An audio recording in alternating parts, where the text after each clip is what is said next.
와우!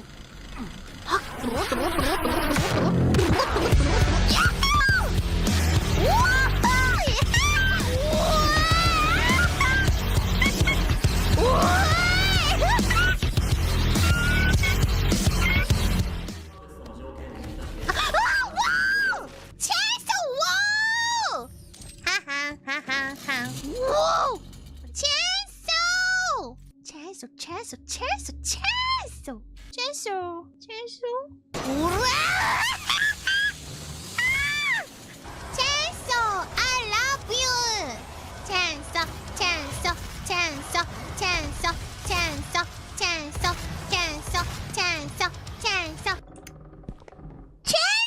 와!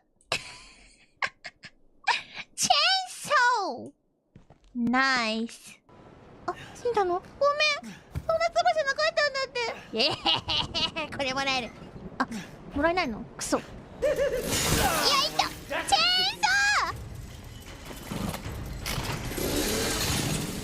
いや、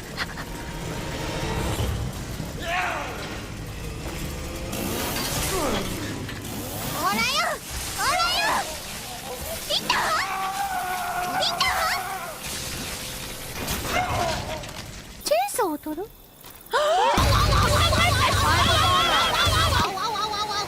あ、もうゴールだよ、多分。もう一回だ、もう一回。あ、チェーンソーもらった、チェーンソーもらった。チェーンソーあったら最強じゃないの？全部指切り落とせるからね。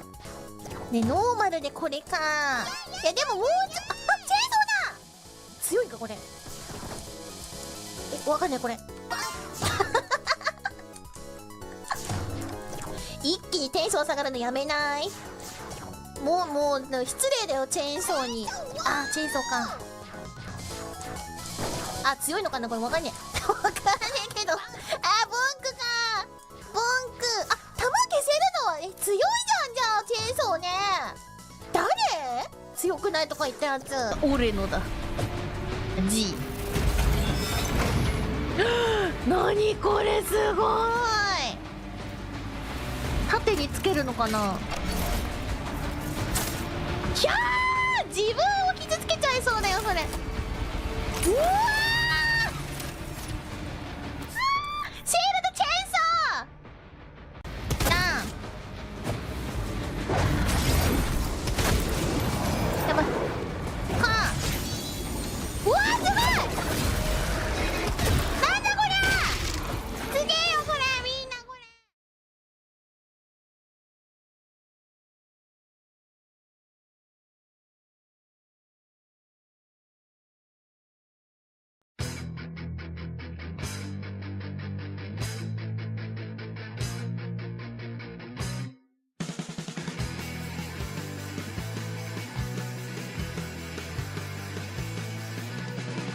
Living here in Jersey, fighting villains from afar. You gotta find first gear in your giant robot car. You dig giant robots, I dig giant robots, we dig giant robots, just dig giant robots. Nice.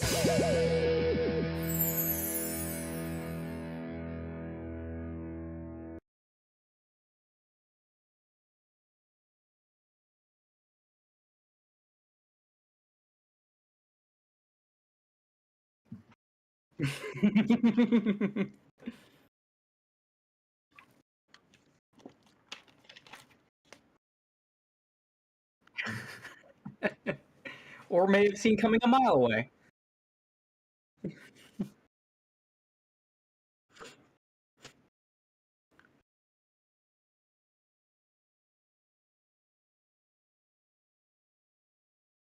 Apparently you're muted?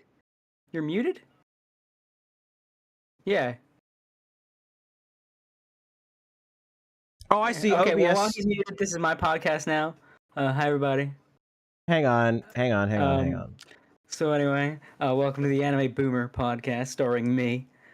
Today we're going to be talking about, of course, the Niji mines need mining. and Okay, we're there we going go. to be Yeah. Mining. Oh, We're taking a pickaxe. damn it! I hate OBS. I hate OBS so much. It changed my default microphone to literally nothing. Like not even cable A. It just literally said this device is not connected.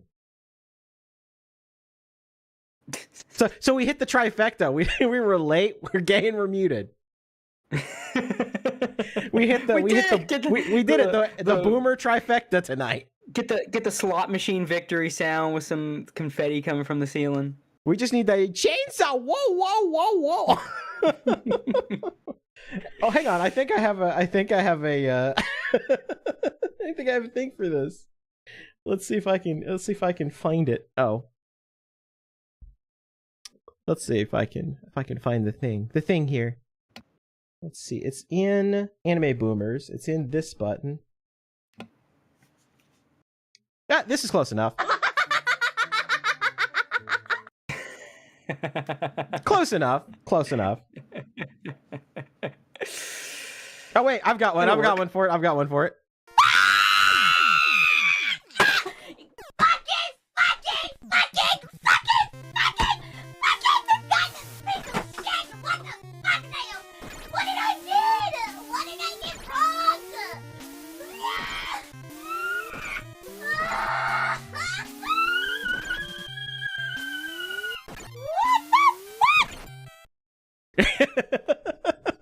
Hanya crashing out will never not be funny. Man, me and VTuber Mega Man streams like Rob Ford and cocaine, man. I can't get enough of them. I mean, yeah, just. I watch another anime girl rage at a Mega Man title, and I end up at a fast food place mumbling "Bumbleclot" to the staff. It's stupid. But anyway, this was. Let me rewind back and try that intro again. Hey everybody, welcome to the Anime Boomers podcast. I'm your host Gator, and I was late, gay, and muted.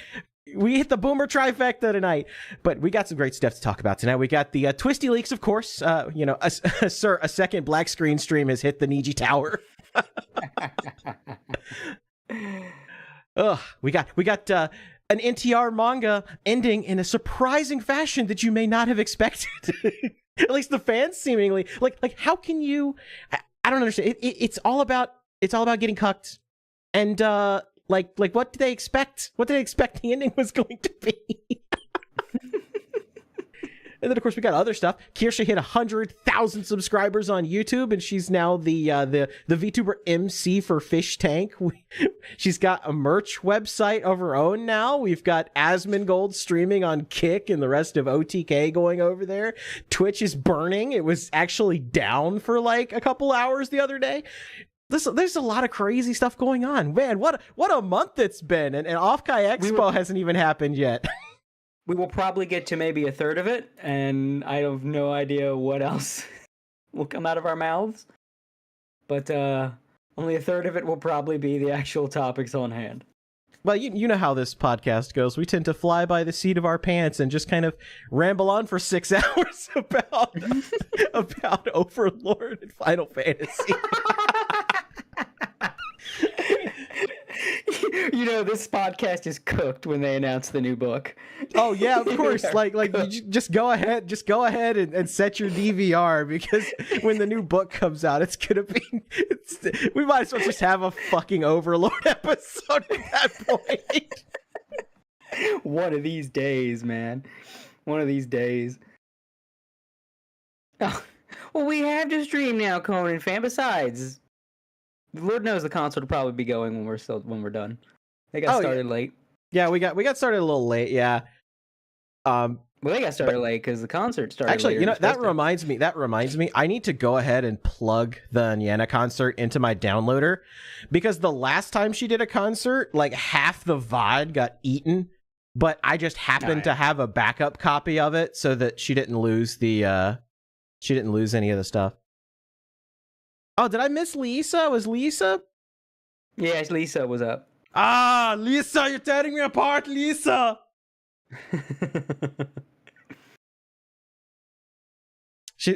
One of my favorite chic VTubers. Final concert, but that's in heavy air quotes. I mean, if you saw the her graduation announcement and some of the stuff she said, it's pretty clear why she's quote unquote graduating. It's like what I said before. It's like a lot of times when there's a graduation, it's just a character change. You know, right. It's like you're playing as a fighting game player. It's like the equivalent of go back to the character select. I'm gonna change characters. That's what a lot of graduation streams are. Just pause, or at match is over. Instead of going next game, you move down to character select. Because she wants to switch. Yeah, it's like I'm gonna try a different move set here. yeah. It looks like she's joining a corpo, and if I had to guess, just based on context, it's either Hollow or FaZe. I'm leaning towards jump at the same time. Yeah, I'm leaning towards FaZe. Yeah, that's what I'm leaning towards too. But Hollow would be the other, because when you put in on major concerts as an indie like she has, that's tantalizing for a big time, that's how you make a big jump, is when you got a resume like that, and shooting up that fast as an indie. And then you have FaZe, which, I mean, she's a huge Pippa stan, and FaZe is a rising star, so that's it would literally just be another choice. Pippa Nepo hire, and Pippa has been in the business of Nepo hires lately. I mean, basically Yeah, that no, entire gen was nothing but Pippa's friends. Yeah, for real. And they're all great. And I was like, yes. It's like FaZe has found a winning strategy. Just let Pippa cook. Just go through Pippa's Discord contacts. What other VTubers you got in there? So yeah, are you hiding any VTubers under the floorboards, Pippa? And Niana's dropped like little clues that it might be FaZe. Yeah, I've got her her little announcement here. Like Triggered pointed out like the use of another FaZe, which might be a little schizo, but then she also hearted a comment about her joining FaZe, and she didn't heart all the comments. It wasn't like she was going down and hearting everything. So, it would not be surprised, and I think I know why FaZe would say you have to drop Niana as opposed to keeping her, because Niana Banyana did come from that whole flavor thing, right? And that might be legally sketchy for FaZe because they don't, it is removed from flavor, but it's still kind of flavor adjacent. So that'd be well, and plus I feel it's like that'd be like Fishman also Fishman said, be like, I don't want to touch that. Yeah, I guess it could be kind of iffy, especially because I do remember there was like a minor kerfluffle about that, but it ended up getting resolved anyway. Yeah. But that was that was forever ago. And she said, like, she'd still keep going if she was allowed to do it as Niana, but she can't. And like when she said, like, I hope you find me, it's like, okay, it's obvious she's joining a corpo. Yeah, like she said it without saying it. So I'm not like, it's kind of a bummer because I like the Niana character, but at the same time, and I'm in one of her videos. So but I can't be upset she's succeeding. You know what I mean? Like, oh damn it, she got a great opportunity, the bitch. Right. How dare you? How dare you get a massive W? Yeah. So hell yeah, I'll be listening. I'll be listening for very familiar sounding new corpo VTubers. Yeah. Here's her. Here's her little thing she posted. That sounds like a very bratty cat. That is she sounds very bratty. Where have I heard this? Where have I heard this tone before? Bros. Yeah, it sounds like she wants to. What's up, she's gonna whip out a rocket. It sounds like she's gonna whip out a rocket launcher at a playground. So here's the post here. She said, "My graduation notice, July 19th. Dear bros, since I began streaming in September of 2023, I've had so much fun getting to stream for all of you. Plus, I got to hang out with so many amazing VTubers, and I will truly never forget any one of you. I want you bros to know that I would not be saying goodbye to Nyan if it wasn't truly the only option I had, and if this wasn't the opportunity of a lifetime for me. This is not really a goodbye for me, but actually just a see you later. My 3D concert pool party will still be happening this Saturday, June 14th, and I really hope every bro can come watch me and my friends perform. After that, I will be streaming normally until July 19th, my last public goodbye. After that, I will be streaming on YouTube members only in August. Then I will officially stop all streaming activity as Nyana Binyana in September. I'll be moving on to a very new phase in my life, and I hope that each and every one of you pros can find me when I do. Please promise me you will go to my goodbye stream next month on July 19th. Thank you for everything, Nyana Binyana." Yeah. Yeah, it's the phase thing would feel schizo if it wasn't also for the hearted comment she did. So it might be she's joining phase. So, and she fulfills a niche there that FaZe desperately needs, because one of the things that I feel like Fishman's trying to position FaZe to do more content like HoloLive, like do the big productions and stuff, but usually they only get maybe 1 or 2 a year. Whereas if they had somebody like Nyana running point, they can do more than that, because she'll be kind of like the go-to person to get all of these things put together. Yeah.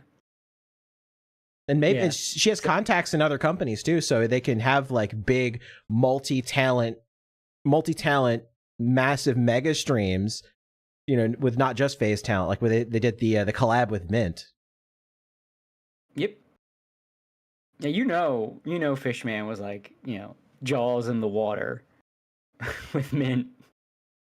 It's like you You looking for representation? Exactly.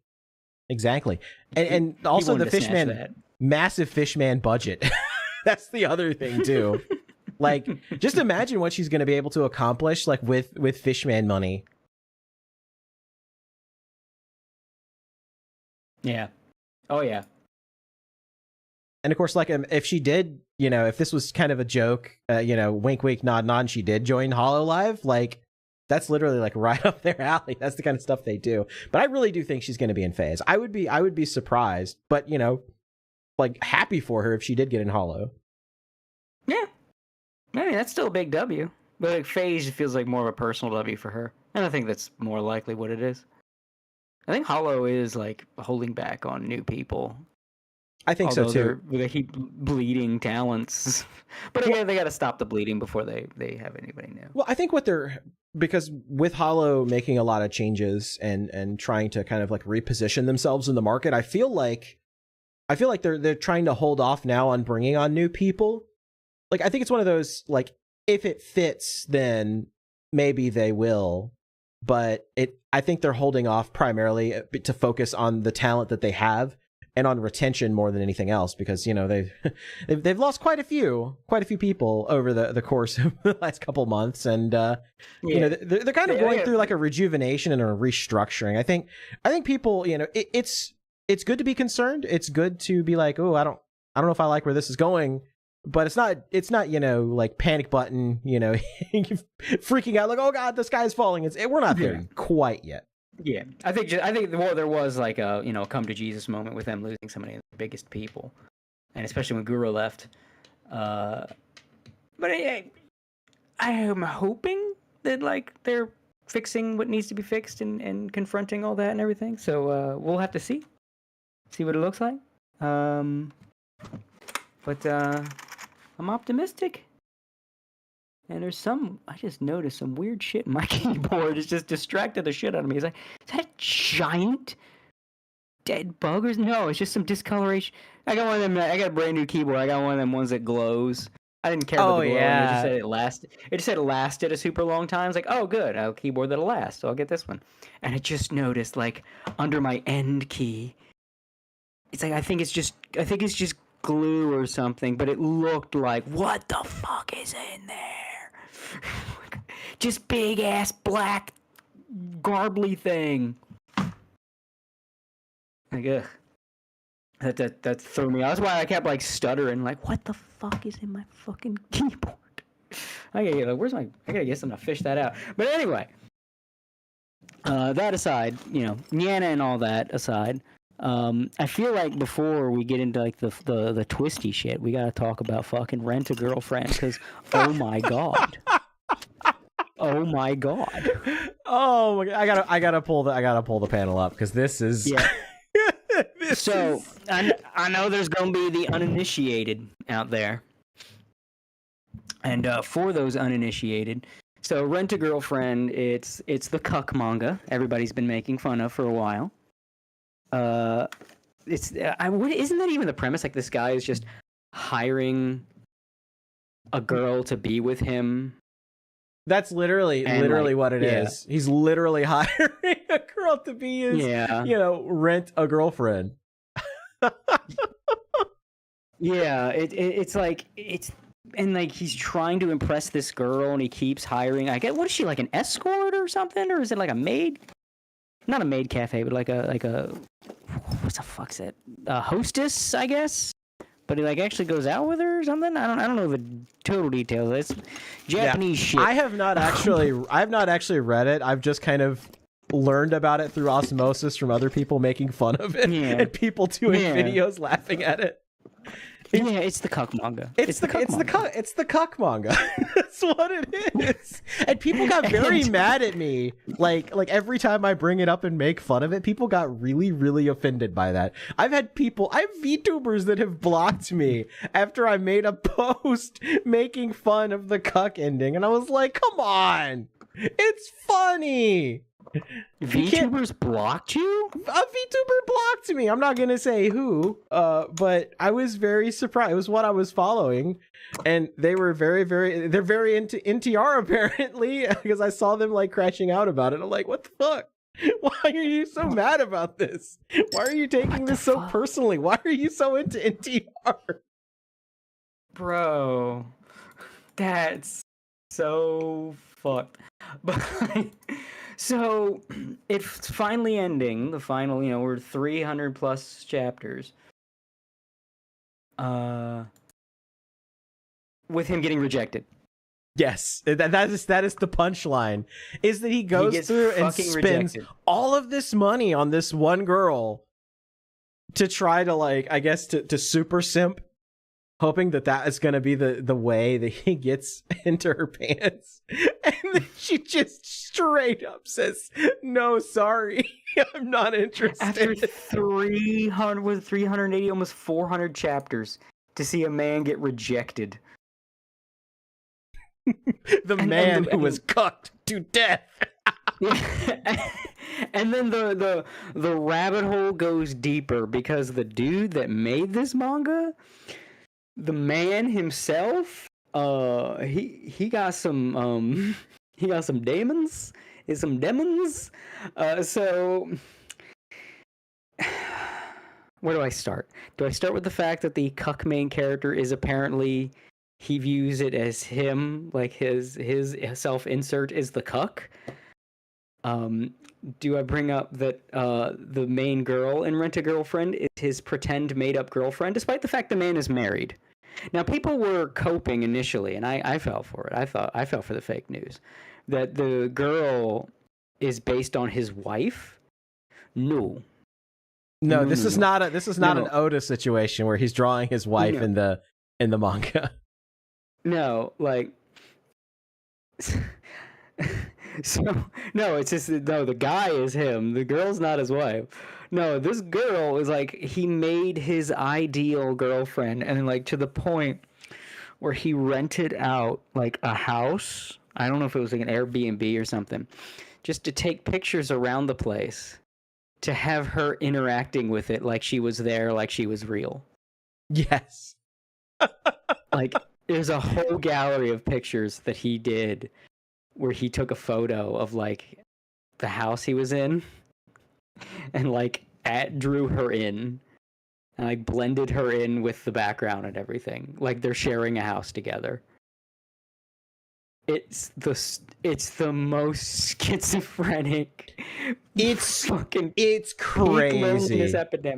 Peak loneliness epidemic. Like, I have seen some of these motherfuckers. The worst chapter.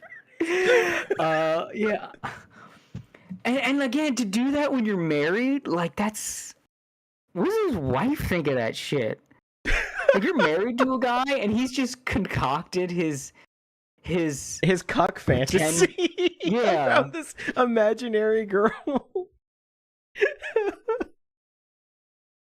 Like, I wish my woman wasn't sleeping right now. I would love to ask her, what would you think if I was doing that? If I had crafted a like fantasy girlfriend while we're in a relationship and gone to the level of like renting a place to take pictures as if it's our home together and drawing her into the photos.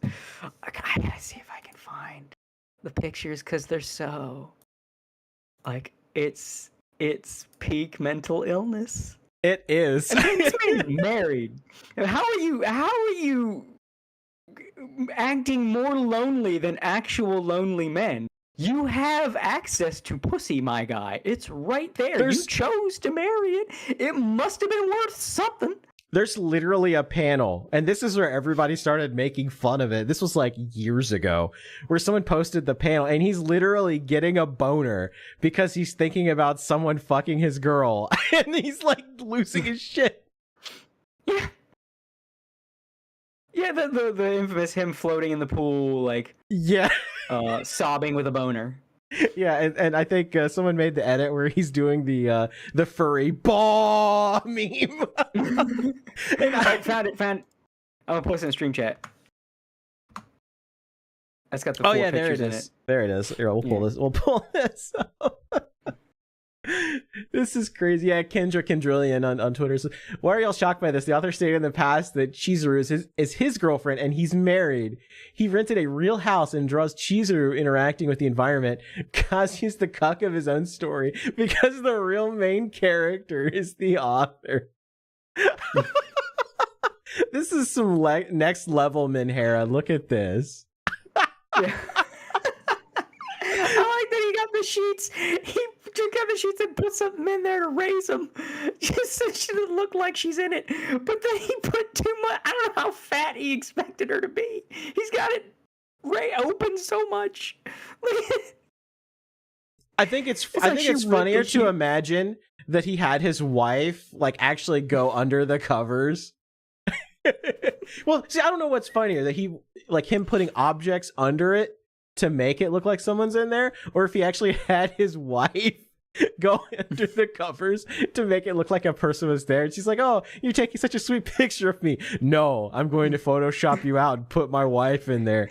But I'm your wife. No. So is this like cuckception, where it's like his wife is getting cucked by a fictional character? Is that what's happening here? It is nothing but cuckoldry all And around it's surrounding nothing this but man. cuck all the way down. It's just we're awash in cuckoldry when it comes to this man. So as I pray, unlimited NTR works.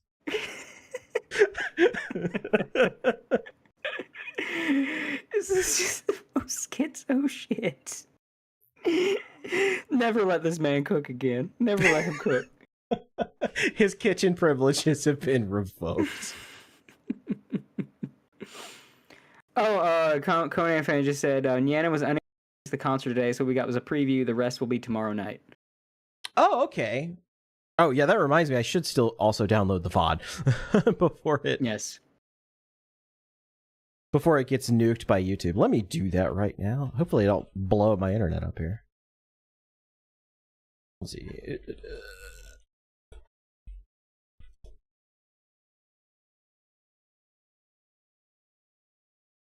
Okay, there we go. Now I'm downloading it. Hopefully it won't blow up my streaming. It shouldn't. I tested right before the stream. I tested my upload and download speed, so they should be pretty good. But yeah, I'm gonna archive it so that we don't lose the high fidelity audio. No, let him cook. I want to see his next schizo episode in the form of a manga. Do you? I mean, look what happened last time. He strung people along in this like bizarre, uncomfortable cuck fantasy, only to end in a complete non-resolution. Like, what is the point of following a romance manga that ends in rejection? Like, you can say, "Oh, well, it's like subvert." Like, then what are we following it for? If there's something else there, fine, right? Like, if he gets rejected, but then like learns something about himself and like, oh well, I didn't need her to be better, you know, it's like we thought it was a romance story, but it was actually a story of self-improvement or something like that, like some other reason to follow it. But if the entire point of this story was that this guy was spending, I think someone calculated it, he was spending upwards of like $260,000 on this girl. Yeah, it was insane. It was like, good lord. Yeah. And that's the whole premise, only for the end rejection. Okay, then what was the point? Well, it wasn't like a funny comedy. I like that. Go to the next post from here. Like, censored out what might have been lewd. That was beautiful. Epic Twitter moment. It didn't actually show anything, but that was like a beautiful like accidental censor bar. Yeah. Like, well done, Elon. And no, it doesn't actually show anything, but that's still funny that happened. Yeah, it's like fortuitous. You're following this. It's like imagine following, you know what it would be like if at the end of Freerun, after all this self-discovery and realization and is more or less than Freerun goes through, it just ends with the same ending as Monty Python and the Holy Grail. Like, it just ends with Freerun getting arrested. Getting arrested, put into the back of a police. But by like real world police, and just put in the back of a police car and shipped off, and then that's it. The end. That would be pretty funny. There's all your Himmel would have known just how to run from the cops. He would have gotten away. Here's the post. Yeah, this is from Anime Rave. Kazuya spent an estimated $250,000 on Chizuru and Rent a Girlfriend. After 380 manga chapters, Chizuru rejected his love confession. It would have worked if this was a madcap comedy where you're there each week for the jokes. Because that would have been like the ultimate punchline, you know? But that's not what this was. No, it was not supposed to. It was supposed to be a romance manga. That's what it was listed as. It's not really supposed to be a comedy. It just kind of accidentally became one. Because the internet saw this and they're like, "Wait, what? Wait, that's it? It was nothing but cuck porn." That's the plot. Japan is steadily getting to the same spot where America's in, where you have writers, authors, whatever, that are just throwing in their weird paraphilic fetishes into the work. On tonight's episode, the author's thinly veiled fetish. This is just, we're looking at Japanese totally spies. Yeah. Right here. Pretty much. And the Japanese do have they like NTR. They do. They like it a lot for some reason. I don't know why. Self-loathing. Yeah, you know, that makes sense actually. Yeah. But you have, this is like, remember that kids cartoon that had a whole episode about fucking fart gremlin or whatever, and just God, I remember smelling the farts. Yeah, that's this. That's what this is. Jim used to play that clip like all the time. Yeah. Yep. See, this is why, look, reject romance manga. Just talk to girls. It's easier than you think. It really is. It really is, and you don't get strung along for like 5 years just for someone else to get laid. It's guys, I'm telling you, bros, listen. You find a good-looking one, and just small talk her in a way that like makes you sound interested in her, right? Let her talk about herself. Get a good conversation going. Oh, what's your phone number? I'd like to talk to you again. Let me text you. Boom. It's so easy. And you don't have to deal with this. You don't have to, again, get strung along. I have to emphasize that shit. You talk to a girl, you're like, you give it like a month, and you're in them guts. You get this shit, and you gotta wait like 5 to 8 years for the implication that some other motherfucker is in her guts. Well, see, that's what. Just don't bother with it. Just don't bother with it. It's easier, I'm telling you. Well, it reminds me. It's really funny that this manga exists now because we have this epidemic of guys that are giving shitloads of money to like OnlyFans girls, and you're basically you're this guy. You're Kazuya. You're giving these women thousands of dollars to just show you like a little bit of boob. Like, it's not even like, they don't even like do, a lot of them don't even like do straight up porn. It's just like bikini stuff. And you're paying thousands of dollars to see a little tasteful side boob. Like, bro, what are you doing? What are you doing? There's like, you could just Google, like, if you want to see boob, you could just Google boob. There will be tons of them in all shapes and sizes and colors. Yeah, I feel like at that point you're a failed man. I as a man do not take ownership of you. You are not my brother. You are not my fellow man. When you are a simp of that level, you are cast into the fires of Mount Doom. Like, every other man should just shun your ass. Just like, nah, I ain't talking to you. You are an other. You're a creepy. You're like, I'm a tier 3 substance. No, you're not human anymore. You have gone Gollum. You have lost your humanity. You're a shriveled up creature huddled in a cave. Well, fucking in your own excrement.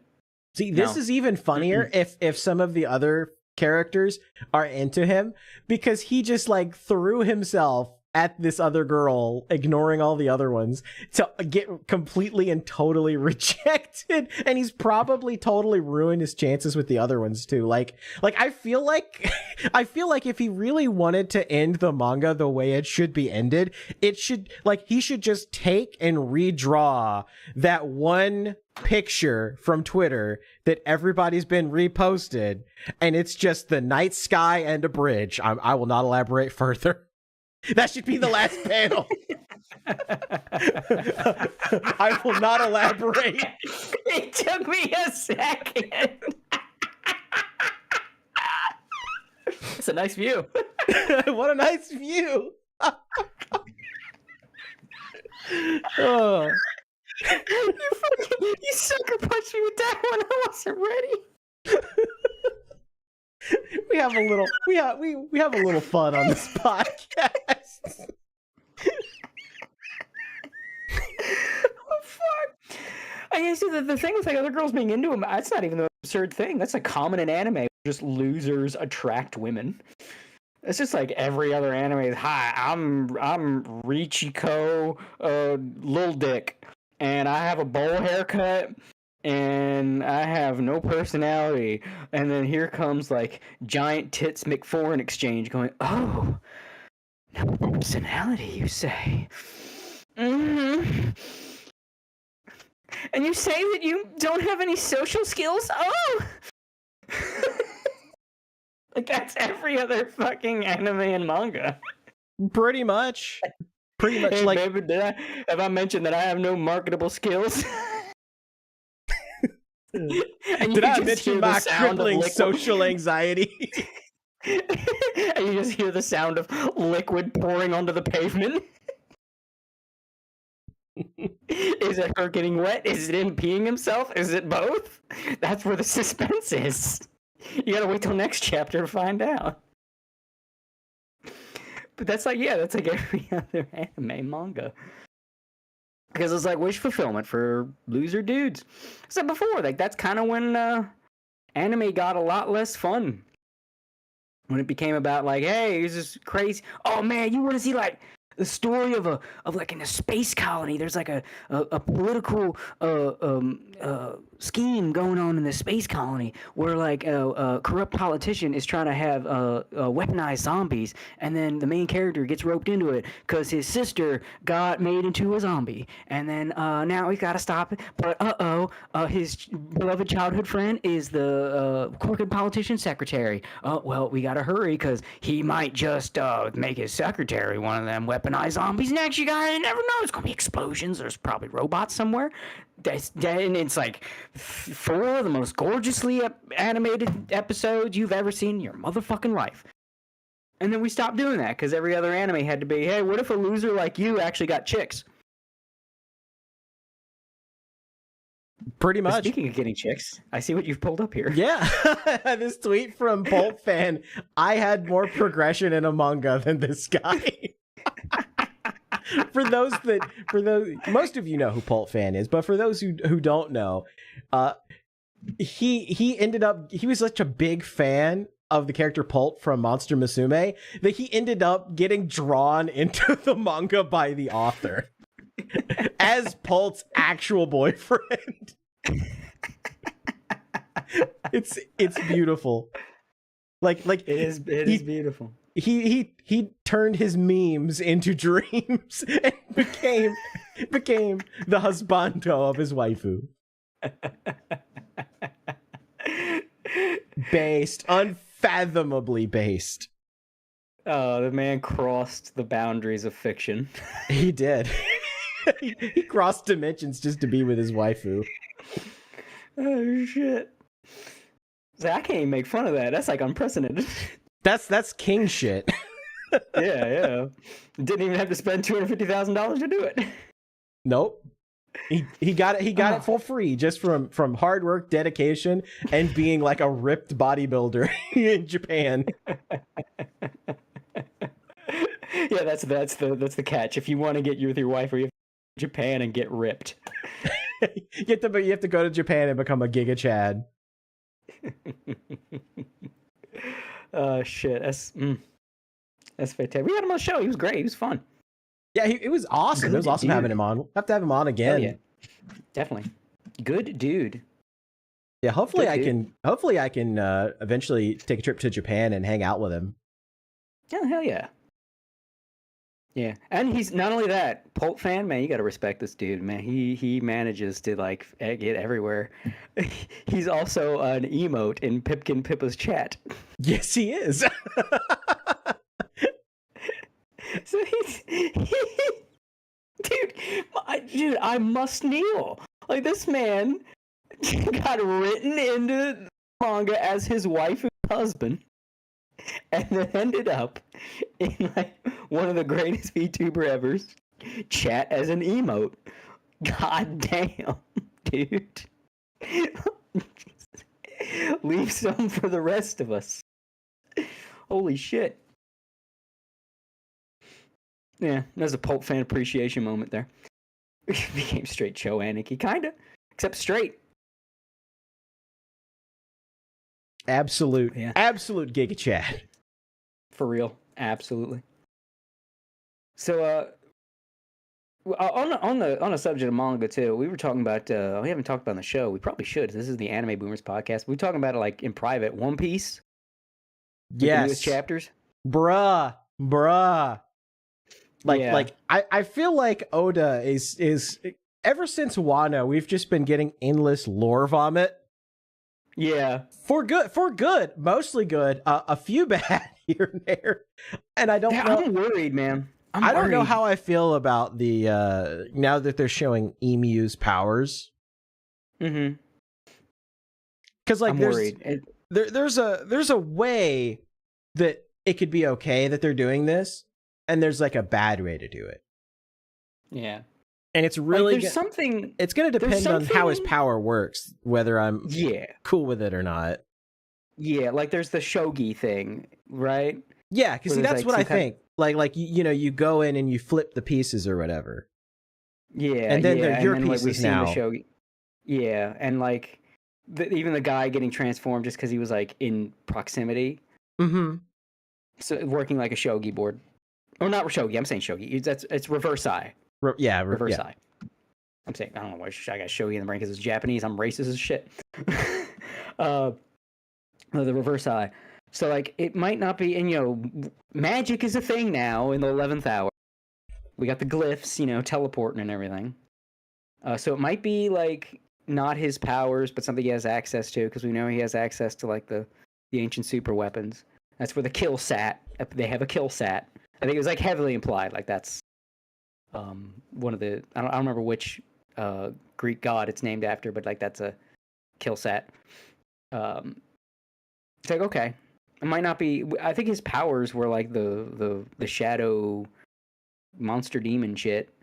But that might also been like an artistic choice to hide what he was doing from like when we saw it. But like I don't know, A, introducing magic this late in the game, and then B, more and more Luffy is becoming the chosen one in a series that really wasn't doing that shit. And it's really like, man, Japan, you got to get over that crap, man. This different cultures, right? They're big into like lineage and where you come from and legacy and all that shit. But you have something where like, okay, we're following this guy becoming something great, and now you're telling me, oh no, he was destined to be something great. Okay, well there goes his accomplishments. I already kind of didn't like Luffy. I always felt like he was just like, we have Goku at home. But like, this is just making me like him less. Because like, oh no, it's not that he was using his power to creative way. He actually has the super special devil fruit that's like a god devil fruit. Oh, okay. And here's I mean, an granted, interesting thing I do want to point out here. So this picture is from the Netflix One Piece, and this is a picture. They really emphasized the Go board in the Netflix One Piece. So I feel like this is a hint towards how it works with the black pieces representing Emu and the white pieces representing Luffy. Like, I have a feeling that Luffy somehow, through his Toon Force powers, has the ability to, like, flip characters on the board. Here's the thing, too. I don't think Emu is going to be the biggest big thing in One Piece. I think he exists to give a final boss for the world government. But Blackbeard's still out there. I think Blackbeard is the final boss. I don't think he is. I don't think there's going to be a final boss. I think it's going to be like a battle royale type thing. Oh, so everybody like at Laugh Tale's all going to be all out brawl? Yeah. Yeah, I think there's going to be multiple parties at Laugh Tale. And I think like now this is not just me being a fan.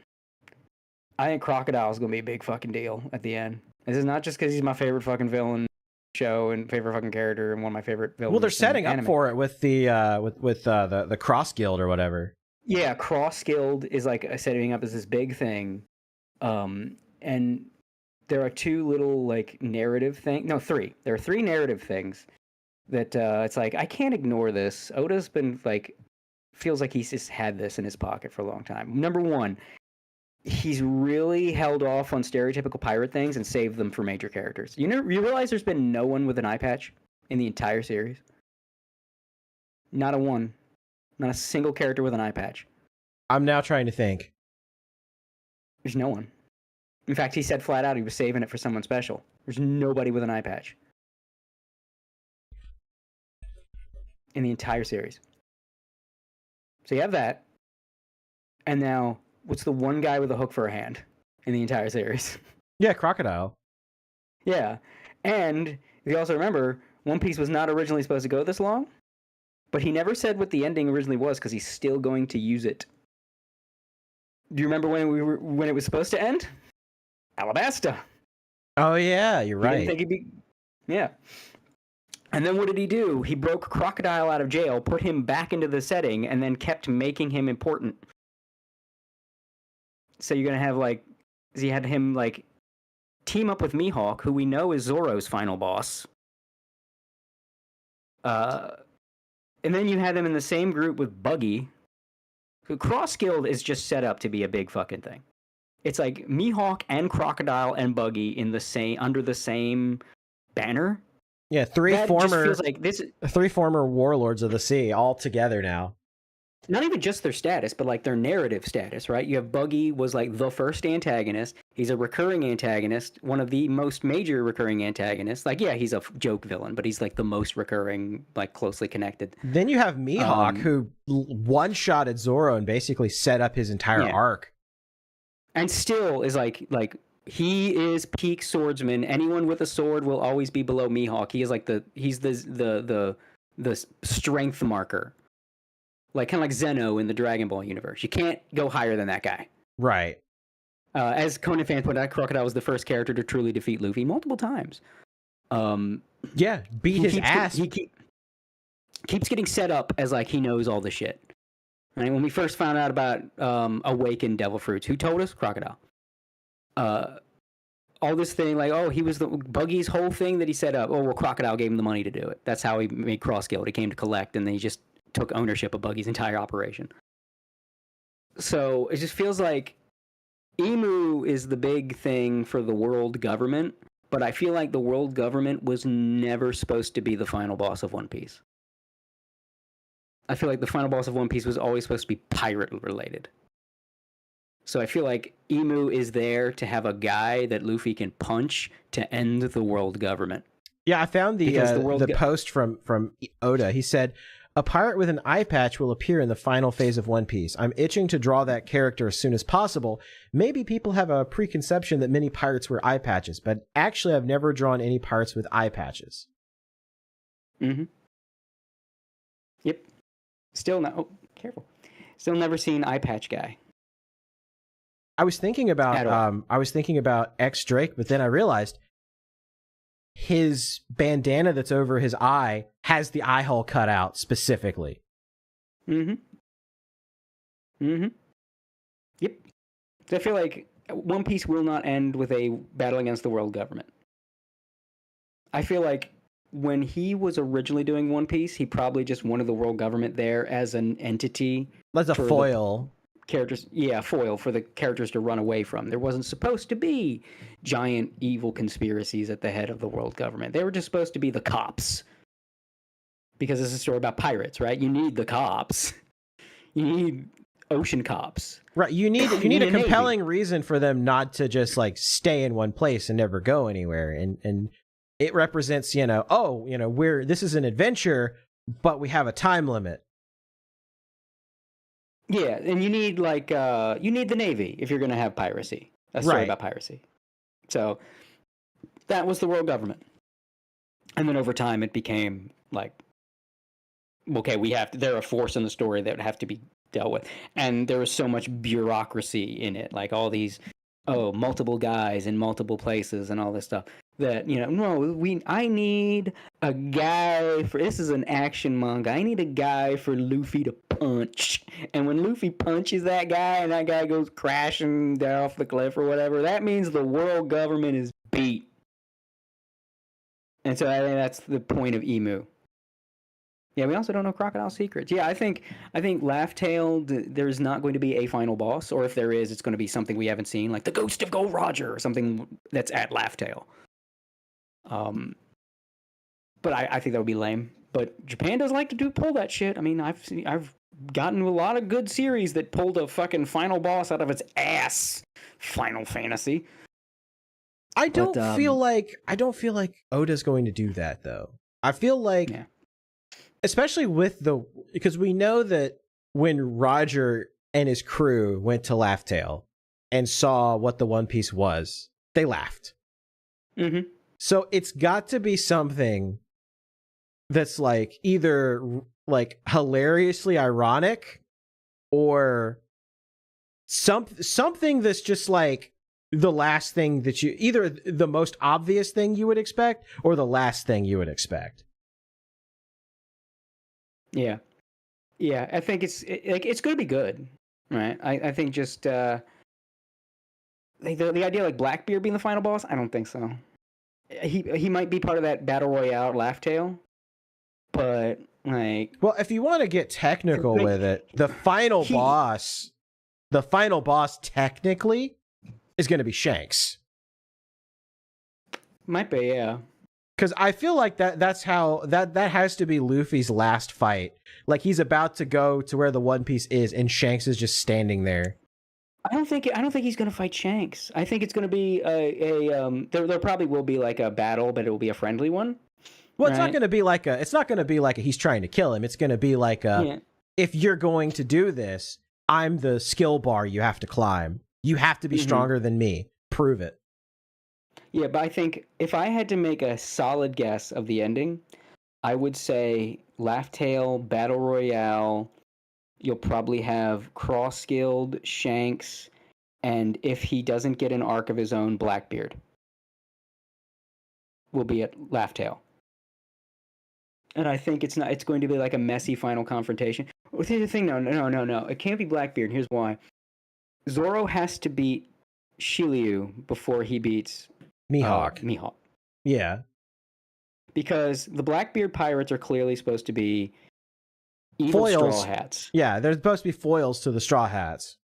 Yeah, well, I mean, like, when you think foil, it's more like a narrative thing. Like, the Marines are a foil to the pirates.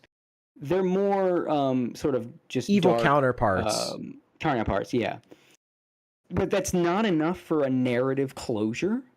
And meanwhile, Cross-Guild is, like, stacked with characters that are closely tied to our protagonist in many ways.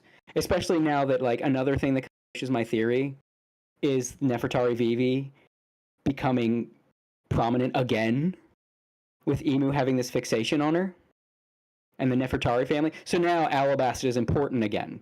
Yeah. Just like it was when he was planning on ending it the first time. So that's why I was like, and he brought Crocodile back. That's interesting. And you know what? I hope so. And it wouldn't be the first time that a piece of media from Japan felt like it was pandering to me directly. Wouldn't it be ironic if like when we get to the final battle, it's Crocodile that's having to protect Vivi? That would be. I don't think it will. But I could see him doing something similar because like I just hate you people so much. He's like, this is different. It's like, look, it's like it's like a you owe me one. It's like the Summit War thing where it's like, don't get any ideas. I just really hate that guy. I'm not here to help you. I'm only helping you because it bothers him. That's it. Yeah, because because remember the motherfucker's petty. It's why he makes a great villain. Like I'll do something horrific just because it upsets you. And no, I think he's probably going to be involved in the end in some way. I think like him attaching himself to Buggy, I think guaranteed Crocodile a one-way ticket to the ending. Oh yeah, absolutely. Everybody knew Buggy was going to make it to Laugh Tale with the Straw Hats. The Straw Hats were not going to be alone at Laugh Tale unless Laugh Tale is like an epilogue, right? Like if the final confrontation is before Laugh Tale. Otherwise, if it's at Laugh Tale, Buggy's making it there. So of course, absolutely. And like Mihawk also, with Buggy. Well, Mihawk is Zoro's climax. The climax is Zoro's arc, right? So, okay. So with Crocodile there too. Okay. Well, now it's almost written in stone, unless Oda completely pulls the rug out from under his own setups and narrative. It's pretty much set in stone. Cross Guild is going to be like a thing. I'm not going to say they're flat out the main antagonists, but they're going to be a thing at Laugh Tale. Especially when Buggy fucked up their plans. Like, we're going after the One Piece. They got their whole guild riled up to go after the One Piece. Okay. I see the setup. So, like, and the fact that One Piece is almost over. If I had to go do an overall prediction, I think we're getting Elbaf. We're getting a conclusion to world government, if that gets its own arc or not. Blackbeard, Laugh Tale. I think those are our arcs. Yeah, because we're definitely going, like, veering directly into the world government stuff after this, because they're going to have to go save the kids from Elbaf. So I feel like we're gonna go to Marie Joie, or however they changed it. I don't think the Straw Hats are, because they're past it. Yeah, they're way past it. But I think things are going to happen in there. I think they already made a mention that Marie Joie invaded. Is on fire. It was like yeah. See, but I see I feel like they're gonna go back. Like it's gonna be like in between like the Elbaf and like whatever happens next. They're gonna go back and explain like what happened, why Marie Joie is on fire. I think that was the purpose of the revolutionaries, so that someone else could attack Marie Joie while the Straw Hats do their adventure. Because I think Oda was like, it doesn't really to have that Straw Hats go to Marie Joie for this, that, and the other. And he didn't want to interrupt the adventure. Because I think he wants the Straw Hats to see new sights, even up until the climax. Like, that's a big part of One Piece, is the adventure and all the new crazy places that they go. And if they had to stop at Marie Joie, okay, we have to stop the adventure for a minute because of the plot. Yeah. I don't think he would be down with that. Yeah. Marie Joie is not like, ooh, look at all the cool things we have here. That's like you need the obligatory the Straw Hats dock, and they see and go, wow, at the place they dock. You have to have that. Every single solitary arc has to have the docking, and then like, oh, we have the thing called this, and this, and check out this. Wow, whoa, cool. You gotta have it. Gotta have it. So, Marie Joie will get in the... Yeah, look at all the cool slaves! Like, that's all that Marie Joie would have. So you can't have that. So you have the Straw Hats keep their adventure going, and you have someone else go to Marie Joie. And I think now that the 5 Elder Stars showed what they do, and the mystery around them is gone, we can now set Marie Joie on fire. We have enough mysteries about the world government solved that I think Oda's like, I can fucking pull the pin. Yeah, well, I mean, we know about all of the swords and the original founding members of the world government and all that stuff. Like, we already know about that. Like, we don't need the final battle against Emu to be in the throne room or whatever. Like, we've already seen it. We know what's up with that. Mm-hmm. So I feel like what's going to happen is going to be somewhere new. Yeah, I feel like what's probably going to happen is that the world government's going to abandon Marie-Joie and probably like set up a camp or a base somewhere else. And that's probably where they're going to take the kids from Elbaf to. So they're going to have to like either that or they're just going to like keep the knights from leaving. Yeah, I think I just realized what they're going to do. Guarantee you, the world government has an outpost blocking Laughtail.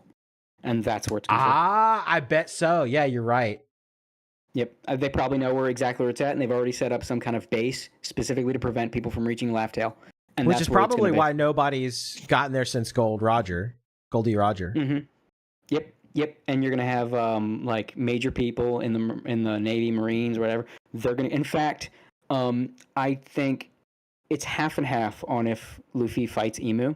Because on the one hand, Nika, the god, the magic god, is the bad kingman. Okay, no, the real thing Luffy has to fight. In fact, I don't think he'll fight Emu specifically, but he might. I'm like 50-50 on that. The real one he has to fight is Sakazuki. Yeah, he's got to get revenge for Ace. Yeah. So it's probably what they're going to do. The world government is going to be.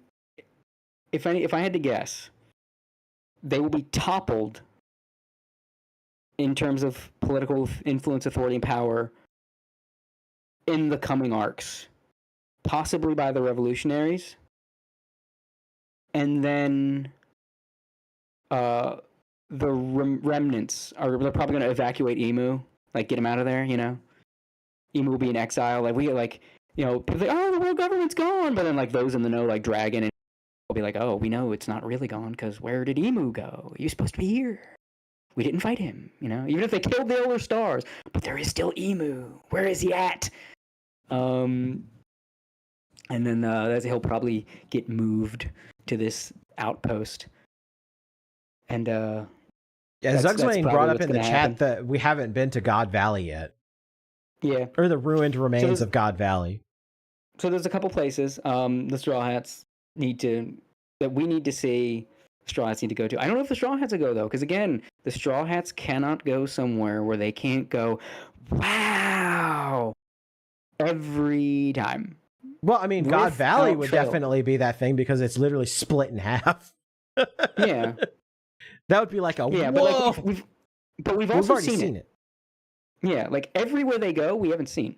Even Elbaf. Elbaf was talked about forever, but we never knew how it worked until the Straw Hats went. We never, if the Straw Hats are going to go there, we never see it. If we see a place, the Straw Hats won't go there. That's why I don't think Blackbeard, I don't think the Straw Hats are going to go to Blackbeard's Island. They might. That might be the one break from the rule, just because Blackbeard's Island is Nassau. Like, it's One Piece Nassau. And that was like a big thing with pirates back in the day that a lot of this is based on. So that's like, they might go there as a Nassau thing, like, gathering of pirates or something like that, right? But I think if we've seen it, the Straw Hats won't go there. So, like, the thing in Dragon, I feel like however that resolves is going to be unsatisfying. He might end up being the final boss, although he has no reason to. Unless Oda was setting up the whole time, well, actually, he was a revolutionary because he's evil. Like, he wants to take down the world government and replace it with his own dragon Bolshevikism or something like that. Right.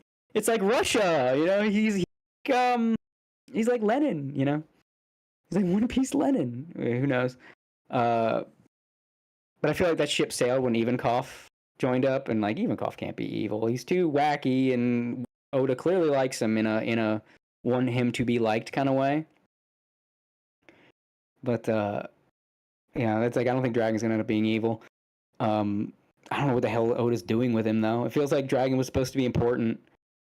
It's kind of like Smoker. Like, Smoker was clearly supposed to be Luffy's Garp, and then like all this other shit came up, and like, where the hell's Smoker? Yeah, where'd he go? I ain't seen his ass since fucking Caesar Clown. And then they set up Cody to basically be his Garp. Yeah. Yeah, and like Smoker had Tashigi, and it's like, whoa, is that Zoro's friend not dead? What happened to that? You know? That's the thing. Like Oda's clearly like, what are you doing there, buddy? What are you doing? What are you doing with that guy? That Smoker guy. Well, once you got to hockey, then Smoker stopped being a threat because it's like, oh well, now you can just punch him in the face. Yeah. And so like he's got to have some tricks with that.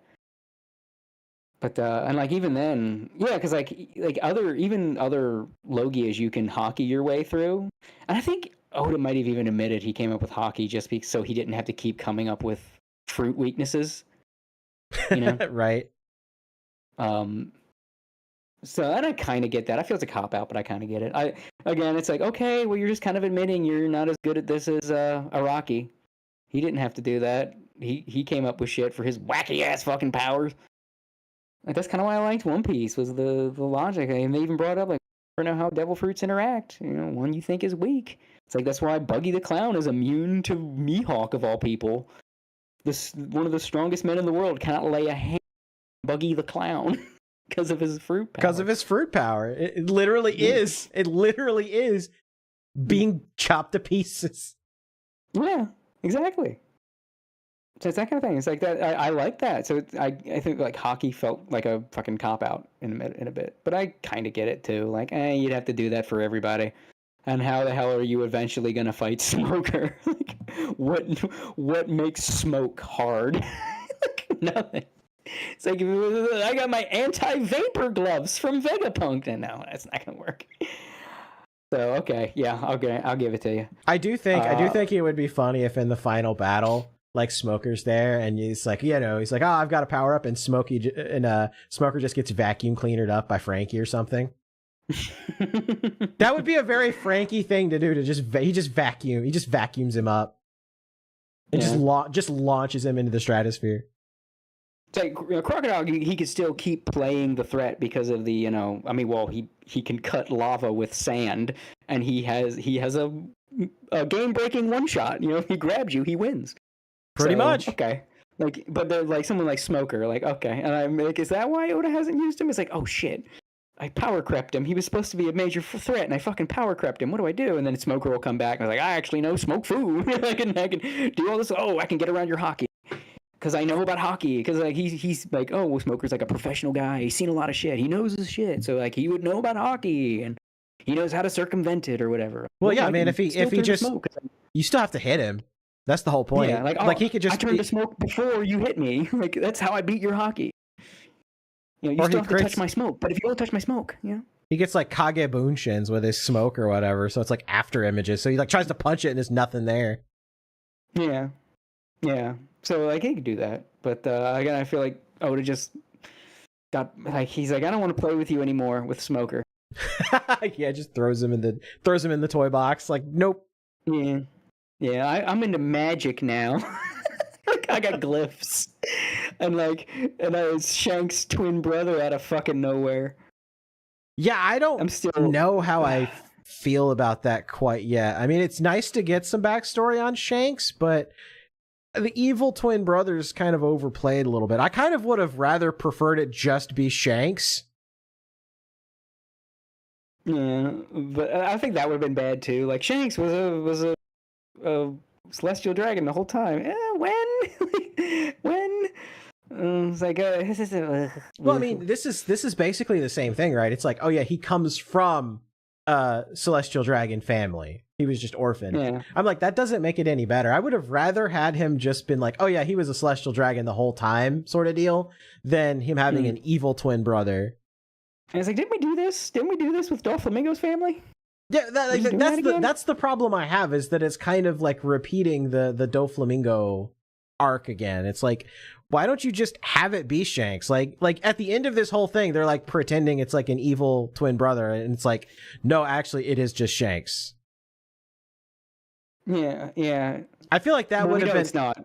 We know it's not now, but I'm just coping. But yeah, I feel like it's a rehash of the Shanks or of the Doflamingo story. Yeah. I feel like the Holy Knights thing was like just introduced because we need to shake it up. You know, it's like, whoa, devil fruits. That's not. Well, they new. don't want to. They don't want to have Hockey's not new. They don't want to have them constantly fight the elders over and over again.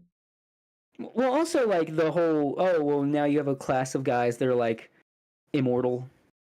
You know, they heal, and they probably got some gimmick to it, like they're tied to emus like thing, and if you actually break, they're gonna be like homunculi from Fullmetal Alchemist. You know, break the Philosopher's Stone, or if they run out, they can only heal so many times. You know, there's some kind of core you actually have to destroy, not them. You know, that kind of thing. And they're setting up that Moon Man as a you know, he's probably going to be at the end. He's probably going to be at that end point. I mean, they haven't like replace the one Elder Star, and he's a moon. And I just keep thinking, Moon Man, can't you? And like, hey, and it fits. Does Oda know? Did someone show Oda a bunch of Moon Man memes? And he's like, that's perfect. I can make something out of this. I too have a class of super racists in my story. Hey guys, it's me, Moon Man. yeah, I'm just every time that character speaks, I just think of the Moon Man text to speech voice.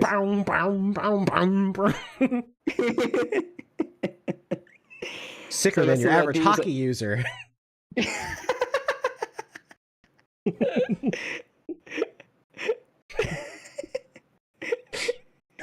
Oh god! If someone tells that character, "Can't you see?" I'm gonna lose my mind. Shit. But like, yeah, he's obviously being set up as a big thing.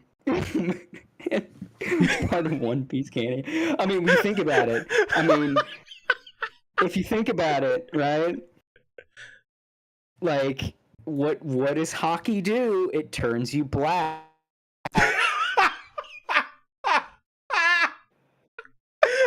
What better way to fight the Moon Man? Oda was playing the long game the whole time.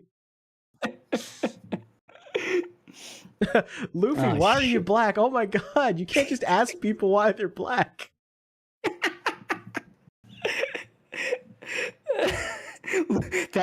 Oh my god, wait, I'm cooking. That's why Luffy's devil fruit is based on the sun god. He's Sun Man. Oh. Mr. Sun and Mr. Moon. Yeah, because if you remember from like the later Moon Man stuff, he got like a rival in black. And Luffy turns black when he uses hockey. And Nika is the sun god. But his motif is that he's white, though. Until he uses hockey. Someone in the day, man. Fighter of the night, man. Champion of the sun. no serious hockey cake.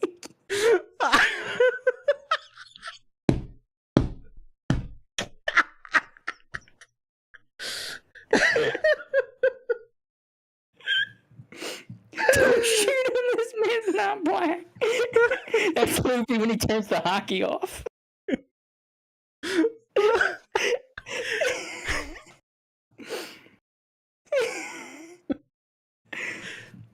Now I'm going to be disappointed when this doesn't happen because we cooked so hard. Luffy's first name is Monkey. He turns black when Oda means Now wait a minute, Oda. Monkey D. Oh no. Oh no. Oda was just setting up for the hardest R drop of all time. See, that's why he started seemingly including progressive things in there. He wants to lure those people in so they're present when he drops the hard R at the end. That's what's in the box in Left Tail. It's just the N-word. On a piece of paper that Luffy reads out loud. And it makes everyone else laugh. We did it, guys. We figured out the ending to One Piece. He opens the box and it's just the N-word on a piece of paper. That's why Roger laughed, because Rayleigh pulled it out of the box and read it out loud.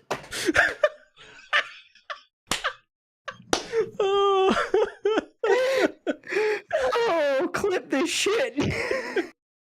We need more clips. This right here. We have our clip. We figured out what the One Piece is. It's just a hard R in a box.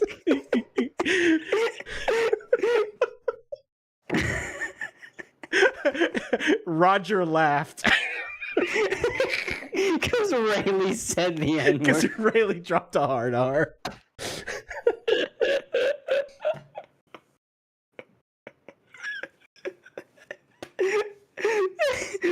He said it.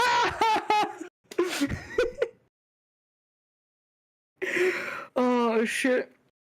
Even better if for the thumbnail of the clip, you put that moon guy from One Piece with the sunglasses. You just put him over. You just put him over Mac Tonight's body, but with his head. And you just have superimposed Roger laughing. Yeah. Oh, my face hurts. I haven't laughed this hard on the podcast in a while. Oh shit! I can't follow that. One Piece is good. That's our thoughts. Can't follow it. This is a peak. There's no way. On to the next thing. We should move on to the next thing because there's just no way. There's no way to follow that up. Does that not perfectly transition to the next topic? Yes, it does. Speaking of racist. I just saw what Noah posted in chat. Yeah, I'm not pulling that up on screen. I can't pull that up, but it's funny. For Garling, more like.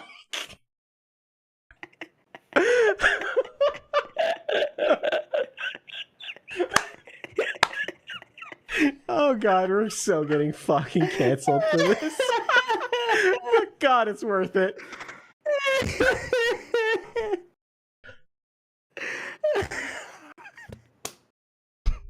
Anyway, the next fucking thing.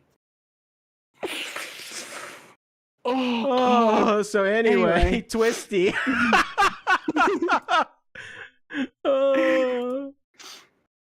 Oh, crying.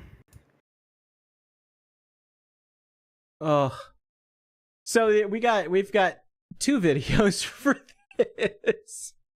So, as many of you guys know, Twisty from Niji Sanji, she's been kind of on hiatus for a while.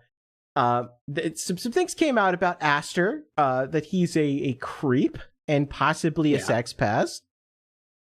At least that's what the allegations are, right? They alleged that he is doing these things and saying these things.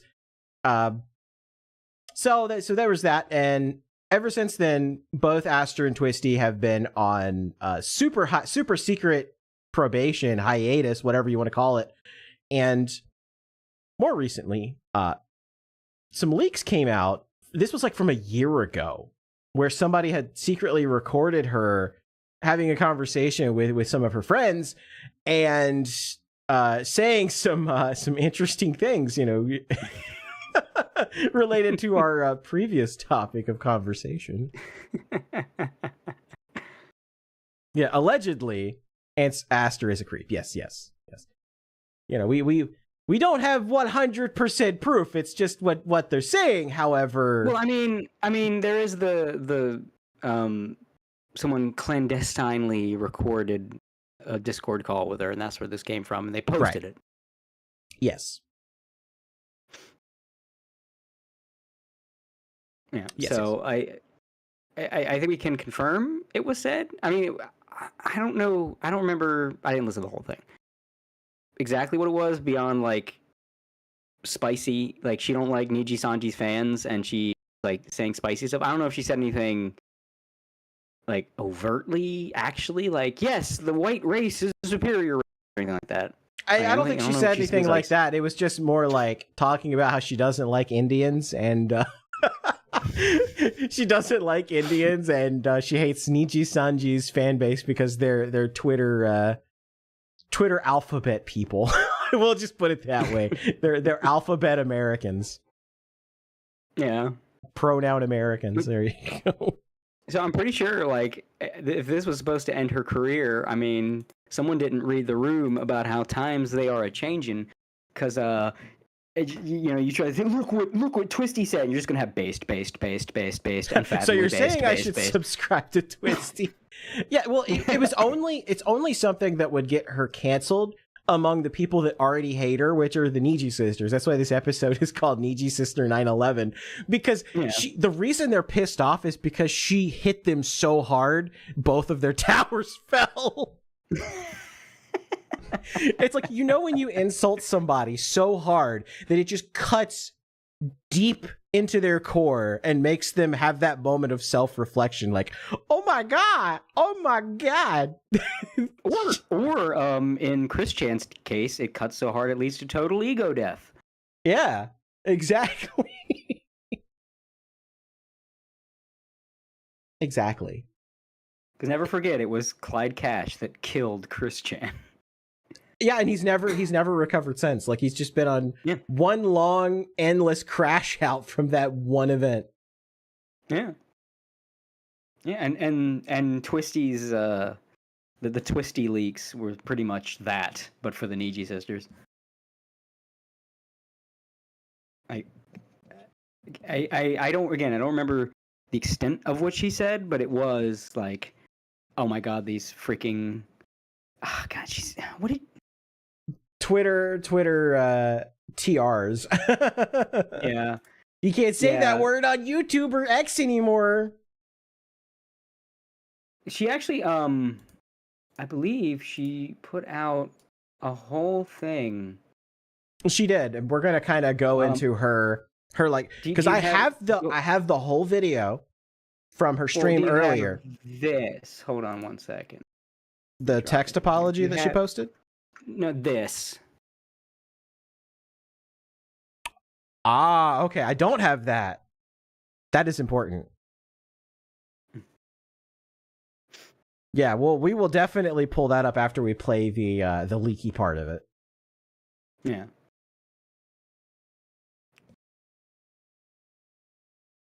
Yeah, okay, so I have that queued up here. Yeah, Delulu has been pretty based. It's just at Niji, so no one. Yeah, exactly. Like that's the whole thing, is that she was not really. She didn't vibe with their fan base. Oh yeah, she shat on Brave too. That was another thing. Yeah, well, yeah. You know, I thought about sitting down and trying to figure out which talent she was like particularly shitting on, but then I also thought about it, and I'm like, I don't really want to like go into who it was and like single somebody out like that. Like, I think it's better to just kind of like leave it as it is. I'm sure people will probably figure out like who she's shitting on there, but I was like, I don't know. Like, even if they are like, you know, meme flags and whatever, I'm like, it's not my business. I don't care. They don't affect me directly. They're not talking shit. I don't care. All right, but I'm gonna go ahead and play this. So this is about 7 minutes or so. We'll see if I feel like speeding it up. But a lot. I do want to say that a lot of the context has been cut out. So we don't get a lot of like what they were talking about before, what they were talking about after. This is very clearly intended to be a hit piece. Mm-hmm. Very clearly intended to make her look as bad as humanly possible, but to us makes her look super based. Yeah. I'm gonna come inside of you, kitten. And she's like, What? yes, daddy. And Okay, yeah, I'm just saying. Twitter's useless, but just to like. Basically, me talking to Epic for like an entire 2 hours, but it's not that bad, I guess. Well, talking to an Indian sounds pretty terrible. Okay. And there's audio, gaming audio, and like her fan going on in the background. Well, I hate Epic and I hate his kind, so. Ever since, I feel like did you say something? Because he stopped sending stuff. Like money or what? No. Like A bear or epic? I don't remember No, saying anything to Epic. epic, but I probably have called it. I've definitely called him a creep, but I don't know how recent. then he just stopped. Is this guy sending dick I pics? definitely haven't spoken to him in months. I think. Because if so, Epic India is, not like, beating the attached to my allegations. she model. I think so too. Cause it That was guy's like. awesome. I think he's a pedophile. I was a and stalker. Cannot wait to Yeah. meet him tomorrow. Mm. Should have like a little meet and greet. How much you want to bet this guy is the leaker? He sounds like the leaker. Is Epic living? Yeah, why? I swear to God, if he shows up to my meet and greet, I'm gonna kill myself. I'm not even kidding. Wait, why? Why? Okay, I'm sure he's not gonna go, maybe. I don't know. I don't know how far it is from him, but I feel like solely to piss me off, that is something he would do.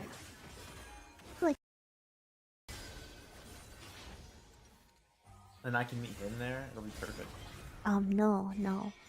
I suggest not meeting him. I don't know. Can bond over our mutual obsession. Oh my god. You can tell who he is because the stench of will just spray all over the place. It'll just smell like fucking curry and you'll I don't think he's probably This is like approaching Ponko power levels here. Oh, the guy was fighting for her in the comment? Okay. People like Epic I and take it Bear back. should honestly die. Epic is literally just a fucking parasocial creep who's trying to flirt with VTubers because he cannot have sex IRL.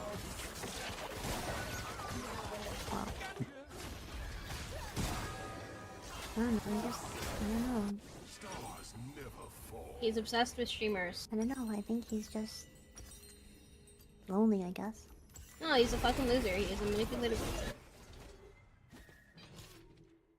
Just I mean, so He far, doesn't even it's get any just money. aside from Indian jokes, and even then, that's just He's like lonely. her shitting on a guy she hates. He told me his brother died. Who cares? What is your meet and greet with? This weekend, yeah. Mm. You should get her free Oh. tickets as a birthday present. I don't even think I can get can't myself go tickets all the Why? way. Why not? because my company hates me. Ah, I feel like you overlook that factor a lot. If I go, Wife, the new fucking Brave group wave is so bad. I'm actually like shocked. I don't know how the fuck they got in, because genuinely, it's like the worst I've ever seen. wait, does Like the one girl, Oh, she dude. literally, I need to send you her videos. I'm not even being mean, wife. Like, I'm genuinely like shocked and kind of pissed off. I don't even get a fucking call back, and this girl, who literally the worst. Oh, so I've she ever tried to seen. get out, I'm not like, get out of like, Niji and get it's into bad. Brave. Wait, she what has, are you like, talking about? Trans rights in her Twitter bio, which I feel like Uh-huh. should be a red flag for any VTuber company if you're So talking true. about Hey, stuff I see no, publicly. yeah, I see nothing wrong So with what you're true. saying. Wait, So yeah. true, That is Queen. Go accurate. She on. doesn't really stream, but she uploaded some YouTube videos, and Wait, are there's they, like, really are terrible they- covers. Are they like Niji movie? No, Brave Girl. Oh. I don't Like, know. she's for the new wave that's gonna debut soon. I don't know, maybe they saw something in them. I don't know what the fuck they would see in her. Like, they must be blind. I mean, this sounded like Mean Oh, Girls shit I until know, she that's said like, oh, No, oh, it's like someone that objectively, like, it's has no really real, bad, wife. Like, no I will real send you it content and you'll just understand. trans Like, rights in their bio. Like, oh, it is just very bad. Okay, that's why it's because the company, like, they really want to make money, right? So they're looking for people that can do the weird ASMR. I don't even think this girl can do lewd ASMR, or do you mean, like, the one you're talking about? Oh, no, I'm just talking about the CEO person. Oh, yeah. Weird ASMR. How about she is, like, cute in her own way? this also proves that She's yes, a not lot of these cute. girls do sound like that. They're not putting on character voices because this girl that Twisty's talking to sounds like Well, a no, if you've character ever voice. heard like Pippa and Doki Bird and Mint and all of them talk, like this is literally how they sound. They're not putting on a voice. And Yana's future gen mate. Okay, base. But yeah, like I do want to kind of like put a pin in that real quick and kind of talk about the stuff she just talked about, because it's like, because it goes back to Armchair did this like entire stream about Brave Group, and it's kind of fortuitous that this leak came out, because it kind of highlights his entire issue, like, and the concern over Brave Group is that they're going in and buying up like all these different companies, and like you could say like they rescued them or whatever, but it definitely feels like they're in this mode where they're trying to make as much money as humanly possible, and it seems like some stuff is sort of slipping through the cracks. I mean, we had this huge thing where a bunch of their VTubers that they acquired from Idle are now all leaving. Yeah. Brave. It's funny. Like Depressed Nosagi was so optimistic about Brave not long ago, and then they went and did this. Like, there's a reason why Nosagi is so depressed. He just can't. He can't. You put your faith in somebody, and it just doesn't work. That's why I stacked all of my cards in the Phase Connect the Phase Connect pile. I'm like, I'm going all in. Nothing ever happens. Phase going to the moon. Yeah. It's funny. Like, Brave was fine for a while. I don't know what the fuck they're doing. Like, they're just shooting themselves in the fucking foot. I think they're just trying to aggressively expand. Yeah. And it's like, you can't just buy the medium, dude. You can't just, if we're buying more companies, we control more VTubing. Yeah, and then all those little companies you're buying die, and then what do you control? A bunch of deflated balloons. And it feels like, especially with like the way that she was like describing it, it feels like they're not even like really like background checking some of the VTubers, because like any corpo that was like doing like a cursory background check, like they're not going to like, they see like politics in the bio and they're posting about politics, and they're going to be like, no thanks, but no thanks.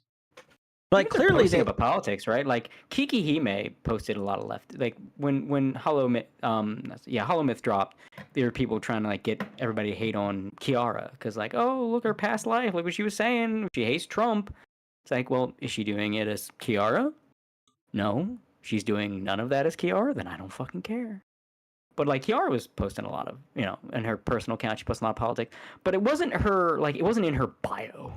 Because when it's in your bio, that's a red flag, like, oh, this motherfucker obsessed. Yeah. Not even just, like, political retweets, right? Like, I'm an activist. You don't hire activists for anything, right? I wouldn't, if I was running a VTuber company, I wouldn't hire hashtag America first, but, like, I retweet a lot of Nick Fuentes. Oh, out.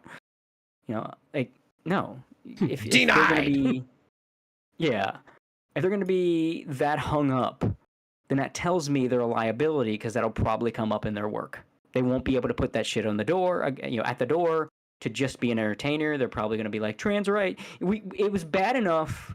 We saw what happened when some of the Hollow Stars guys dipped their toes in it. I said before, that murdered their momentum. That combined with Vesper and Magni leaving, like, murdered Hollow Stars EN's momentum, because they had it. They had a lot of great momentum. And then those two left, which was already hard enough, and then fucking Altair with that gotta support the cause, and then was it the one gravelly voice dude? Like, my streams are a safe space for people of any, and it was like, oh. And then I think like Gold Bullet said something similar, and it's like, well, everyone kind of figured with how he sounded, but we were hoping that he wouldn't, and then he did. It's like, that shit, people don't want it. People don't like activists. No, they don't. It doesn't matter what politics you have. Is it like there are signs you put out about being an activist, and once you're an activist, people know, oh, you're brain rotted. You're going to be annoying. I'm here to be entertained. You're going to be annoying. Like Kirsha, as political as she is, she's a commentary VTuber, so it's already kind of caked in. Like you're going into watching Kirsha for that, but she doesn't have the activist behavior of like tut tut.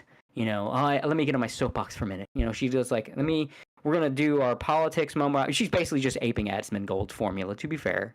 Yeah, it's like she gets news stories and videos and she comments on them. Like it's literally like the best way to describe Kirsha, it's meme review.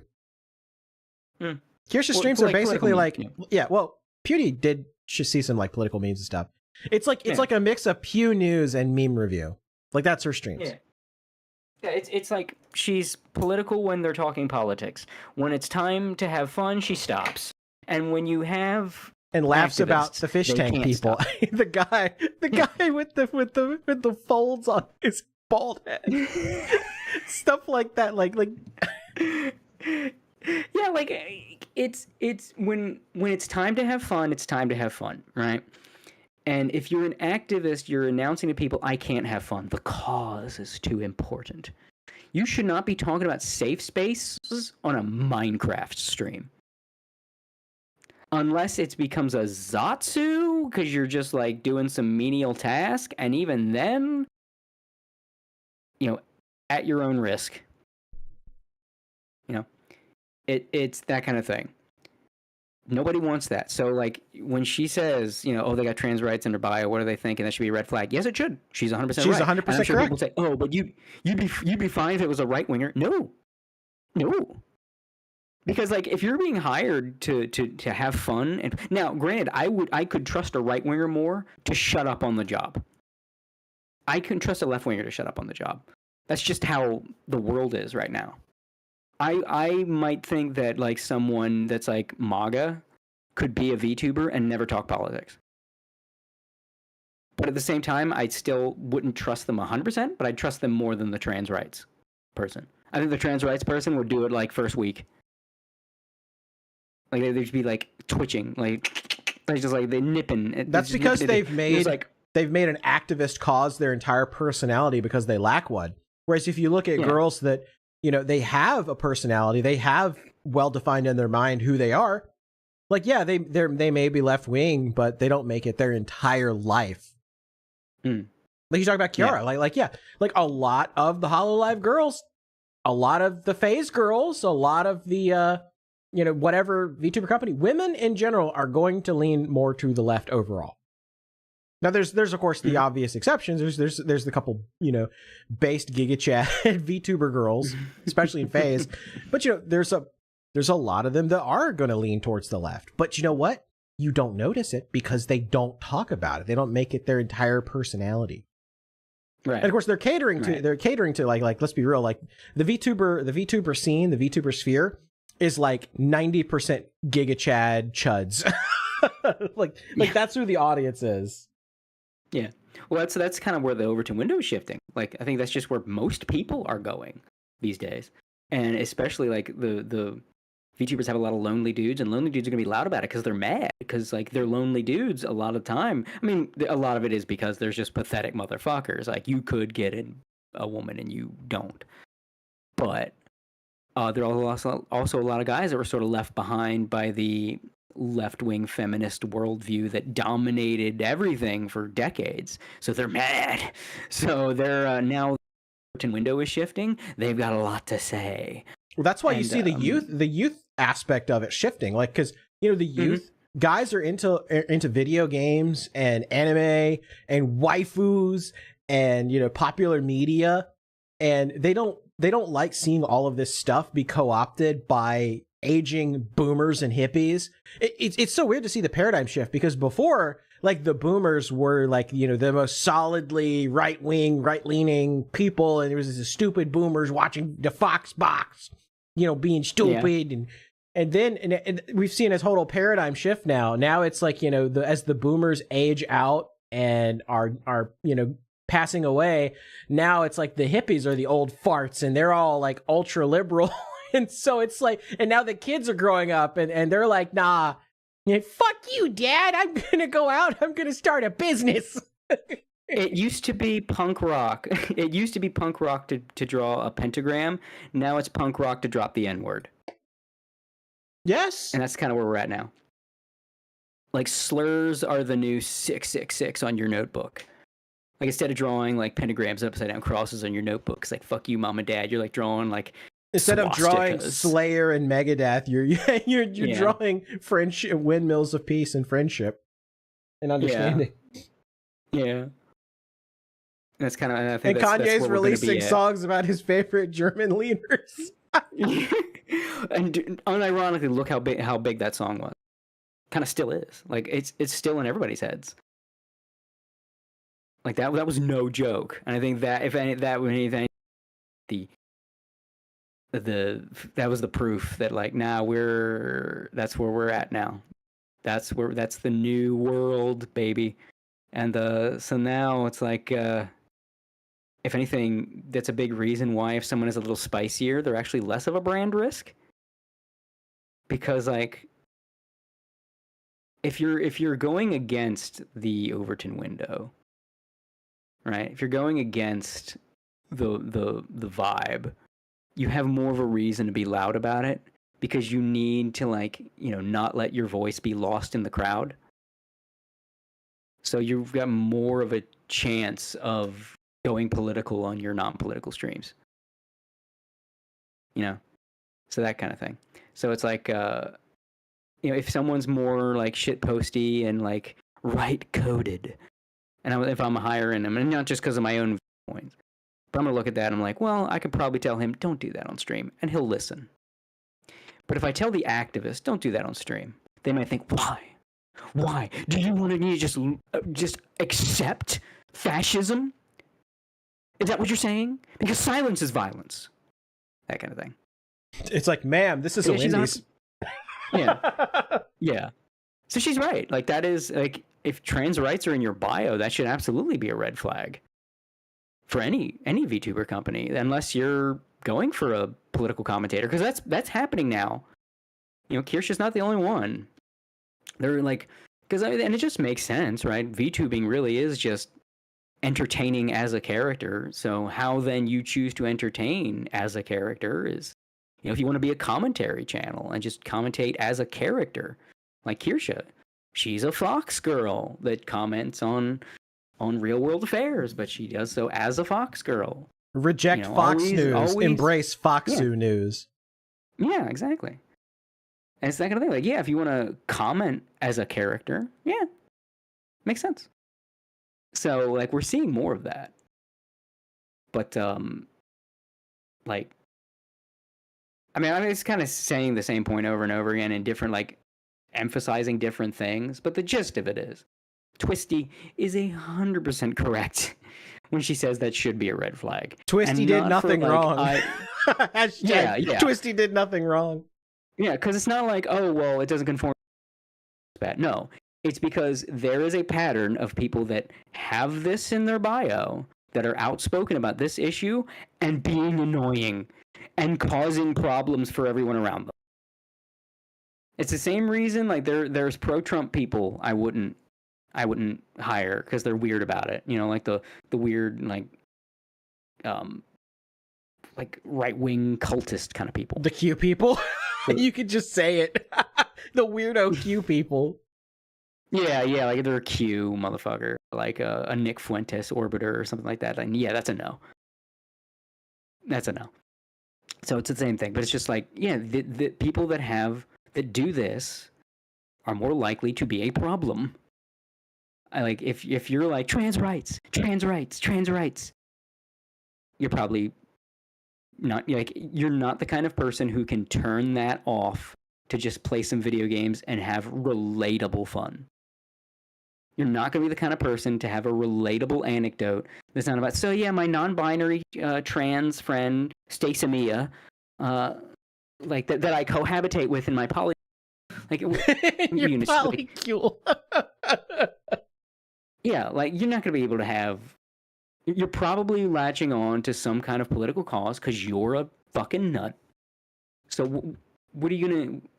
You don't have an entertaining personality. You're fucking wacko. Well, see, wacko activist. All activists end up being VTubers in the same way that somebody like Anna Valens is a VTuber. Is that they use their platform to do nothing but push political shit 24/7. Or Nyara. Nyara is another great example. Like, Yeah. this is what they do. They have a cause, and all they do is they just push that cause incessantly, because this is all they are. Nyara's entire personality is trans. Yeah, it's the cause. Like, when is Nyara gonna have a stream where they just like, okay, today we're gonna play some Minecraft and do a fun Minecraft project.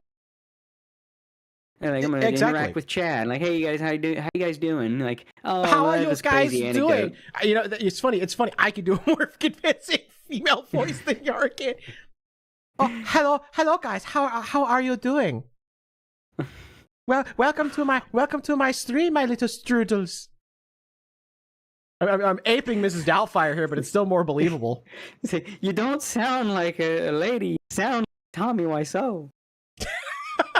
It's still a more convincing. Like, it boggles my mind that you're a VTuber, right? And you're trying to portray yourself as a female VTuber. You could at least put some effort into the voice. That's like the whole point. Yeah. And like, look, say what you will about trans issues or whatever the fuck. Completely apolitical here. You're not gonna do guy voice out of girl character unless it's a bit. Right. You're not gonna do it. That has been tried. It's too off-putting for the general VTuber audience. It does not matter where you stand on the issue of trans individuals. Politics does not matter. In pure, pragmatic, demonstrable, whatever you want to call it, it doesn't work. And if you don't believe me, I've got 4 words for you. Artemis of the Blue. Doesn't work. You get a girl character on there and a audibly male voice comes out, doesn't matter what you identify as, people will run. Doesn't work. Doesn't work. Like, if you're gonna be like, there are talents that say, like, have the term, I always forget what it is, Bobby Niku, I think it is. Yeah, it's Bobby like, Niku. up front. Yeah. I am, like, this is a female character played by a guy. I'm a guy, my character is female. That's the gimmick. But you're up front. Okay. All right. Baba Niku. Got it. I'm not, like, even someone that is the most, got trans rights in the bio. Well, no, they will support that kind of talent just for the cause, right? But not for legitimate reasons, not because they're entertaining or they're actually good talent. No, it's, I have to. I have to do my part. But most people are going to it's going to be the crying game. They're going to be like, oh, hey, cute. And then like, hey, everybody, like, oh, crap, I'm out of here. Oh, boy, I'm not gay. They're going to be clicking off your stream, chanting I'm not gay like a mantra. Doesn't work. Can't do it. It's just, you know what, you could call it what you want. You could say it's not fair, it's transphobic, whatever the fuck you want to word. It's not gonna work. It's just how it is. Yeah, people are going to look at the model. They're going to make their judgments, and if they're going into it and they don't know, it's going to be off-putting as hell. Mm-hmm. Yep. As soon as if that voice comes out and it's like, and it's the that bit, I don't remember what it's from, like, that's a penis, like the black dude looking down. I think it's from The Office. Like, that's a penis. If they hear Dr. Girlfriend, that's a funny joke on Venture Brothers, but not when it's like, unless you're doing like, unless it's the bit. Yeah, Nico brings up Porcelain Maid, and Porcelain Maid, that's the bit, and that works, right? Like, you can do that, but you have to come at it from an angle. It's like, Porcelain Maid, I'm a male spirit trapped in a doll, well, like I said, Bobby Niku, get a good voice changer or do the technicals thing where you can just fake a good female voice. That still blew my mind when he did that on stream. Yeah. Oh yeah. It's crazy. He did that on this podcast, actually. Yeah. We should find some excuse to have him back, I swear. I mean, Lord knows he's got enough to talk about with all the FGC and Smash shit going on. But like you have to have an angle. If you just present yourself, yeah, I'm female, and then that voice comes out, it doesn't matter how you identify. It doesn't matter what you think people owe you in terms of perception. That is not how they will perceive you. They will perceive you in a vacuum. So that's just a little lesson there. Like basically, the VTuber fandom, by and large, is not care about trans rights. They want to hear the cute voice come out of the cute girl, and if the voice that comes out of that cute girl sets off something, they're running. That's why you got, unless there's some kind of like, hey, you go in expecting, oh, it's a Dr. Girlfriend bit. Oh, it's porcelain doll. Something. You know, it's something like that. They'll go with it. But if you just say, yeah, you're obligated to view me as a girl, only the activists will do that, and it's not going to work. It is how it is. Take it and leave it. Feel about that however you're going to feel about that, whether you like it, don't like it, it upsets you. Oh well, you know, if it pisses you off, life's not fair. I'm not even putting my own opinion on this. That's just how it fucking works. If it takes maybe more of this character shows you, yeah. If like Kirsha can talk about things other than politics, and she often does. I mean, she's talking about Fish Tank now. Yeah, it's actually like people try to make her to be out like this like hardcore political commentator. If you watch most of her streams, politics actually takes up a very small portion of it. It's mostly just like her talking about either like something that happened or shit posting or like showing memes on the screen.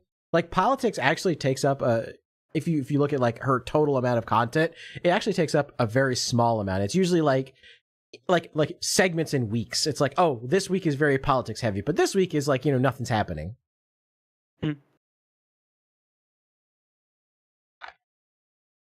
Yeah, as Shadow ZX points out, Kirsha talks more about houses and her nails than politics. Yeah, this is the politics stuff is what people keep talking about.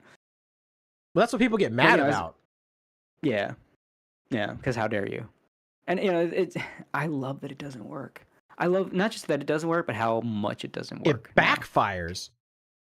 Yeah, like they tried to cancel her for her politics, and then like she made more money, more views, more subscribers, and now has a deal with Fish Tank. Lol Lamau. And you can tell how much it pisses people off that they see her being more and more and more successful. Because you see more people coming out and like trying to cancel Kirsha over shit, and it's just like, yeah, you're all Anna-Valens, like every single one of you. Mm-hmm. How many people watching Anna-Valens' attempt at being a VTuber? Like fucking nobody. Nobody. Nobody. Like Kirsha is the wall upon which all of these people just fling themselves and seethe at her. She's just an anime foxwoman. You know, talking about buying a new house and breaking her nails and trying to fix them. Like, that's it. It's the meme. It's the meme where it's just like, you know, you put the butter dog in there, and it's just like, ooh, I'm just a fox girl, and it's just like the angry guy's like, I hope you die. You know, that's the meme. I'm just a butter dog. People don't like to feel like they've been deceived. Yeah. Like whether or not that perception is accurate or fair, that is not what's being debated. The fact of the matter is people do feel like they're being deceived. If you're not upfront in some way. And the trans thing is not working for VTubing. Like I think it's been tried, and it just doesn't work. Again, think how you want, call it unfair, call VTuber fans transphobes. That is your right. Interpret it how you will, but the facts are facts, and that's the market is what it is. Yeah, you can what it is. You can cry about it, you can cope about it, but it is what it is. You can cry about it, you can cheer about it. You say, yeah, based, tranny, get out. but whatever you feel about it, that's how it is. Like, I think part of it too. It's like, you know, women finally have a chance to have a method of entertainment where They don't have to Like, show their body to do it. yeah, where they can just be entertainers, and it's like it's like the fucking men and women spaces thing all the fucking over again. You know, it's I mean, I'm definitely trying not to get into a political discussion. This is just solely about the medium of VTubing and the metrics. I am speaking solely on metrics. Right. We're skirting around the issue because we don't want to get into it. Yeah, but this is just completely a numbers game that I'm talking here. And that is how it is. And I think a lot of people like Nyara are mad about that situation. Right, because they want to they want to change the market so that their particular style of content and character is like the market leader, but you're never going to do that. Mm-hmm. This market is not going to change from what it is. Yeah. Yep. I mean, kind of talking in circles here, so I guess we can move on with the video. Yeah. And I'm gonna read a couple things here real quick because I saw that. Here we go. Yeah, Tomak renewed his membership. He's been a member for 2 months. Said, "Remember, a lot of success is from pure effort of spite."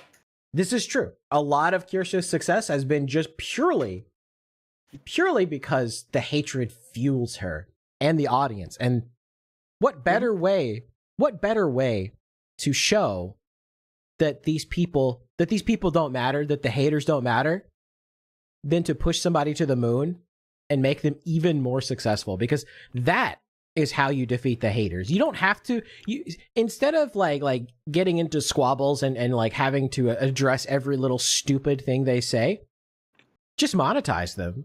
Monetize their hate, turn it into something positive. And that's what Kirscha's been like an expert at.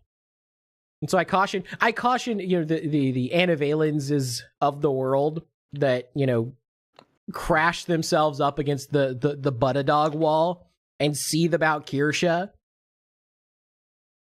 and just spurg out about Kirscha. It's like, yeah, you're just going to end up making her more money. Yep. And you're gonna watch the number go up as you impotently rage at this Fox lady. Yeah. God bless her, you know, all the success in the world for Kirscha. Kicking ass, taking names. Yep. All right, let's just see more of this Twisty. Yep, let's see more of this Twisty. Runaway life. I'm not kidding. Like, I could not get through this. Like, it's really bad. Like, it's shocked. I cannot believe that she was hired. Like, not even like just being mean because I'm transphobic. No, like, part of it's that. No, it's not. You watched the video. I know. I can't. I think it's cute. Well, your legs are really long though. They're so, it doesn't make sense because the upper like half of my body is so compact, and then you just have the longest fucking legs on the planet. Like, it just doesn't make any sense. They kind of look like me. Cause I have like remember like the raccoon wanted me to have like. Oh yeah, he wanted to have long, sexy legs. Yeah, but I think I like you. It's literally only because their audience are all fucking Twitter and they don't want to piss them off, which is fucking weird because none of those people watch me anyways. So why should I care about like them being pissed off? This is just advertisement for her. Why should they care about you?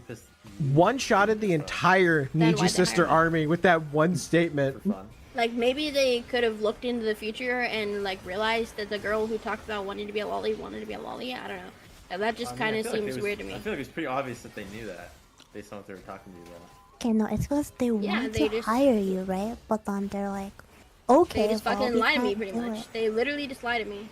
No, it's because they wanted to hire you. Yeah, so they lied. It's fine. You can get a lolly model next time. They're never gonna give me a fucking lolly model. Like, it makes me so mad. And everybody wonders why I don't want to stream. Like, my fans are fucking retarded. And they're upset that I spam collabs all day. Have you ever considered it's because none of you, like, send me any money at all?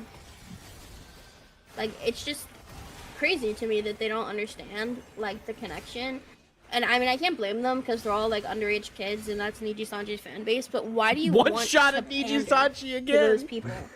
Those ugly fucking models that they pay nothing for. Take all of our income.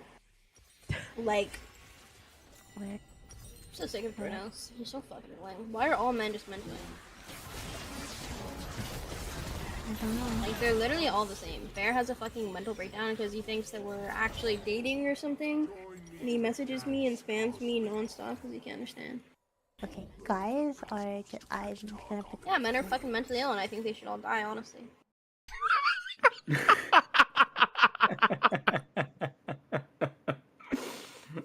Bint is in shambles right now. Yeah.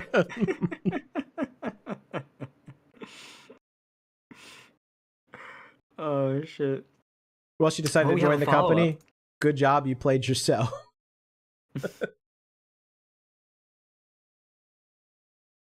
Well, we have a follow up to that, Yes, yes, we do. She- which I just sent you.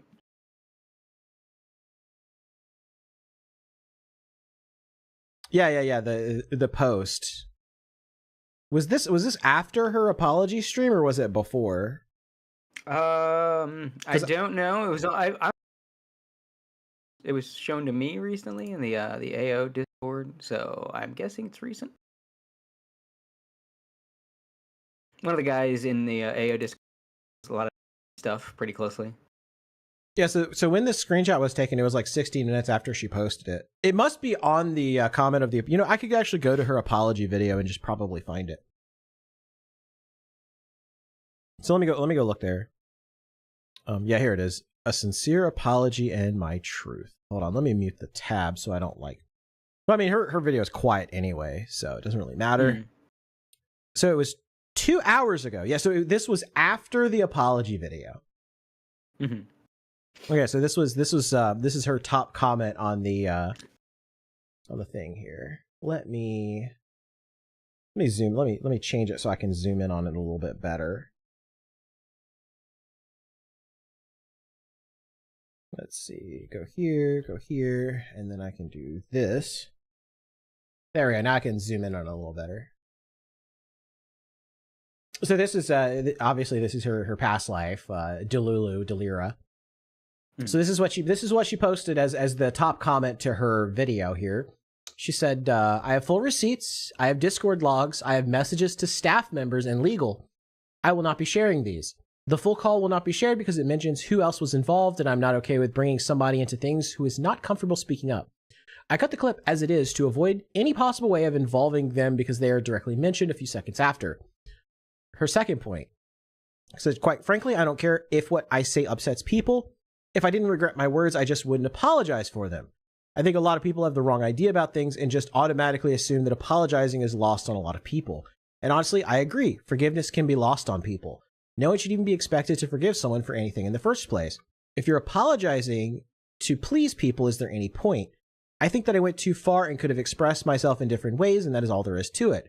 But honestly, it has nothing to do with forgiveness from the types of people who will vilify and harass me, all while defending a genuine predator. And that's a good point there too, because a lot of the Niji sisters are still standing for Aster.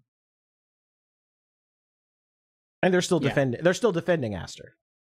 Because they want to fuck his anime fuckboy avatar. Like that's Pretty much it, yeah. He didn't do nothing. Yeah. But it's like when Twisty talked about how they all like how she doesn't vibe with a lot of the Niji sisters and like the other Niji girls because they're all like into BL boy love, and she doesn't vibe with that shit. Like that's like the whole Niji Sanji fan base, and that's why they're so into the guys. That's why all of the Niji Sanji men are all like uber twinks that do like, you know, implied, you know, wink wink nudge nudge, they're all gay kind of stuff. Yeah. It's purely for the Niji sister, you know, fantasy of I can change him. Mm-hmm. That's literally what it is. Niji sisters are what you get when you market specifically to Fujos. Never do it. There's a reason that Fujo translates to what it translates to. Yeah, not Fujoshi. even just not even just Fujoshis, but also like Tumblr Fujoshis. So it's like, you know, a layer, the kinds of chicks that would post like super hulock stuff. Yeah. That's, you know, that's the Nijisister. That's who they are. They were the people that got kicked off of Tumblr because they banned porn. Which again, I still will never stop loving that they left Tumblr because it banned porn, and yet these people complain constantly about like horniness and male gaze and sex this, how dare you. Okay, well, why'd you leave Tumblr? If it should be your wonderland. The male gaze is gone. It's like, no, you don't understand. I wanted them to ban this stuff I don't like and allow the stuff I like, you know? That's why safe horny is a thing. Mm-hmm. Safe horny is really just, you know, it's okay for the people that were exiled from Tumblr. That's just the definition of what it is. It's like, they can goon, but it's something that you can't goon to. Right. It's also why you have a rise in paraphilias too, because like, you know, you take away guys' ability to just be normally horny. They got to find like another outlet for these. They've got to find weird shit needs. to get into. Yeah, they're allowed to. That's where all that stupid "step on me, mommy" thing that was a few years ago, like a few years back.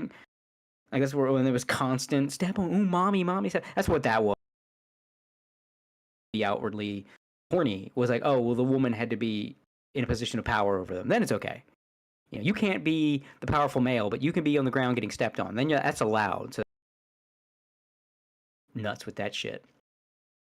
Like, thank God the Overton window shifted, or else we get like oh my God, forget like all the activists that would be in power. It was just the only way horny teenage boys would ever be horny would just be like loudly, "Step on me, mommy, step on me," constantly. And I was on my last fucking nerve with that shit when it finally. Like, I'm not saying it never happens now, but I mean the prevalence of it. You can almost plot Nick Rekieta's entire downfall from that moment at Anime Matsuri when the chick with like the massive goth boots stepped on him. It was like that was the moment. Like everything. She didn't know that she stepped on a cocaine bag earlier. And then when she stepped on Nick and why it got on him and he inhaled it, it's like, I'm feeling really good right now. I don't know why. It was just, that was the moment. Somehow, some way, it like infused him with pure cocaine. It got on his shirt, and then his wife did laundry, and the cocaine got on clothes. And that's the excuse they gave in court. You're right. Oh, Jesus. All right, let's continue here. Yeah, let's get back to the topic. We sidebarred a little bit there. Yeah. Says this has always been a guilty until proven guilty situation, or I think she meant not guilty until proven guilty situation, and it will probably stay that way forever. I truly hope it does because I do not want such people to ever interact with me or my content. I think she meant maybe this has always been a guilty until proven not guilty situation, maybe. Yeah.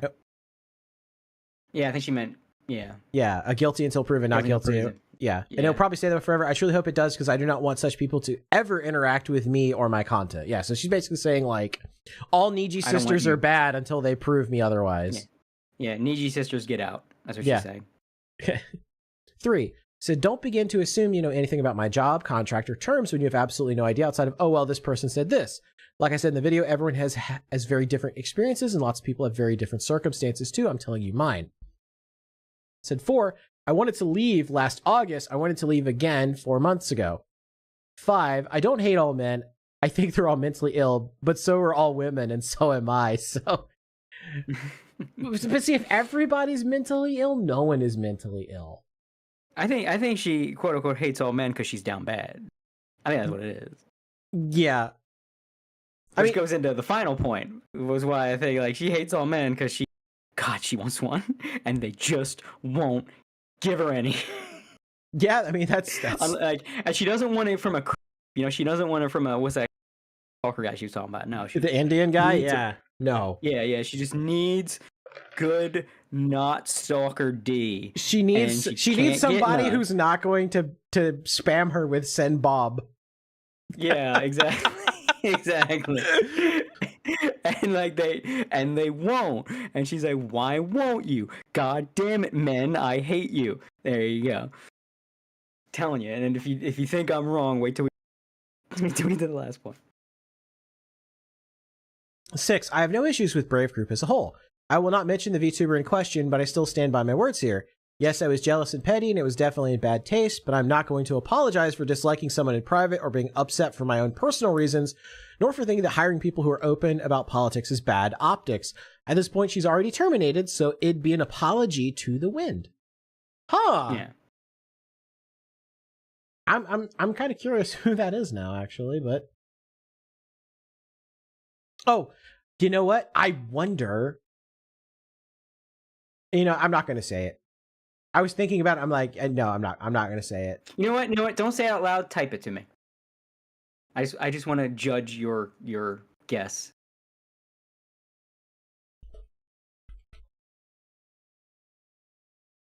Yeah, I could see the logic, but I don't know if that particular VTuber had much of a online presence before being hired, and I don't think. Yeah, because I'm not sure what her past life was, because I've never really looked into it. But it just the thought came to me, and I was like, I could see this, but she said see why Brave you think Group, that, especially after recent things, events. Yeah, but I don't think that particular VTuber had much of a known online presence enough for Twisty.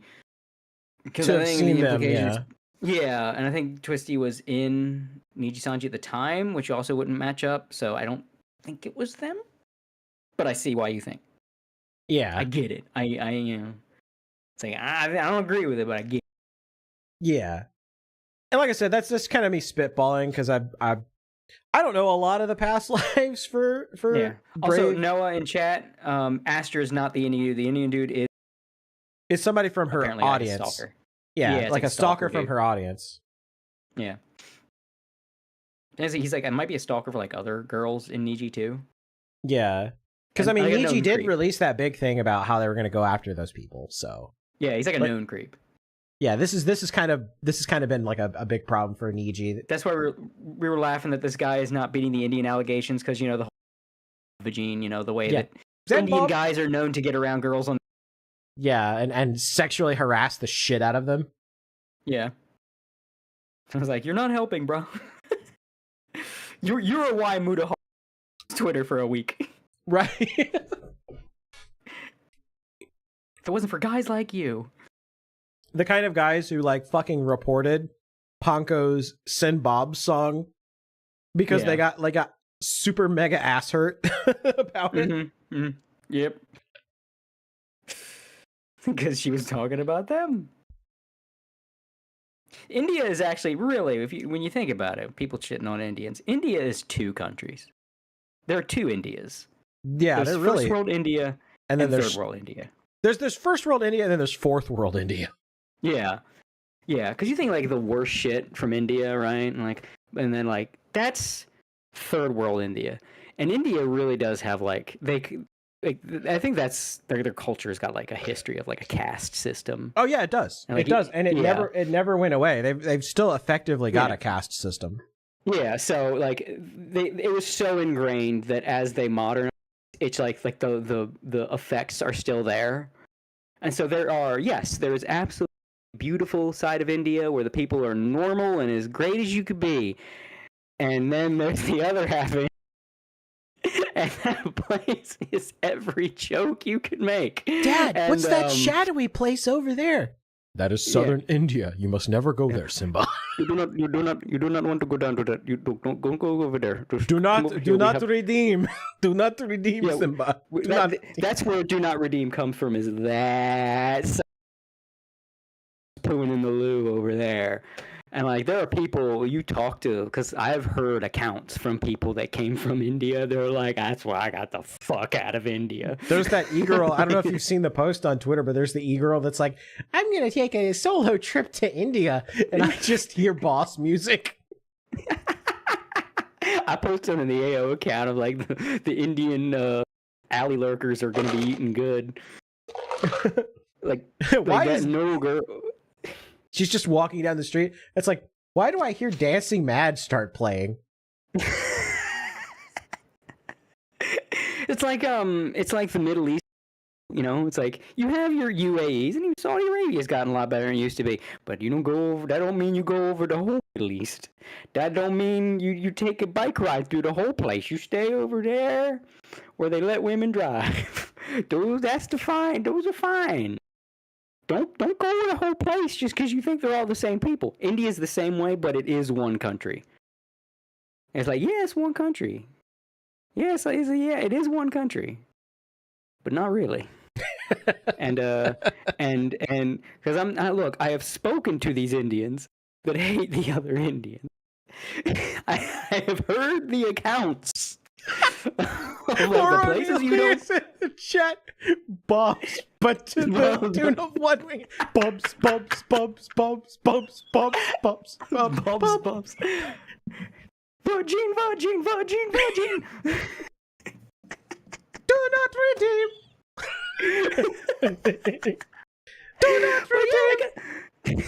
But like I've heard the stories from Indians of like the shit they ran from, and it's like, you know, like, you don't go down. Send me Vagine.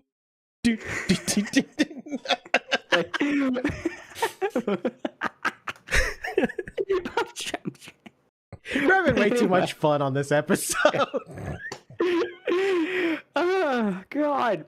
But yeah, like I've heard the stories of like, you know, people go. They would talk about like there would always be a city they knew that was close to where they came from. That like it was like their Shelbyville. Yeah, right.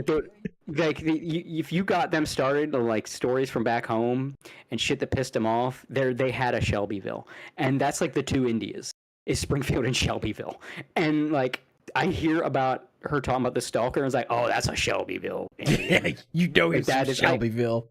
Yeah, like that is.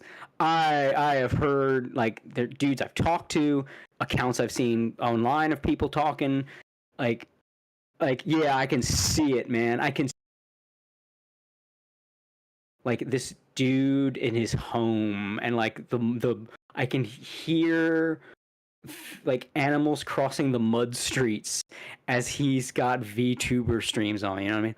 Like I can like yeah, that tracks.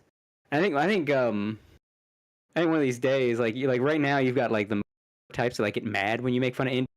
I think one day, first world India is going to get so sick of getting roped up with third world India, they're going to get racist to themselves. You're going to fight. You're like the Indian third impact is going to take place, where India turns on India. I like Nochi's comment in the chat. It's like that meme where the Mexicans are telling the other Mexicans, we don't like your kind. That's what it's going to be like. For real. Unironically. Indians are going to be telling other Indians, go back to India. Because right now, it's like, stop making fun of us.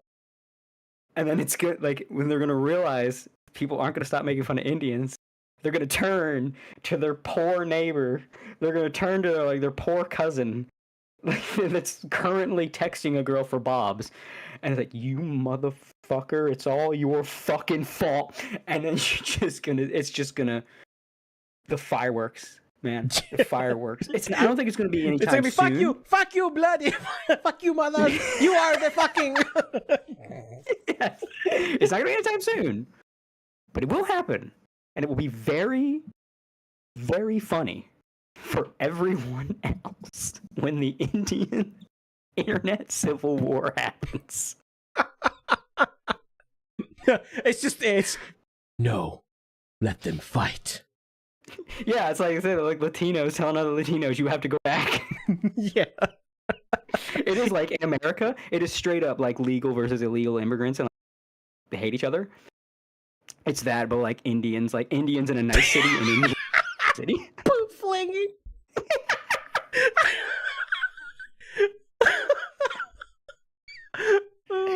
shit.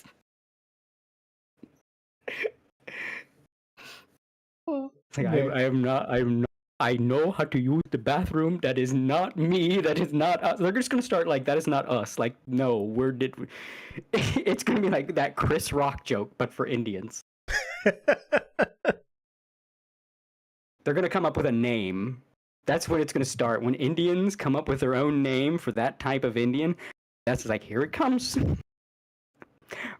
Get ready, boys. Get your memes on standby.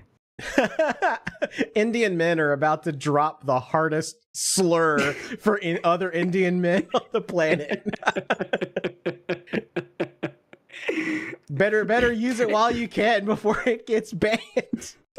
If you want to see too, like how like a poop flinging, you might say battle with the 7-Eleven. And it'll be instead of 9/11, it's 7-Eleven.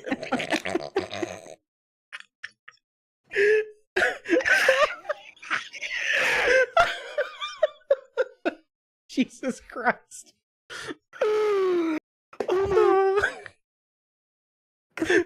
like there was a this example, and this is like a serious example, but like it was in one of these shitty Indian cities. A bunch of guys like lured a girl and her boyfriend on a bus and just did the most horrific shit. Because they were like, oh, we stole a bus and then we're going to use this bus to like pick up people and rob them. And they did just the most horrific shit to this girl and guy. And man, the nation of India was out for their blood. But you had like the lawyer for those guys was saying like, oh no, it was because you see, when a girl goes out after 9 o'clock, and she is not married, she deserves to be raped. Like, it's not a joke. That's not me paraphrasing. That was his defense. And then, like, you had other Indians that, like, I want your blood on the ground now.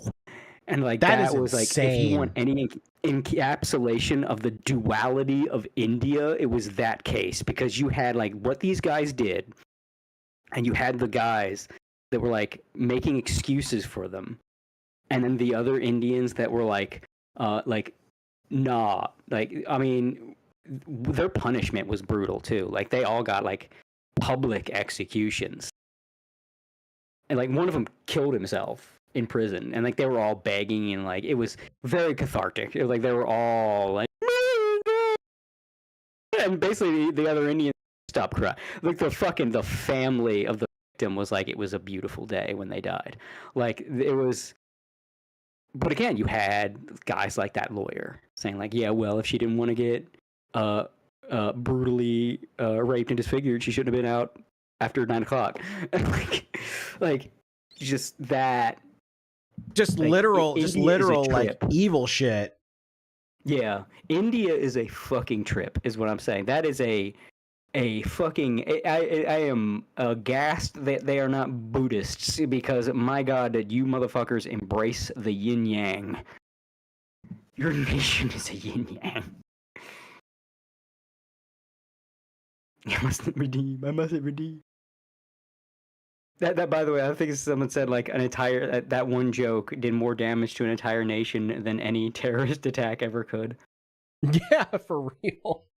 That one internet clip. Do not redeem. Indiana will never live that down. No, sir. Do not redeem the gift card. No. Oh yeah, technically India is Buddhist, but like, no, I'm not thinking Buddhist. I'm stupid. It's Taoism. Tao, yeah, yang. specifically. Yeah, I don't know why I'm saying Buddhist.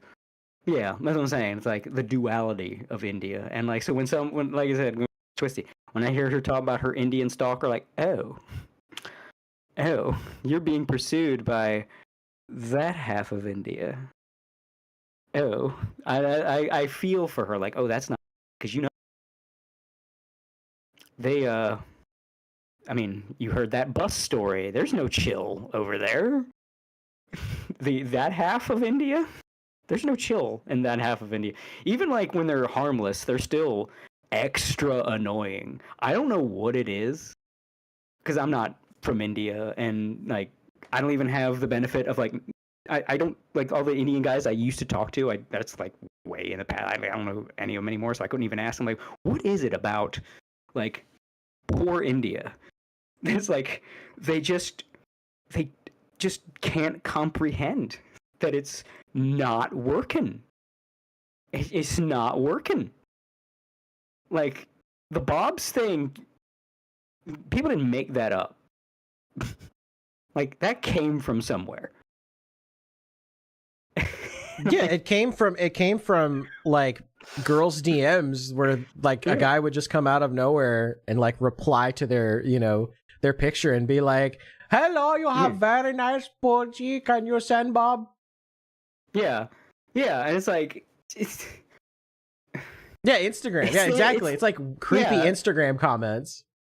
It's like what makes them think it would work? It's several steps dumber than the construction site catcalling. Because, like, yeah, we roll our eyes when people complain about catcalling because the feminists killed that. But in reality, it is very stupid because it's never worked. It has never in the history. You've never had a woman walking by and that's when the guy go, "Nice ass, sweet cheeks." No woman has ever gone, "Hey lady, you got some nice tits there." And you haven't had a girl just like turn around and be like, "Why, thank you." You think so? Yeah, you think so? What's your number? Like, that's never happened in the. That's never happened in the. Unless like I could see if like the dude was like, you know, like a 6'7" Giga Chad and he's just like, "Hey, nice tits." And she just turned around and she like immediately realized he was like a supreme Giga Chad, but most of those guys are probably not going to be doing construction jobs. Yeah, and most of those guys, if you're a supreme Giga Chad, you don't need to say, "Hey, nice tits." You don't need to if you're saying nice tits, she's turning her head, not the other way around. Exactly. So it's like, so already that's stupid and not going to work. And then you have the next step, which is the unsolicited dick pic. Because it's just like a reason I don't put it as high. It's because it's an impulse by the mentally ill. But still, when has it worked? Did you really think? I mean, a lot of times it's a cry for help. Let's be real. Dick pics are cries for help. Like, I just need intimacy. Someone see it because no one wants to see it. Someone needs to see it. You know. And then like the "Hello, will you show Bob? Like, I really think you're pretty. Will you show Bob?" Like, do you fucking like, because like there's still logic there and it's dumber than the catcall. Because the unsolicited dick pic contains enough mental illness where you still have agency of your actions, but a little is taken away. Where there's a little wiggle room to say, "Okay, I see how you've how you've done this fuck up, right?" But the thirsty Indian was like in complete control of his faculties, beyond being horny, because we know that does lower men's IQ a little bit. But he's in complete control of his actions, right? He's like already trying. He's talking like a fucking toddler because his English is bad. So it is the most struggled communication. So you add that onto there. And he's just saying, "Yes, can you show me your breasts?" Like, why would she? Why would she? Rajneesh, Pajit, whatever your name is. Why? Like, did you think? What did you think was going to happen when you sent that request? Because again, the dick pic, it's a impulse. And you're not in the right space unless you're like one of these sexual predator, like really far gone guys. But that's like dark shit. I'm talking about your average dick pic is usually from a dude that's like, something's wrong. And he just needs. Yeah, it's like It's always from a guy with the most unfortunate penis on the planet. Yeah, that doesn't help. No guy with a normal penis has ever sent a dick pic on the internet to somebody else. What's so the song? Too. The song from Bo Burnham, you know, "Welcome to the Internet." Yeah.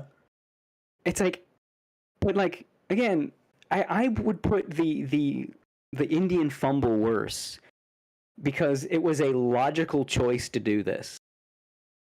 That's like, you made a logical choice to fail utterly. It's like me being completely in my right mind, right? I'm not drunk. I'm not mentally ill. I'm not high. Nothing is wrong with my brain. And I say to myself, I should perform surgery on myself to deal with. I have stomach pains. Let me just, again, completely. I'm not schizophrenic.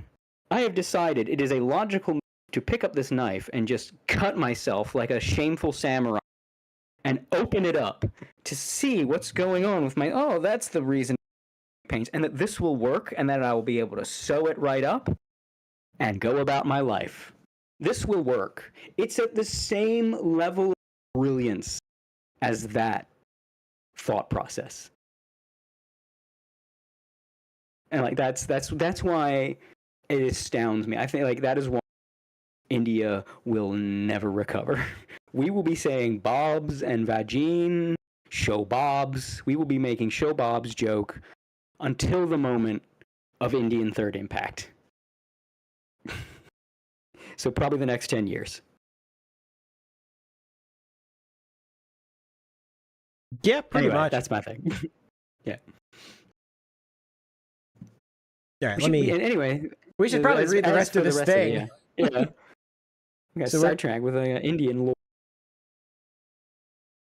Yeah, she's already terminated. Apology to the wind. Blah blah blah. It says 7. You're deflecting blame. 2 people can make mistakes at the same time. I want to start fresh and move on with my life. I'd like to take some time away, and that is not something I felt like I could do without getting everything off my chest. I think that these things were very important to address together because of all the comments I've seen going, well, she said this, so they're totally innocent, which is just not how things work. Yeah. If she said something that offended you, it doesn't mean that everything she said about Aster is like suddenly fiction. But I mean, they're coping and they're desperate because they want to believe that it's like all fake and Aster's a good boy who did do Nelfin. Mm. Oh, he ain't. No. Well, just the Scarlet stuff alone. It's so frustrating, man. It's like these kind of guys are ruining the idea of being a male VTuber. Because like, oh, well, if you're a male VTuber, clearly you only become a male VTuber so you can slide into women's spaces and slide into their DMs and because you're a creep. Like, it's like already dudes are out here on the grind trying to get something going, and then dudes like you are in is just making it more difficult for all. Because everyone's just going to assume, oh, you just want to creep on my Yoshi. Like, no, I'm trying to fucking play pretend down here. I ain't trying to slide in no one's DMs. I'm trying to pretend to be a fucking wizard or whatever. I just want to be a wizard. I just want to be a wizard and play video games as a wizard.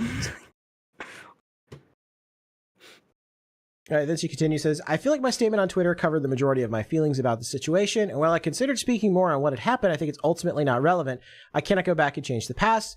The most I can do is say sorry and be better for myself and my fans. She also says that she's a lolicon and that she's not going to apologize for it and that she's going to continue her incestuous lolly. I said before and I say again, days that I did not know the fetishes of strangers. That's what I think. She's things I didn't need to know today. She down bad. She is. Look. I said before, it's one of those double standards things that, like, it's a double standard, but it makes sense. It is more okay for women to be into lolly than men, because if it's a girl into it, then it's probably because it's age play, and age play is a lot less weird. It comes, like, even the psychology of age play, it comes from much more normal place. It's like, it's weird how fetishes that seem really fucked up are actually super normal. Like, rape. Like, rape fetishes. Yeah, there's like a lot of very benign places it comes from, and with age play. So if, she's into age play, whoever's, gonna date her, have fun with that. I hope you have a good imagination. Or a good lawyer. A good lawyer, yeah. Yeah, it's like, because, that shit can get weird when it's dressing and acting like a child in person, and and if you look, if you've got a partner into age play and you want to I'm sorry, if you want to see what somebody has to deal with if they've got a partner into age play, watch ABDL videos. Now, it doesn't always go that far, right? Age play isn't always like diaper shit, but just watch grown ass people in diapers putting on baby voices and like realize That's what some people have to do Jim for love. played that on his stream. Watch the dude's just in the fucking diapers and shit. That's what some people have to deal with for love. Oh my god. Just That's at what I that. gotta do. If a grown ass man's wearing a diaper, just get the fuck out. Yeah, ABDL is that is different than age play. It gets roped in with it, but it is different. It comes from a different place. Like I've talked like the roots of fetishes. It comes from a different root. It is psychologically different than age play. And it is one of those things where it's like there's a reason people make fun of this.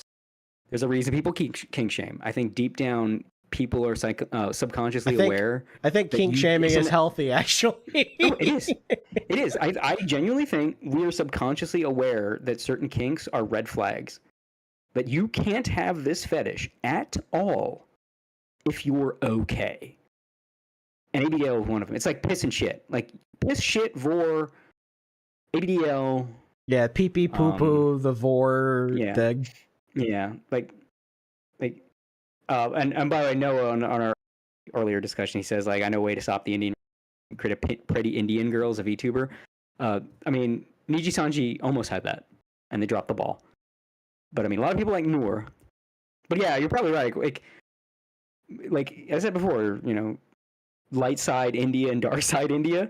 Some girl from light side India gonna get a internet anime avatar and play a character, and she gonna do wonders for India. She'll be the inverse to Do Not Redeem. But first you gotta find a girl from light side India that wants to deal with all the Bob's Vagine and Do Not Redeem jokes that are gonna come her way. If she can power through and play into them a little bit, yeah, she'd be like, yeah. It's gonna have to be light side India too, because there ain't nobody from dark side India gonna be able to do that. You get someone from dark side India trying to do VTubing, the second you do a Bob's and Vagine joke, she's gonna go on a fucking like absolutely. You want to talk about crash out? She gonna probably kill somebody. She gonna take a life. She gonna end stream, leave the house, run someone over in her car. But so it'd have to be light side India. But yeah, no, you're probably right. I probably will happen. Like genuinely, there will probably be a girl from light side India will become a VTuber and do wonders for the entire country. They'll have to give her like a fucking position as ambassador for all the good she'll do. She'll become India's official VTuber ambassador because she's undoing all the damage that getting rid of Apu and the Do Not Redeem has done to the country. Yeah, that was the thing too. Getting rid of Apu fucked India over too. Because before that, what was India? Oh, they run 7-Eleven. Yeah, they business owners. Yeah, they own all of the 7-Elevens and they're all business owners and they have large families. That was when you thought about Indians, that's what you thought. Yeah, it's like you can make fun of that, but it was genuinely positive. And then you took that away, and nature abhors a vacuum. You can't just take that away and think there will be no stereotypes of Indians anymore. Nature abhors a vacuum. But yeah, Niji Sanji's India's first I saw that too. Oh shit. Oh man. With the kink thing. Yeah, it's just like there's some you can't have and be okay. Like we've seen people that are into vor. In fact, there's a famous one, Justin RPG. You know, and there's some that I think there's certain fetishes like people want to rally against because they're like adjacent to predator. Love each other. Love each other. Yeah, like people that are into vor are a lot like they're all mentally ill, like literally all mentally ill. And like, but there's like certain fetishes that people want to rally against because they're like, oh, well, they're like adjacent to internet predators, right? Like age play, like girls that want to be lollies. Like, oh, well, it's just like pedophilia. No, you moron. It's like the lolly thing we talked about before. It's like girls have two modes. Girls they want to be the sexy vixen, and then they also want to be, you know, ooh, woo, I'm just a cute butted dog. Yeah, they want to be cute or they want to be sexy. And sometimes I like to merge them. And like we talked about before, like it's the whole thing. Not everybody that attend to pedophile, but everybody's that are pedophiles into loli. Like, yeah, pedos are into it. Also, you know, girls doing age play. People, you know, like to indulge in taboos and wrongs and affliction. Basically, there are a lot of people like loli shit for the same reason that people in Grand Theft Auto. Same shit. Just in a sexual manner. Yeah, Shondo. A lot of people make jokes about it. I mean, there's a whole thing. Like, Japan's much cooler about joking about it. Like, you know, in the West, well, you don't even joke about being a pedophile. Japan jokes about being pedophiles all the time. That's the half of Shigure Ui's gimmick.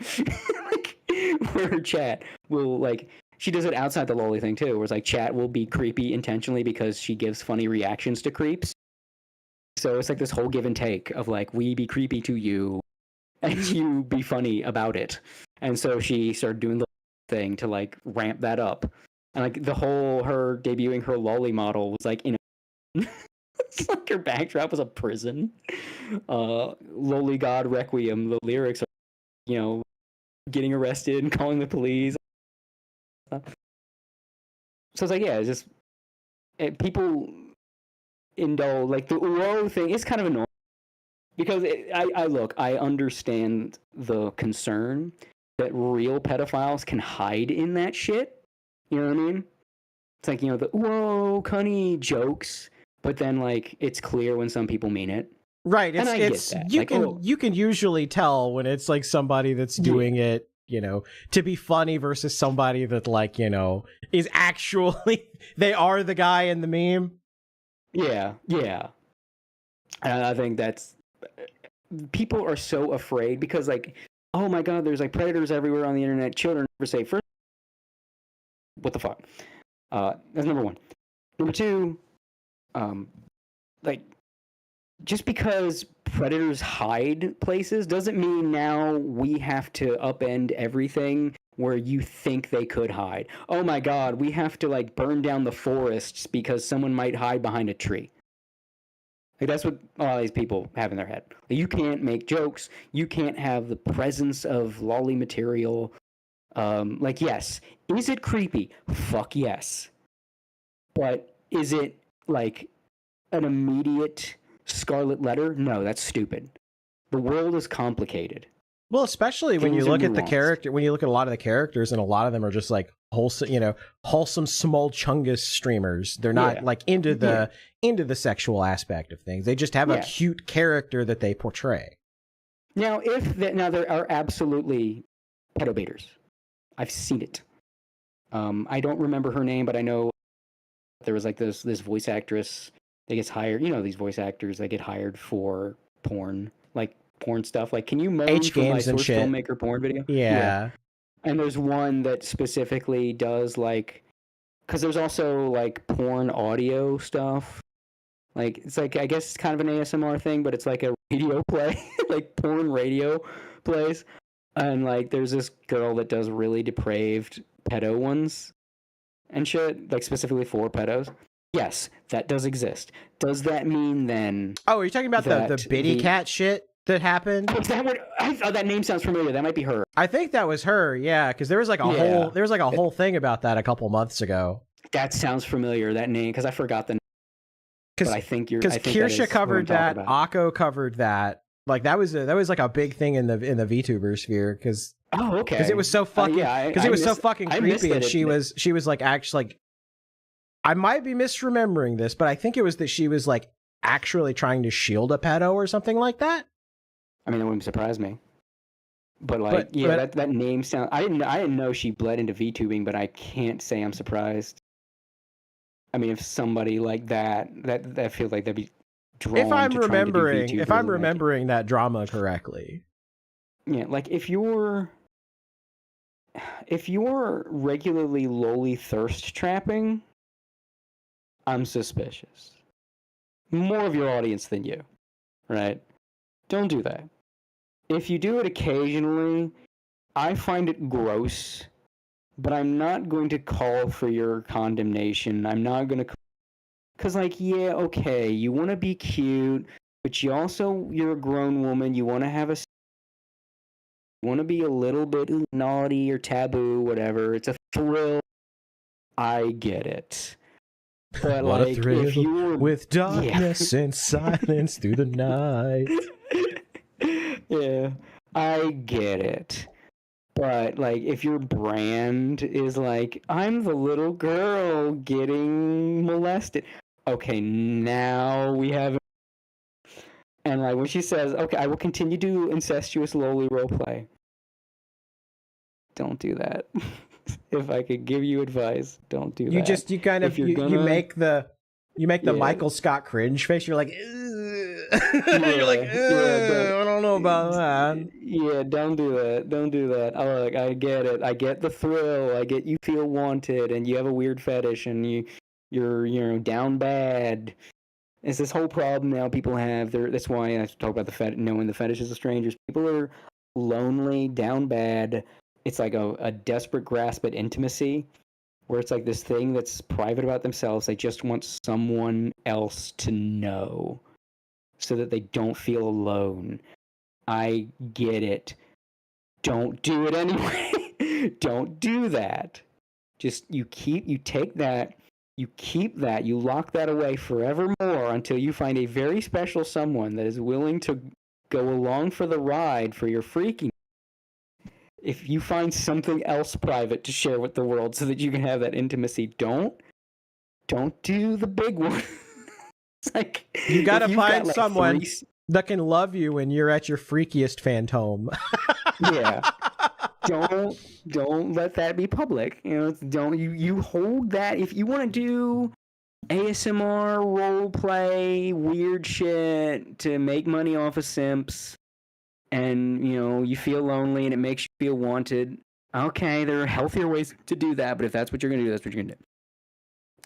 But the really freaky ones, because look, I said before, age play doesn't come from a dark place. Nor does age play typically lead to a dark place. That's why I say it's not that. It like wannabe internet warriors will rage against it because it's like child adjacent, but in reality, it's harmless. And it's just it's like I want to shed the responsibilities of adulthood, being in a sexual manner. I want to indulge in a societal taboo in a safe, controlled environment where it's not real. It's that kind of thing. It's like all of these things are inherent in someone that has boundaries and knows what's right and wrong, and probably has like some self-confidence issue, whatever. It's kind of like how CEOs are really into BDSM because they're always in control and it's freeing to release control. It's that kind of thing where it's like I have to deal with my adult things and it's freeing to be a kid in my intimate space. So it's like, yeah, none of this root cause says predator, but it's still really fucking weird. Yeah, and that doesn't mean that they, because like with the whole argument, the problem is that the two sides are, they're all this way or none of them. It's like no, there are some fucking weirdos, there are some fucking creeps. Don't pretend like there's not, because they're everywhere. Yeah, they exist everywhere. From like in VTuber audiences, yeah, they're there. They're there in on Twitter. They're on fucking forums, where you're based, lolcow people. It's like, oh yeah, they're there too. Mm-hmm. Don't pretend like your shit doesn't stink. Mm-hmm. Yeah, you gotta gatekeep your worst. That's what. Right. That's what I've talked about. Gatekeep. 100% gatekeeping, keeping them out, calling them out when they pop up. Fandoms are in such a bad place right now. That's why I said we're all. Because we didn't gatekeep hard enough, and that's why it's everywhere now. That's why Vor broke containment, and we have the whole thing. Whoa, cunny everywhere. And it's like, okay, all right, that's you can't put that cat back in that bag. You can't put the shit back in that goose, but I'm sure somebody jacked off to it. Yeah. But like you can.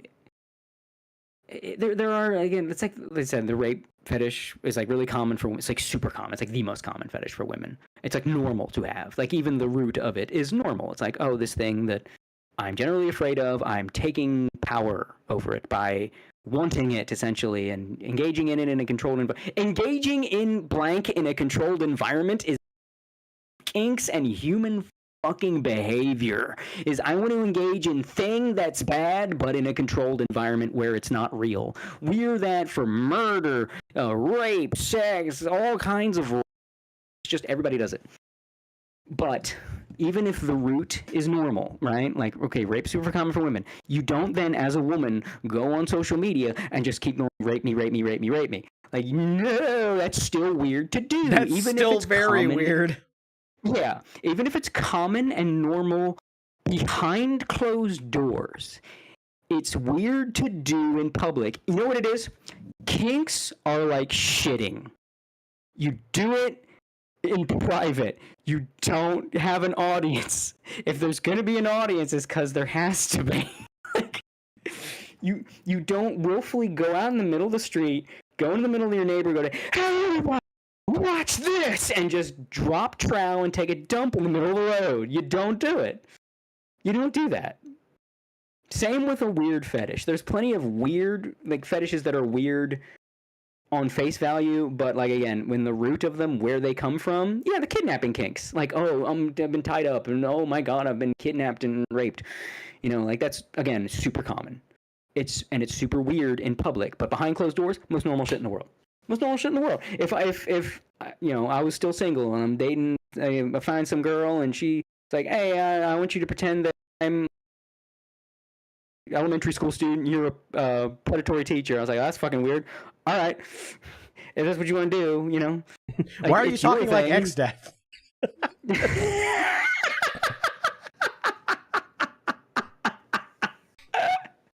It's like, well, if I'm gonna be the villain, I'm gonna go all out on the role. Bend over, small child. Oh, but you know, it's weird, but you know, I'll go. But it's because it's behind closed doors. Then I'm like, yeah, this is weird, but I will play along because weird though it may be, it's not a problem. You know what I mean? Because this is an alone time, an intimate alone time. Things change in terms of weird and not weird, whether or not it's the public square or a bedroom with only 2 people in it. And you can slam against the wall numerous times.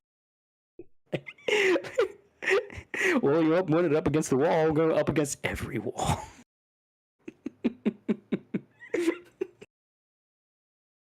Bend over. But no, man, something is like, it's normal in private and fucking weird in public.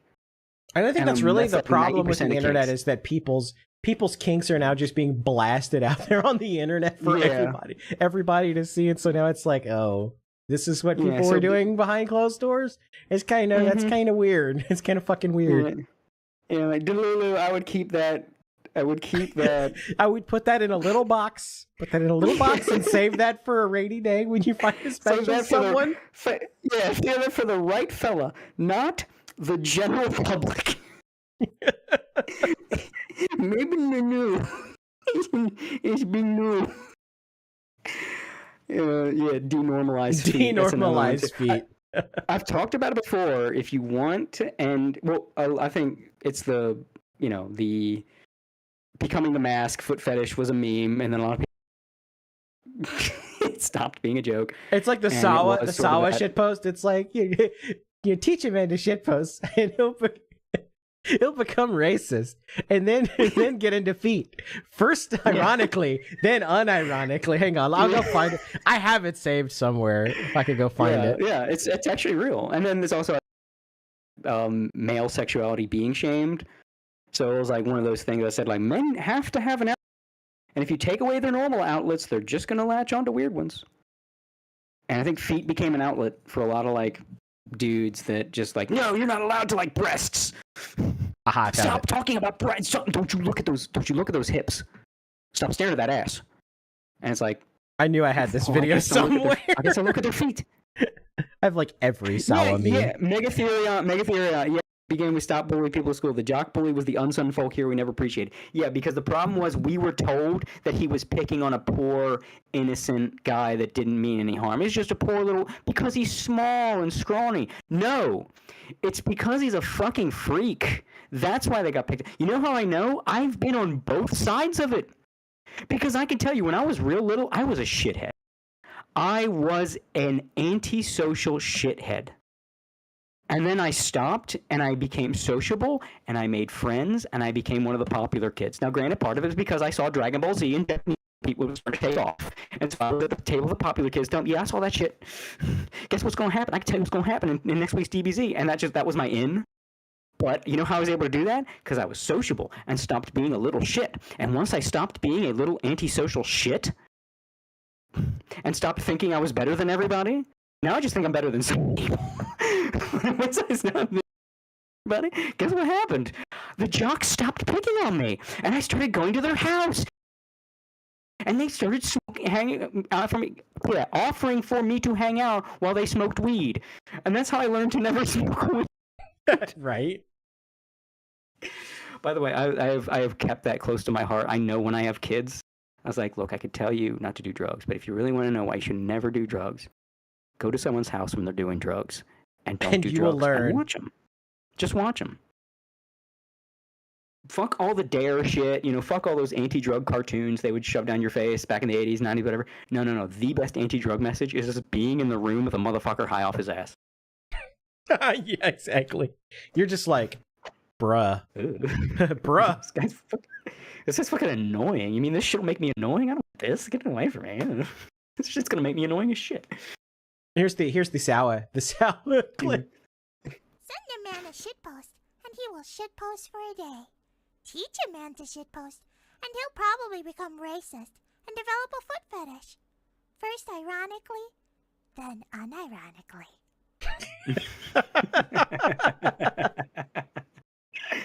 I think the feet thing might be have crested the foot fetish. I think it might be doing down now.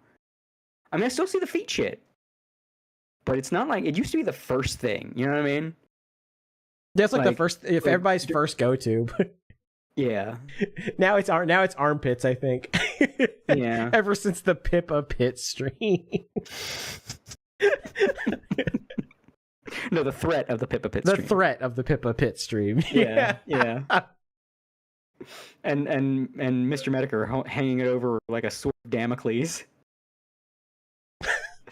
It's way funnier because she never said it. He just threw it out there. He's just like, oh yeah, she promised pits. What is it, 300K or something? I don't know. She's at 400K now. Yeah. We had the pit stream cometh. Sorry, Capipis, you're never getting the pit stream. I don't know if I want it because, like, again, the fetish shit's gross, and like, I don't want to encourage them. But the feet stream was really, really funny because it was 90% her shaming everyone for liking feet. Yeah, and all of chat sending in their feet. Yeah, like you making people look at a bunch of men's feet. And then she showed her feet for like 2 seconds, a millisecond. Yeah, like that's how you disarm something weird, is that you make everybody laugh about it.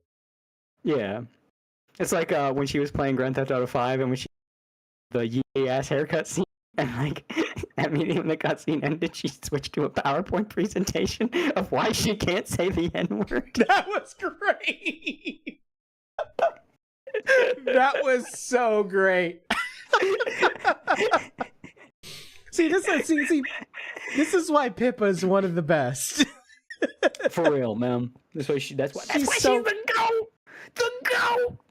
Like everybody loves Pippa, but like she's still underrated. Yeah. You don't love her enough. You don't love her enough. Although I would say if she got the appreciation she deserved, she would probably be like Gura and crash out from it. That is true. Fluffles away, Tilda. Fluffles away, Tilda. Oh shit! Fucking legend. But yeah. I don't even know. I don't even remember what we're talking about anymore. That was like tangents on We're tangents. talking about Delulu should not be talking about her paraphilias on the internet. No, you know what? If you're gonna be like play, and I'm not gonna, fine. Okay, that's it. And I will continue to do lowly incest stream. What? No, don't do that. don't do that. Don't do that. Consider it just look. This is not me leading a campaign against you. This is not me calling for you to be platformed or calling for anything. No. This is me giving. Like, look, fiction is friendly fiction. advice. But yeah, fiction's fiction. Don't do that. Friendly advice, but don't do it. Friendly advice is fucking weird. It's not going to attract the best crowd, because now you're going to have to suss out, okay, which one of you are here for the, taboo in a controlled environment, and which one of you need your hard drives checked. You're not going to know, but they're going to be there. Both sides will be present. There's gonna be a lot of them. They will be present. It's like, you know what, if you're doing a regular stream, even if you're a lowly VTuber, you know they're probably there. But you also know you like if you're like you've got plenty of people or people that are like joking about you're the lolly, or people that just like you for you. You know, like they're there, but they're in the back of the crowd, right? You don't have to smell them. But if you do lolly incest play streams, they're there, and you just smell them. This smells like cum and police tape. It's like no, don't do it. Don't do it. It's like, not worth it. It's not worth it. Don't do it. Yeah, Muyu, like she's got plenty going for her besides the fact so she's got plenty of normal fans, but she's got to know. Like, there's a oh my god, what was that guy? Fuck, I can't believe I forgot his name. The black guy that got arrested for having CP. That was like Kotono's husband. Oh fuck, what was his name? You think about EDP? No. The guy with the glasses. He was like the school days. Kotonoha. He was like one of the earliest weebs online. Mad Dad. Yeah, thank you, Noah. Yeah. You're gonna have your Mad Dads. You're gonna get a whole lot of Mad Dads. You start doing fully incest play. That's gonna be a significant chunk of your not a fringe element of. It will be a significant chunk. You're gonna have a whole legion of Mad Dads. You don't want that. Don't do it. It's a friendly advice. I can't stop you from doing what you're gonna do. And if you're doing it, that's fucking creepy. I'm not gonna watch you. You're not gonna be on my list of VTubers that I consume your content.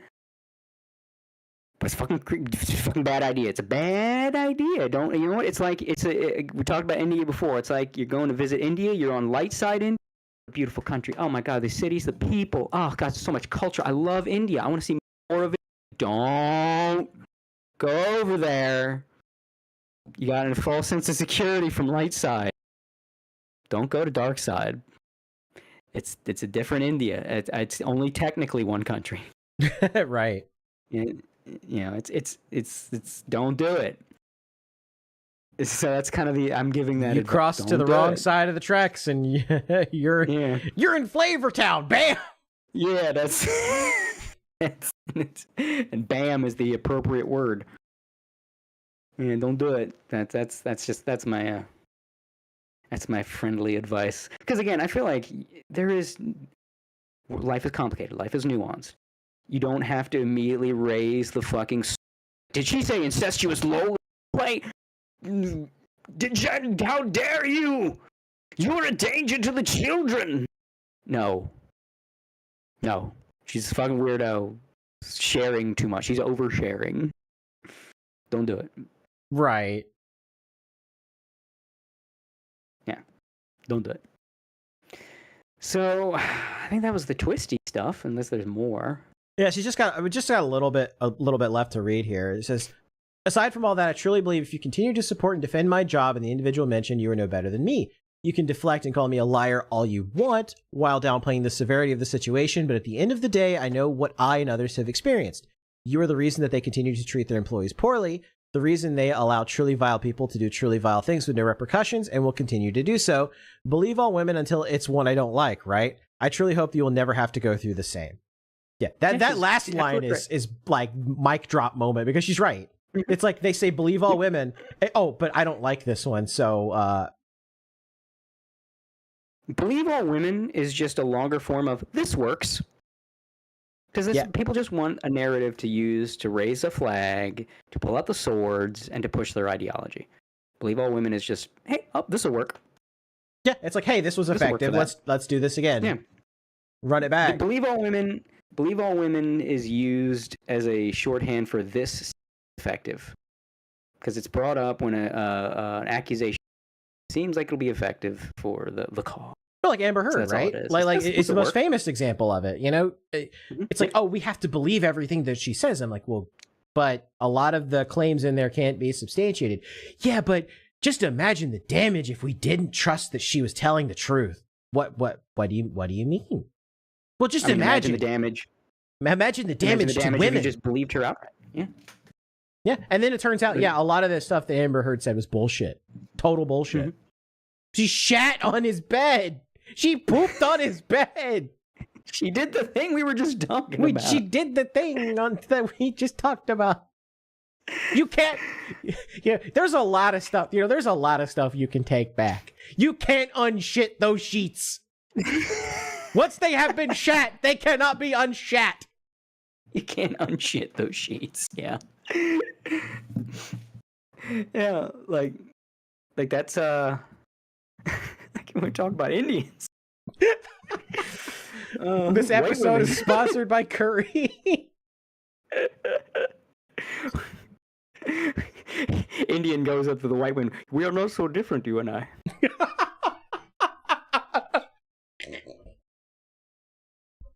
Maybe now you'll show them bobs.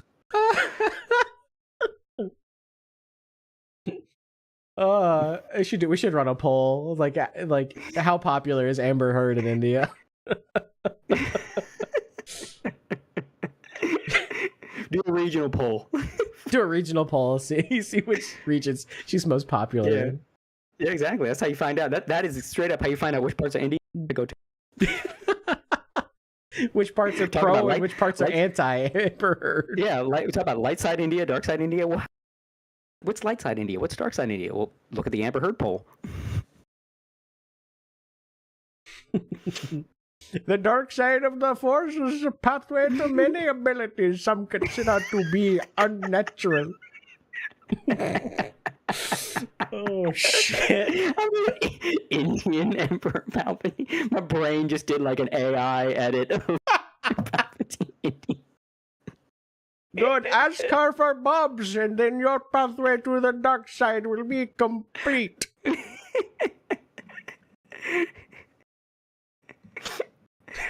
They say he could get bobs from anyone.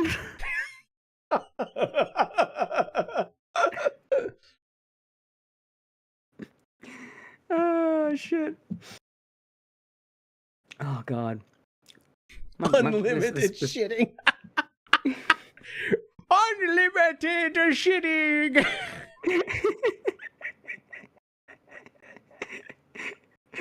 That, or you show an Instagram DM interaction of like show Bob, and then like the woman actually shows a picture of her breasts naked, and you just play the unlimited power voice clip.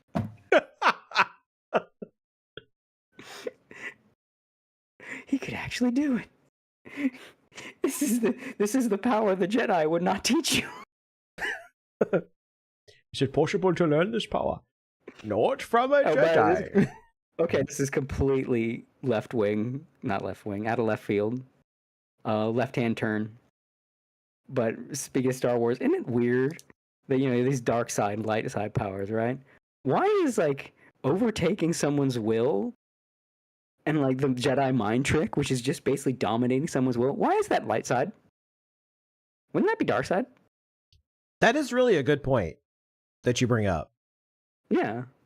Like, these are not the droids you're looking for, and it's like, just command you to obey, like, control you with my will. Like, that would be evil, right? Why? I mean, granted, George Lucas wasn't thinking that hard when he wrote the original movies, right? But now that we've got light side, dark side, the lightning, special move, wouldn't that be evil? Yeah, I mean, you would really think if you really get down to the brass tacks of it, yeah, it is kind of evil. Yeah. But I guess it's the application of it, because it's like, you know, you're doing essentially like a sleight of hand, where it's just like, oh yeah, I'm just going to trick you. I'm not, you know, like, you know, Yeah. Okay. I'm not doing the Professor Xavier in the meme and giving you memories of Auschwitz or anything. Yeah. Only 50%, but no more. I had to play that. We've already you know, gotten ourselves canceled in this episode like 30 times. Why not play the meme? Oh shit. Well, I mean, that was people forget that was real, and that's like an early episode too of X-Men. I think it's like maybe what was episode 3, 4. Yeah, we're just like, no. With the Holocaust. Yeah.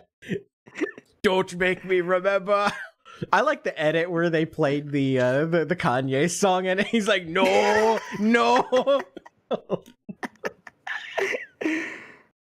X-Men is a great example of why it's comic book canon going like as one continuous canon for so long. Because like, how can he be a Holocaust survivor now? How old would he be? It's like a Homer Simpson having to be like young in different eras because the show won't die. Yeah, it's like Homer was a kid in like, you know, the 50s, but now he's a kid in like the 80s. Yeah. Like some shit's gotta end sometime, bro.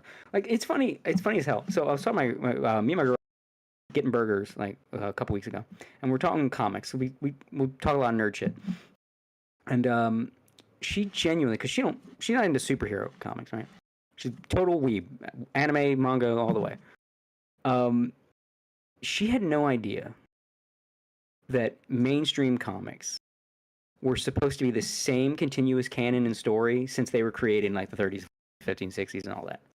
Yeah, literally. Like, and it works for some characters. Like Captain America's works perfectly because he was frozen and then thawed out, so he could be in World War II and is perfectly fine. Or somebody like Wolverine who has a healing factor, so he literally just lives forever. Yeah, like she was astounded. Like, how does that work? How can Spider-Man still be Spider-Man in like 2025 when he started in like 19? Like, now, granted, I explained, like Marvel had Stan Lee specifically had a rule about time passing, where it's like, you know, obviously, you know, comics are a time capsule, but in canon you keep it ambiguous. You don't give a year, so that you can always say like, oh no, that actually took place, you know, in the 90s, of universe at the 90s. You know, that kind of thing. But then they, you know, that kind of advanced, and like you added things that were more culturally, had more cultural context and shit. Well, you had worse writers, and so they wanted to inject, you know, current year stuff in there, and that's when everything started falling apart and not making any more sense. Yeah, and then you had the multiple writers all supposedly on the same rebooting the universe multiple times.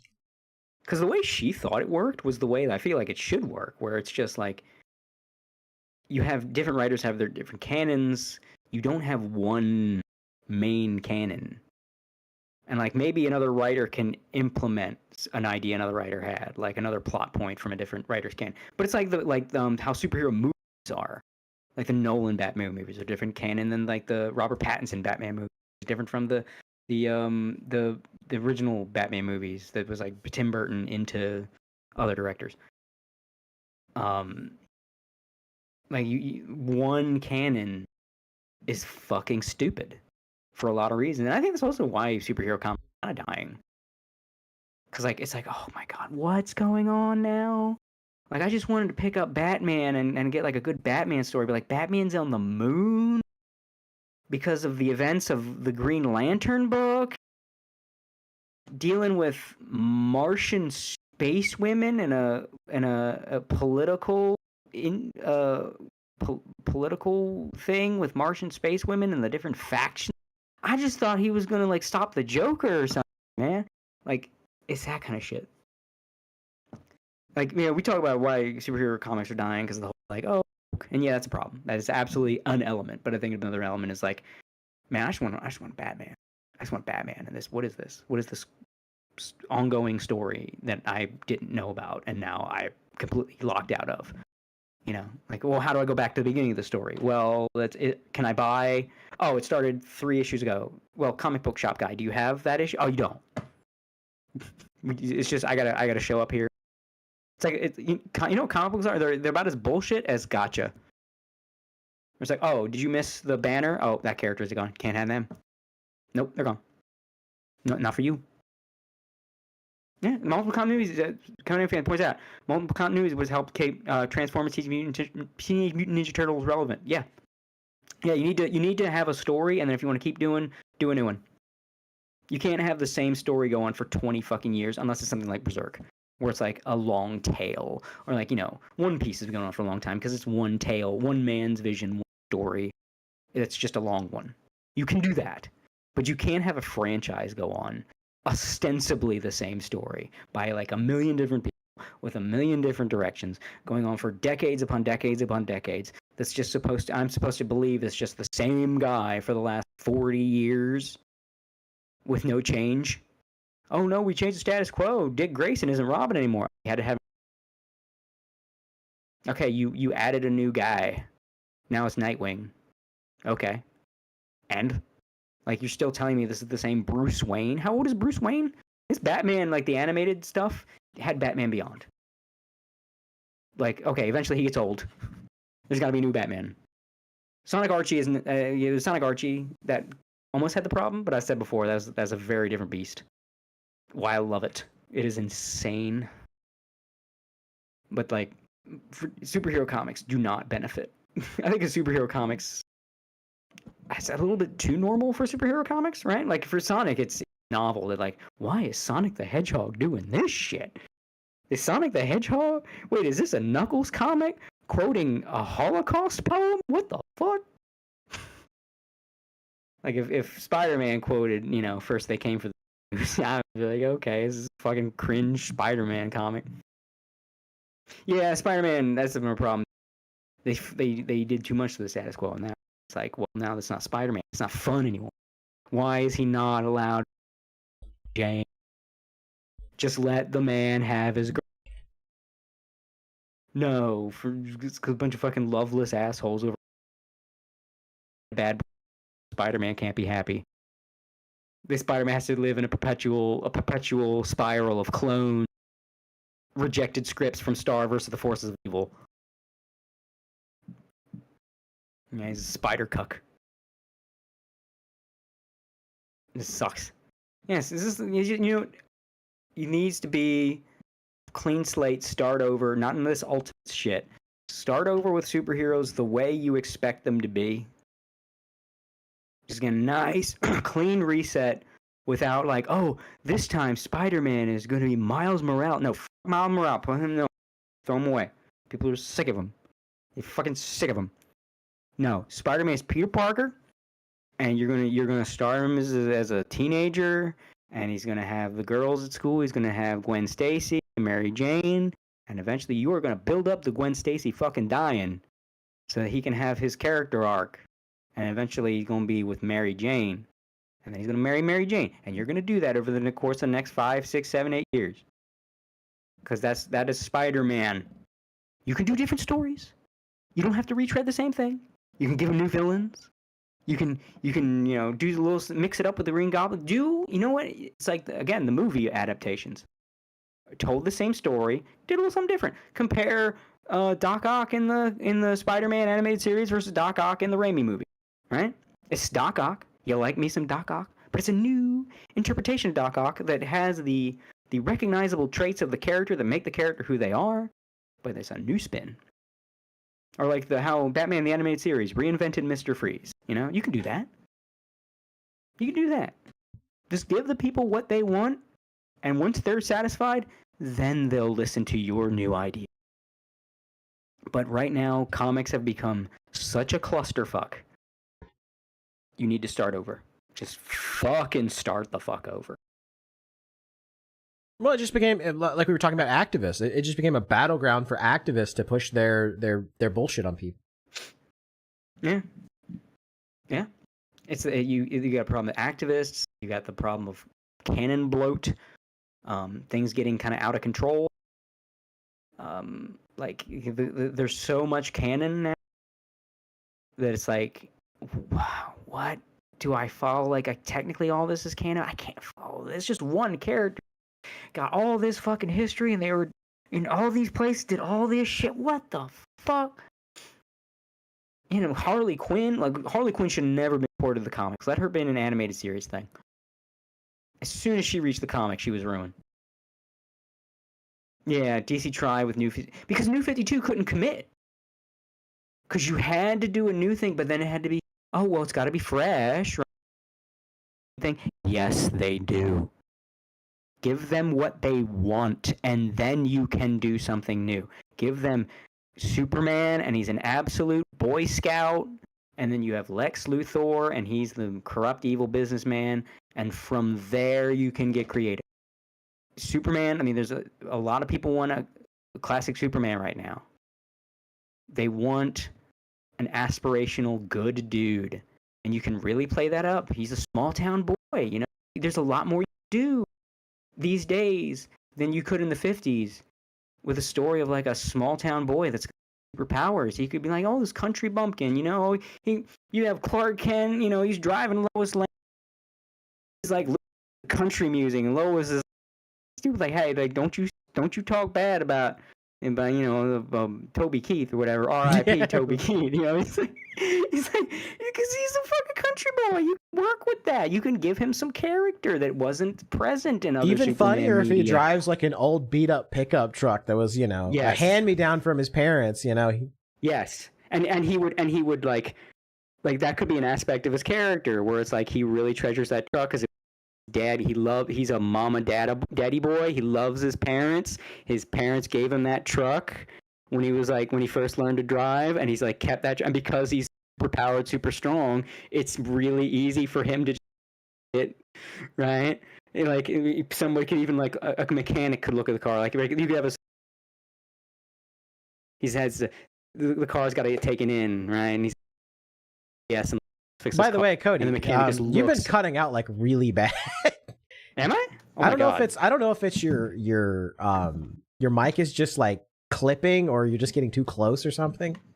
How am I now? Doobity-doo-doo-doo. I'm talking blah blah blah blah.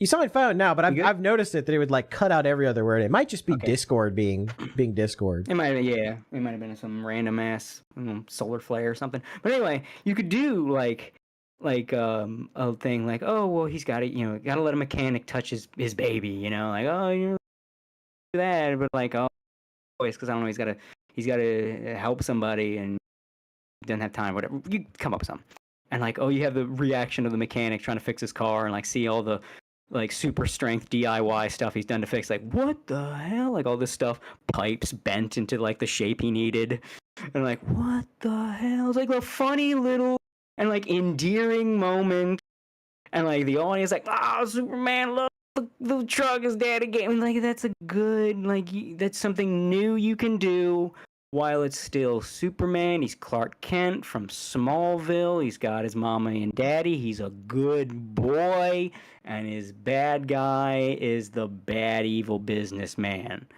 It's what we want. Once you give us what we want, then you can be weird. I mean, it's really simple stuff to get like Superman's character, right? Like it's really simple stuff like that. Like the old pickup truck. You know, he can literally fly faster than a speeding bullet. But he loves that truck because his parents gave it to him, and he earned that truck. You know, he was delivering papers on his bicycle. Didn't even fly to do it because he believes in, in hard work. So he was delivering newspapers, and he finally saved up to buy the truck off his parents. And instead, and they took that money, and instead of like, him actually buying it off, they actually just put it in his college fund. But he didn't know that. Mm-hmm. Yeah, and like that's in line with what we expect from Superman. It's not now Superman has this weird costume and he's from a different world and he has lightning power. No. Like and that was the problem with the New 52 is it did that kind of shit. Like it just had to upend. No, it's a new take. Don't advertise as a new take, right? A good example of being a new take while being what we expect is the Nolan Batman movies. You think Batman? You think what Nolan gave you. the sprawling Gotham that's got the Art Deco. It's like dark New York, you know. Yeah. I mean, it's in universe replacement for New York, but it's like this dark idea of what you see as New York with like bigger and more sprawling, and it's like those crazy. And the crime is the steam coming from the sewers and like the worst parts of town. And, you know, Batman having this dark image and all that stuff. You want Batman? That's Batman. It even redefined the fucking Joker because he gave you what you want out of the Joker and then said, what you want is this. From there, I shall give you more. I know what you're looking for in the... So I shall give it to you. And that shall be a ramping up point for more. And that's what you need to do if you're going to start over with these superhero comics. Give people what they expect. It's like mythology, right? I mean, if someone said that superhero comics are like our modern mythology, and they're not wrong. It's like Hercules, right? What's the story of Hercules? He's the son of Zeus. He's super strong. He's a demigod. He fights mythological monsters, and he goes on adventures. If you're doing a Hercules story, you put that shit in there. You don't say Hercules is a black teen from Detroit, and his father was actually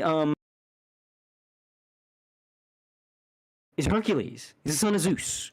He goes on adventures. He fights mythological creatures.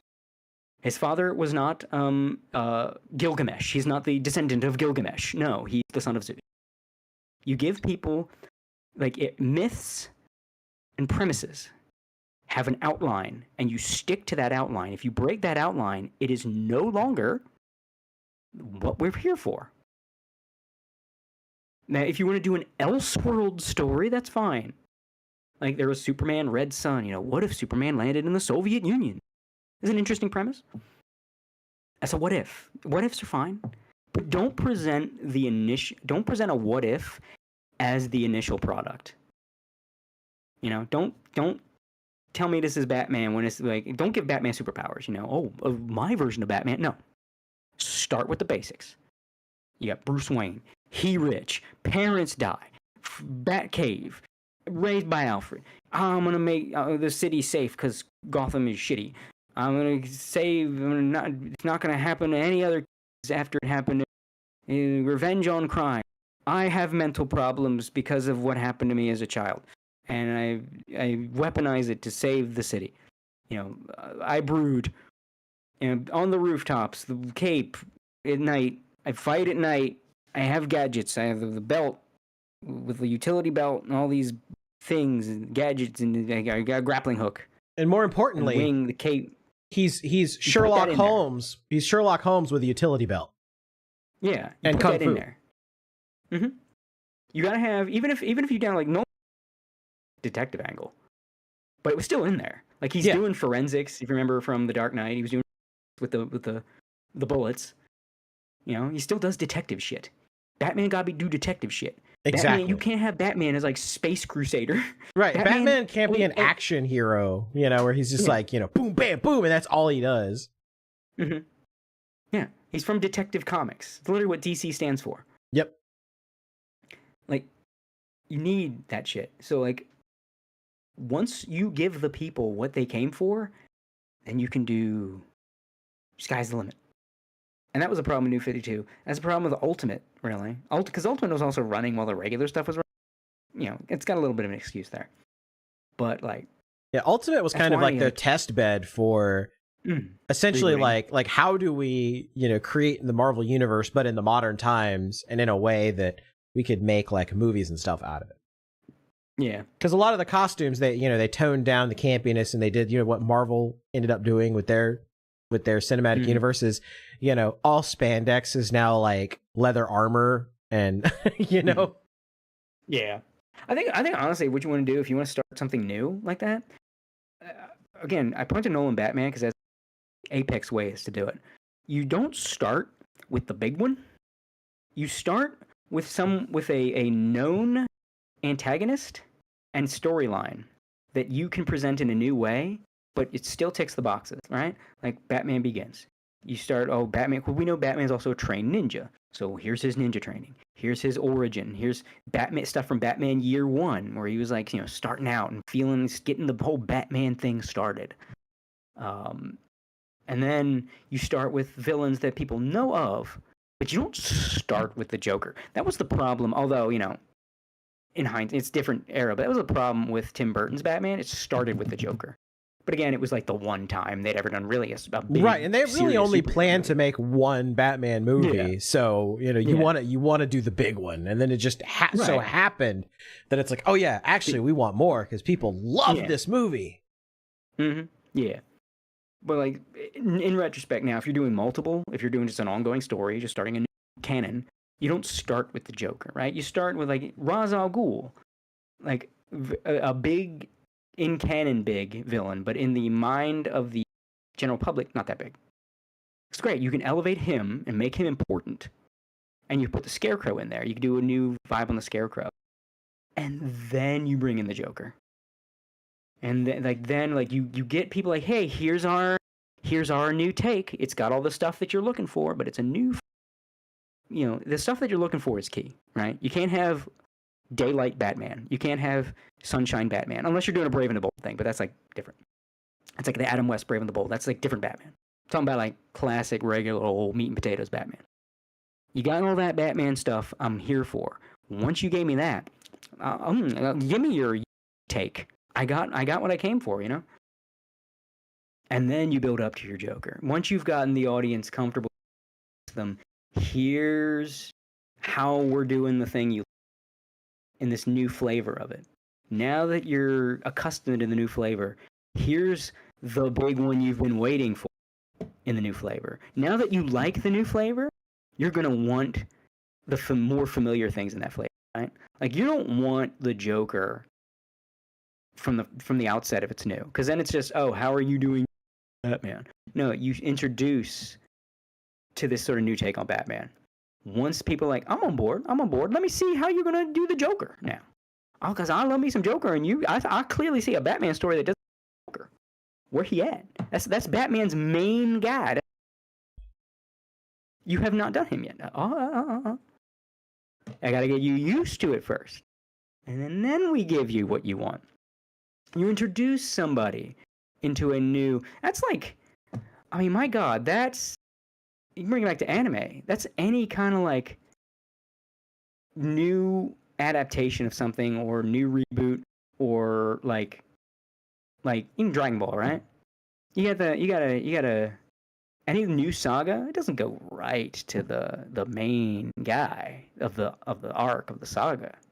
You gotta get people. Here's the situation. Here's where we're at. Here's the mood. Here's the okay. Now we're sci-fi. We're magic sci-fi. Now we're going to new planets. Okay, you all on board? You all with me with aliens and planet and space travel? Okay. Now here's the Space Emperor. Here's our guy. You get people on board with the vibe first and the feel and where we're at. And then you hit them with the marquee thing. And that was another mistake like Marvel made with New 2 and Marvel made with Ultimate. It's like, we got to get right to the guy. We got to get Spider-Man. Got to get right to Green Goblin.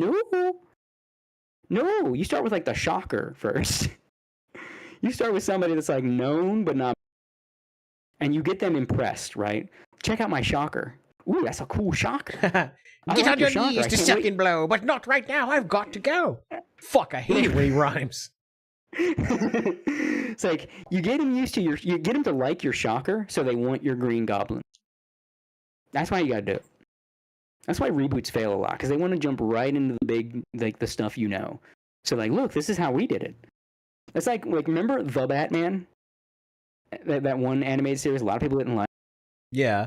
Like, from the outset, they showed off, like, look at our Joker with dreadlocks. Like, what the fuck is this Joker? He's, like, top-heavy, he's got dreadlocks. He looks like a fucking weird juggalo guy. He's like, it's not Joker. I mean, if you're doing... Like, no, you gotta... If you're doing Batman and you start off with the Joker, like you said, the problem is that it kind of takes a lot of the mystery out of it. What you got to do is you got to start. Like I think a great place to start for a Batman movie would be with a character like Zaz or Hugo Strange, and you could like tie them in together, right? Like Hugo Strange is the head psychiatrist of Arkham Asylum, and like he's actually been torturing and driving his patients mad. And Batman's like first starting out, and his main, like the guy he's hunting down is Zaz, who's like a crazy serial killer. And then it turns out like Hugo Strange has actually been creating all of these like psychopaths and letting them loose in the street as an experiment because he's fascinated and he wants to psychoanalyze Batman. Like that could be the hook for a great movie. That's why the new Batman canon was smart to start with the Riddler. He's not the Joker, but he's known enough, and the Riddler's had enough bad adaptations where it's like he's less of a sacred cow. Yeah. It's like you could start with him. Like you can start with Riddler and you can start with Penguin because their adaptations have been so terrible that it actually like a good like the like honestly like the show about the Penguin that they did was like mwah. Like they got the Penguin. Really good. It was so good. They got the character. They didn't just make him into like a twisted freak. Like he's like a mob boss. I'm like, yes, that is the Penguin. That is his character. Yeah. Like of all Batman's rogues gallery, he's the most normal criminal. Yeah. Yeah. It's like I've not seen the new Batman movies. But like the pressure's on to do a good Joker. Because not only you have to follow Heath Ledger, and then you have to fix what was the guy? It was the most recent one? The guy that was really obnoxious on set. Yeah, you're talking about like Suicide Squad. Yeah. Not Joaquin Phoenix. That's like different, right? No, that's like, the cool one. That was the cool one. You're thinking of Until the Joker 2. Jared Leto. Jared Leto. Yeah, Jared Leto. Yeah, you got to fix Jared Leto, and then you have Joaquin, right? But Joaquin Phoenix was very different. It's practically like, and you had Joker 2, which was like clearly the studio trying to stop because the Joker was popular with everybody thought Joker was cool, and they weren't supposed to think Joker was cool. It's like, no, actually, Chud, Joker is you. You're not supposed to think he was cool.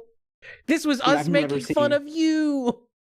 I've never seen a sequel more angry at the previous movie success.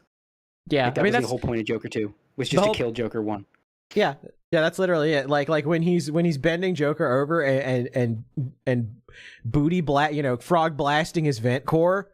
That's the studio literally fucking Joker 1 to death.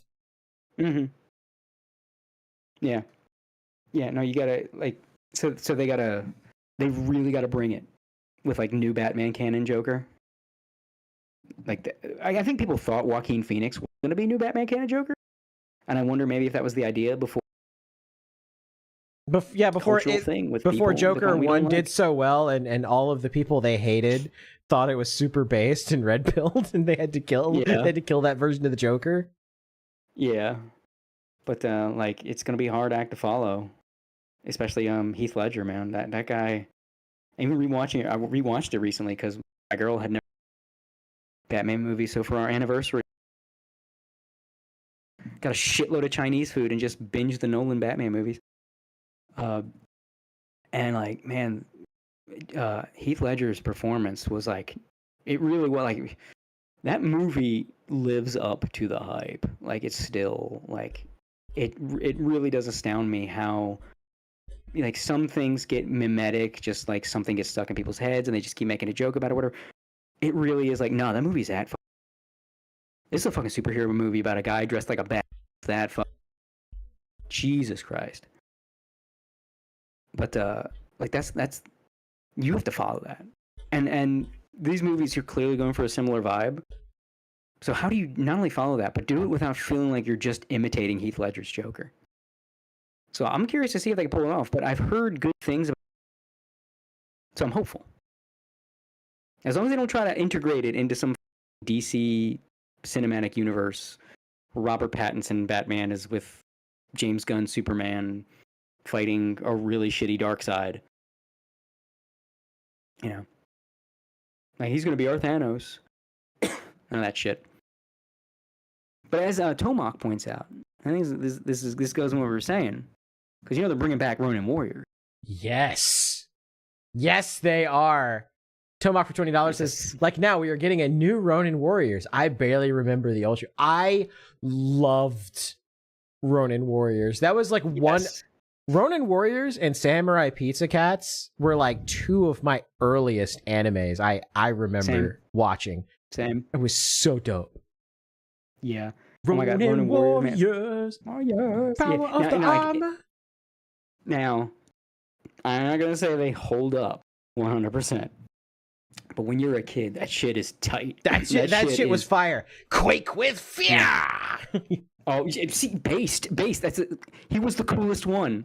He had the fucking the spider armor, dude. That was like the peak fucking character design. Like that dude, the coolest shit. That dude was aura farming before aura farming was aura farming. Yes, bro, that whole show was aura farming. Like all the armors were cool as shit looking. No, you know what? I think Quake with Fear was Anubis. I was thinking Deus. Because Deus had the fear powers. That's why I thought it was him. Now, Quake with Fear, that was dude with the scythe. And no, what the fuck? Now I want to know what the spider dudes I activate my Bonkai catchphrase was. But yeah, that shit was tight. And I think it's a sequel series. Yeah, it was Anubis because he had the that was Kusarigama or whatever. Yeah. One I'm thinking about, the coolest one was the spider one, the scythe. And I don't remember. I'm trying to remember what his line was. He was the cool one. Anubis was cool. They were all fucking cool.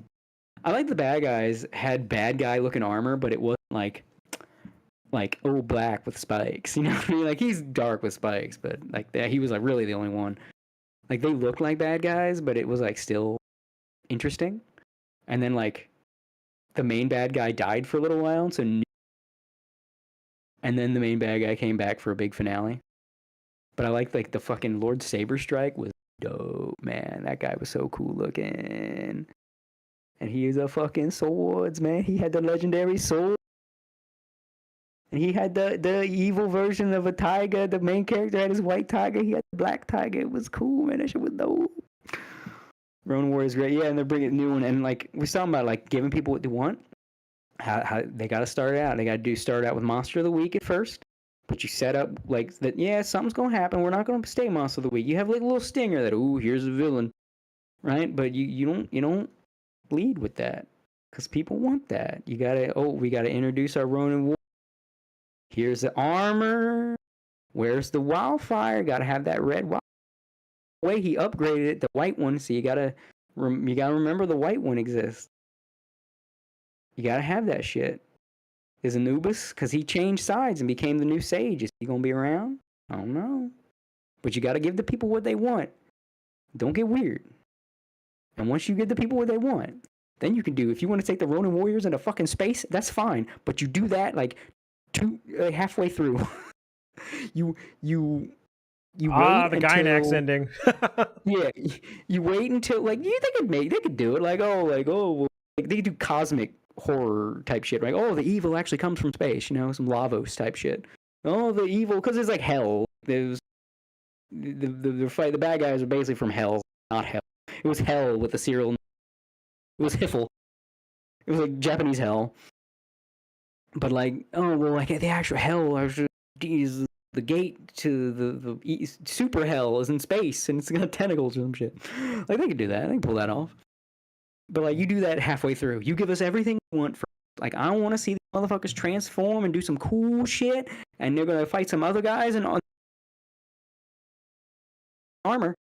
They better not just be like they better not be fighting like Power Rangers monster. No, they better be doing some cool shit, saying their catchphrase and activating their Bonkai and shit. And then once you've given us that, and I've had what I expect, now I have what I came for. Now you give me something new. If you want to have like, it turns out that Rio Wildfire turned evil because he's died and his ashes got spilled onto some bad guy grave, and it's to create some new amalgamation of bad dude. You want to do some crazy shit like that? That's cool, but you do that at episode like 15. You do that later. And I'm confident they'll do that. I hope it's actually. I kind of hope they do something creative, and isn't just like Tulpa's back.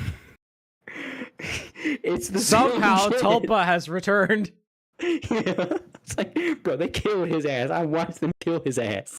You give me a new look. It's supposed to be Japanese Ronin Warriors Hell is supposed to be like feudal Japan, but like Oblivion. Like, you know, when you go in Oblivion, you go to Oblivion.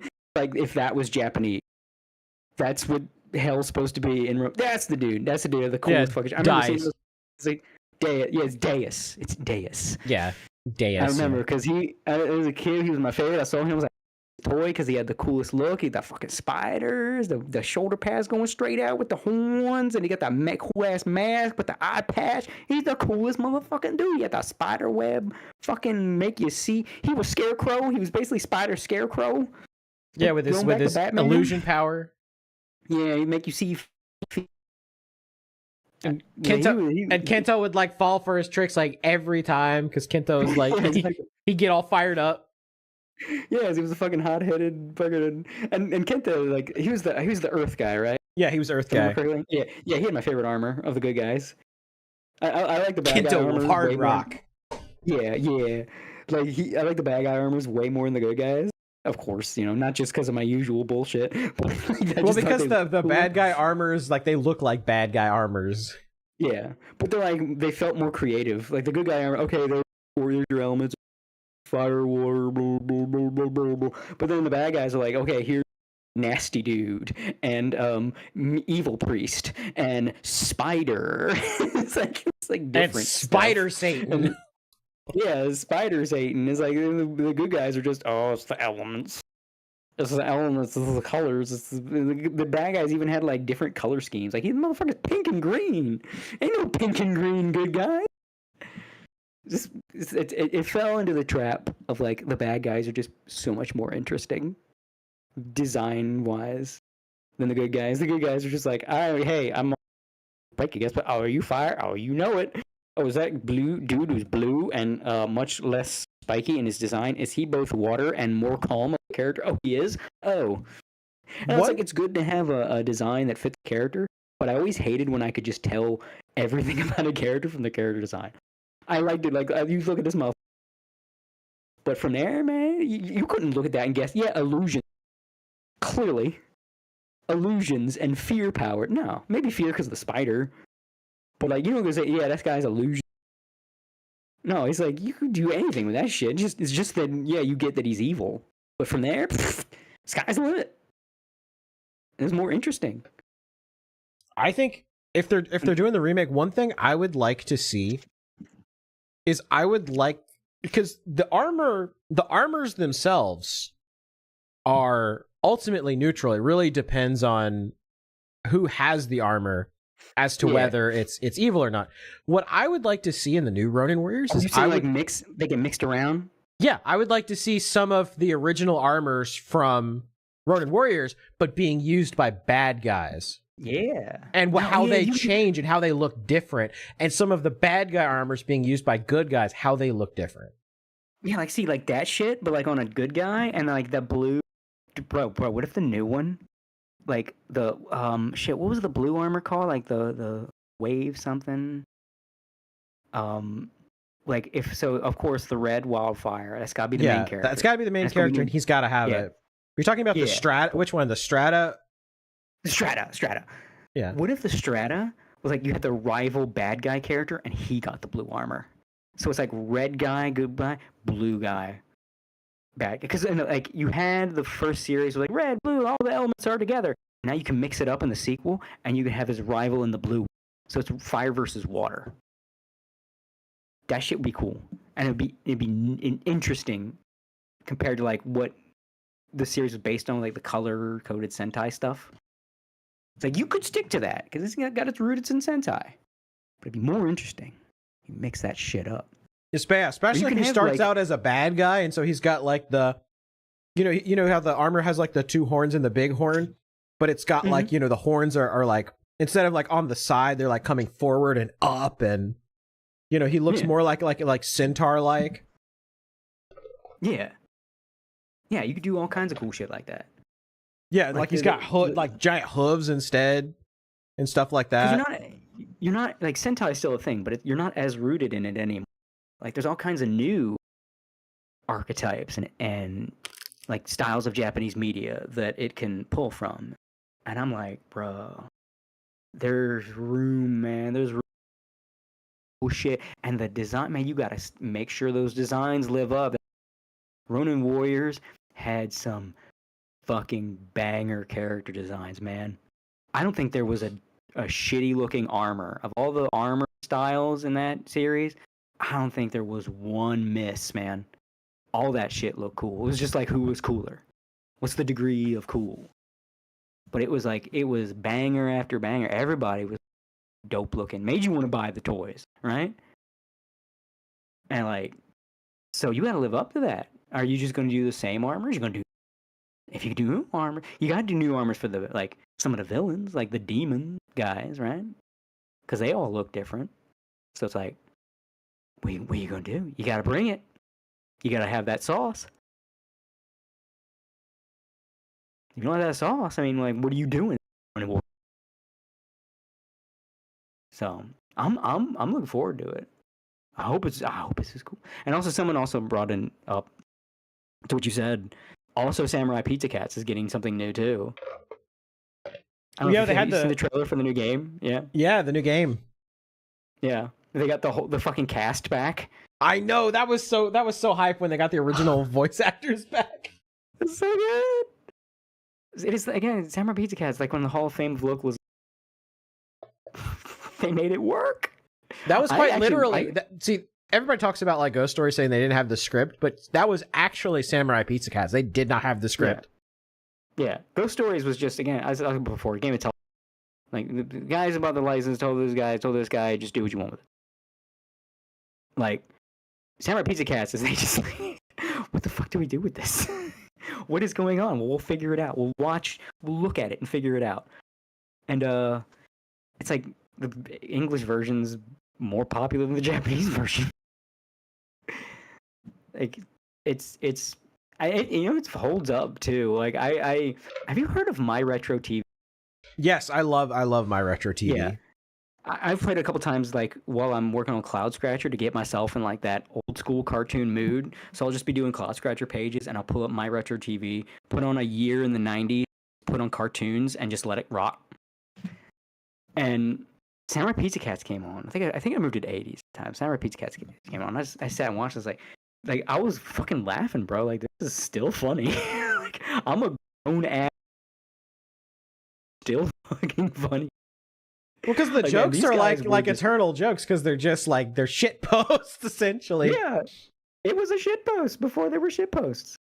You know, it's simple stuff like, oh no, I've spent so much time fighting the big cheese that I'm going to be late to deliver this pizza. Well, let me clean your clock for you. You know, yeah, stuff like that. Paul Lynde, especially if you know he's supposed to be a Paul Lynde impression, and then like he's really leaning into it, and just like the oh god, all the meta jokes and the satire they put in there. And yeah, it's like an era where you do real world satire without feeling like you had an agenda, you know. Oh, they're using big cheese to make fun of like shitty politicians without like, oh, it's a sitting president, we hate him, you know, that kind of thing. It wasn't there. I'm going to make Little Tokyo great again. Yeah. You could make that joke, but that's that. Yeah. you could get away with that one. Yeah, but that would be the kind of that they would do. It was like some kind of like general joke like that. There was all kinds of crazy references. Kid was an adult, like and not sex jokes, but like I mean some of it, because there was allusions to Big Cheese being gay. And, like famously. Yeah, and like his number one henchman guy that was pro. It was like they had the like bickering married couple dynamic to them. It was great. I was like, man, this holds up. Because I was noticing too. This is kind of a tangent, but I mean, fuck it, we're already off. We're free If you don't get those pizza cats, then I'm going to go to that spa and cash in those back massage tokens. No, sire, I promise I'll get them this time. No, it would be something like you said if you didn't get if you didn't get those pizza cats, I can't do the impression. I have to keep it down. If you didn't get those pizza cats, that you were gonna have to give me a 3-hour back massage. Yeah, like I didn't get to go to the spa, and you said you'd make it up. Beat the pizza cats, you know. But sire, my fingers are still chafing from the last time. Yeah, that's like a legit joke they would do. You can tell that my entire sense of humor was warped by that show. It one-shotted Child Gator. That one-shot a lot of people. Like there's a lot of there's a lot of shit that you could just I don't know. I'm rambling, but like I something I noticed watching a lot of those old cartoons, because in the 90s, like during the animation renaissance, and like late 80s too, like you had a lot of writers that were flexing in kids shows. That's why we had so many good cartoons too. Because they got to cook. The Disney Renaissance and everything. Yeah, for real. Like, you know, the Disney Renaissance and everything, and then Disney Afternoon, Don Bluth, and all that. Like, that's the famous stuff. Batman the Animated Series, you know. But a lot of these like really stupid shows, the writers were going really hard because like they would say, okay, we need to sell toys. We hire this comic book writer. Get in there and just do something with this. They would, because the idea was, these shows were supposed to provide the lore you would use as a kid to play with these toys, right? So you would have writers come up with concepts so that when the kids bought the toys, they had a jumping off point. They knew who this character was, what his deal was, and they could play with him from there. So you would have stuff that if I told you the names, we had like the dumbest fucking premise and like the most 90s shit. And then okay, here's an example, right? There was a show back in the 90s, and it was called BAD, Bureau of Alien Detectors. Bad, right? Just the most 90s. Men in Black just came out. We have to make it cool with like guns and shit. Like Men in Black had guns, but you know what I mean. But, like, it's bad. BAD, Bureau of Alien Detectors. And they were doing for real shit. Okay, so I saw the name, and I'm like, excuse me, what? It's called what? And so I let it right. And it's going to this whole thing of like a research facility in the Arctic, an alien show, and they found like some technology, but then the aliens they found it from have this whole their technology, they have to hoard it, right? No one can know their technology, so they come and they just murder the everybody. But it's like a kids cartoon, so they can't just shoot them. They got to use like some kind of wave gun that makes everyone just fall. They just fucking kill them. They killed all the scientists, but they had to do it with like shooting rings out of a. But it's advanced technology, so it's like space sci-fi killing them. They can't just shoot them because it was like killing a whole room full of people. You can't just have them shoot a people like it's a fucking mob hit, you know? But it killed all the scientists. But then like the thing they extracted was like this supercomputer that takes the form of a like that it shapeshifts, but then it takes its true form of like this alien kind of woman. And then the BAD was showed up, and it's like they have all these like Brack Sunstone kind of name, like Grift Gunlock, and like but then like Grift Gunlock they go to the Arctic doing all this like investigating and everything, and then they find the alien woman computer thing, and then Grift Gunlocks like actually bonding with the alien woman and the character development and the tragedy of lost Grift Gunlock has to say goodbye because the alien CPU woman gets killed because the aliens that are invading, they don't want their technology. Crazy shit. I was like, this is a fucking show called BAD, Bureau of Alien Detectors. Why is it going into... And like, and it's like so many cartoons from that era, like if you could only tell they were for kids because A, you couldn't show blood, and B, the pacing was fast.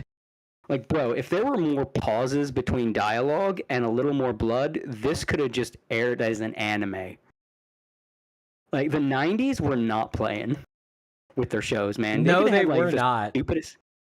These are stupidest shit on papers, like Grift Sunblock and the Enforcinator. Watching a Star Runner, and you watch it, and it would like have an episode about like black sun cheeses, fucking alcoholism.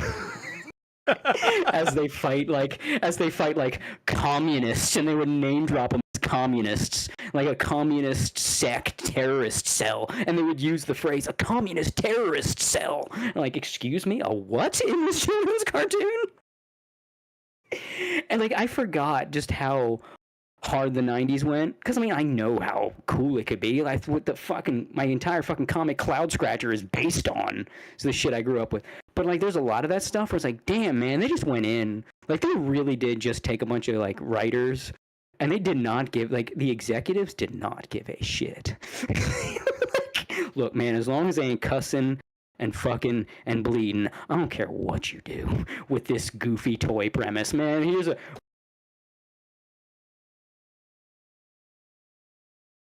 do something with that. There's a show from the 90s called Skeleton Warriors that's like, oh, this fucking crazy lore to it, man. It's called Skeleton goofy ass toys about literal skeleton warriors, about like some fucking alien planet where there's like a kingdom that was usurped by an evil duke, and then the kingdom fell, and then like this prince of the kingdom escaped, and then the rebellion against rebuild the fallen kingdom. It's like, this is a show called Skeleton fucking Warriors, and there's a plot in it about a fallen fucking kingdom. The 90s was just out of control in the best fucking way. You could find a show that was called Doodad and the Who Had, and it would have fucking deep lore, and you'd be checking the Doodad and the Who Had wiki. But, oh my god, I can't believe that Schming betrayed Flap Lap, and that ruined Sophie's childhood when Schming betrayed Flap Lap in episode 20, and like, man, you really thought they were brothers, and then like then he killed Bobodo's wife in cold blood in the middle of the city, and it was like, it feels like, that's why as a 90s kid, so many like these modern cartoons trying this lore shit, it's like, oh, that's cute, Steven Universe. Oh, are you trying to have a wiki full of lore? Oh. Well, here's Skeleton Warriors. It's okay, guys. He says he's sorry. Oh, but here's the deep history of the Gem Empire and all the trauma that so-and-so went through when the Gem forcibly fused. Okay, let me tell you. Oh, what the fucking... There's a show. It was just about fucking monsters. It was a show's toys about monsters. And it was like Demolitionators or something. And like, because that's all it was, like, the show had this, it was like super dark and had this whole lore to it because there was nothing else. And the writers just were told, go crazy. And I wish I could remember what it was called. Oh my god, it was like it was just monsters, like Eliminator. That. It was some generic gonna hurt ya. And it was like, they just like, well, no one's telling us no. Bro, they brought back the Phantom, the Valiant Comics Phantom, and put him in the future, and just made this whole fucking beyond started this shit. It created this show. It's just called Kill Fuck Soul Shitter. Yeah, Kill Fuck Soul Shitter, bro. In the 90s, you have a show called Kill Fuck Soul Shitter, and it would have like all this deep lore, and it would have like Kill Fuck, you were my brother. I remember when you saved me all those years ago. You were there for me when Duke Big Ass killed my wife, and I watched my children die before my very eyes, and you were there to help, to be the hand that pulled me from the darkness, and I will never forget you, brother. And that's like, that was man. And then like there would be like a 3-parter where it's like Kill Fuck Soul Shitter defeats, like, goes against Baron Fat Ass. It was like Baron von Bitch Tits. yeah, finally resolving the epic the epic conflict between him and Baron Bitch Tits. And it's like, you took my wife from me. It's like, I need you away. Like, it's, you know what it is? It's like, you ever have that moment where it's like, I can't believe that weirdly profound line came from a kid's movie? Like the Spy Kids line? Yeah, I'll say the Spy Like, Kids. Yeah. Yeah. Bro, poor chance of booty clap, yeah. That was happening all the time and like the only way you could really tell this was for kids outside of, they couldn't go here or there, was the pacing. Like, because like you watch it, oh wow, these shows really were like they had to keep it going because it, hold kids' attention. So it's like, man, there's like little like scenes where just going. If there was dialogue, man, they worked all. Like, you realize how much Batman the Animated Series stood out for having quiet. Because some of these shows, they were just, the pacing is that kid show pacing. But outside of that, bro, these shows, like, it really was. That's why people are like, oh, these glorified toy commercials, good. Because the toy commercials were where the good shit was. And I think as kids, we kind of knew that. That's what the good shit was. Because, like, yeah, you got to give us a story so we can play with these toys, right? So, like, bro, what's going on? What's the plot? What's the plot? And like, Transformers was a great example. Transformers just went places. First season, people forget that very first beginning of Transformers was, but then like they started getting character. People forget Optimus Prime was not Optimus Prime in that first season. Like he was just like, I am the captain of this here squadron. And then he became Optimus. And then the animation turned to shit. I don't know if you've seen some later Transformers G1. I haven't. I think I posted it once in the AO Twitter. It was like 3 scenes layered on top of each other. Because the animators didn't switch backgrounds or remove previous cells. It's oh like my the god. There's like the Transformers climbing out of something in some giant planet or whatever. Yeah, it's like post-movie season 3. I think it's Cody fan. That's where it was. So it's like they're climbing out of a thing, and I guess some giant cat was supposed to come up, and I guess this was supposed to be 3 scenes and different backgrounds, but the background is like whatever giant being let the Transformers out of their hand, and then that was the background for like 3 scenes, and shit just starts. It's just a mass of happenings. Like, what am I looking at? What is going on? Bro, the season 3 of Transformers G1 was unwatchable. It's hilarious, but like, bro, Soundwave had a bad habit of his mouth just leaving his mouth around. Because like they would animate when Soundwave would talk, his mouth plate would just kind of go up and down. So that was like a separately animated thing. And it was like a recurring thing of when Soundwave would talk, his mouth would just stick around.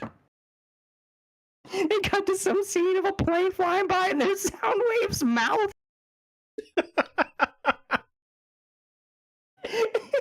Just like stuck on the screen like an insect hitting the windshield. Like anytime you had like a plate face that a mouth had a plate that had to move up and down, they would just fucking leave the mouth. I'm remembering it all. I'm sure you find on YouTube like compilations of like Transformers. It's like season 3. The mouths just. You see a car driving down the highway, and there's just half of a Transformer's face on the side of the mouth. That's amazing. From that scene.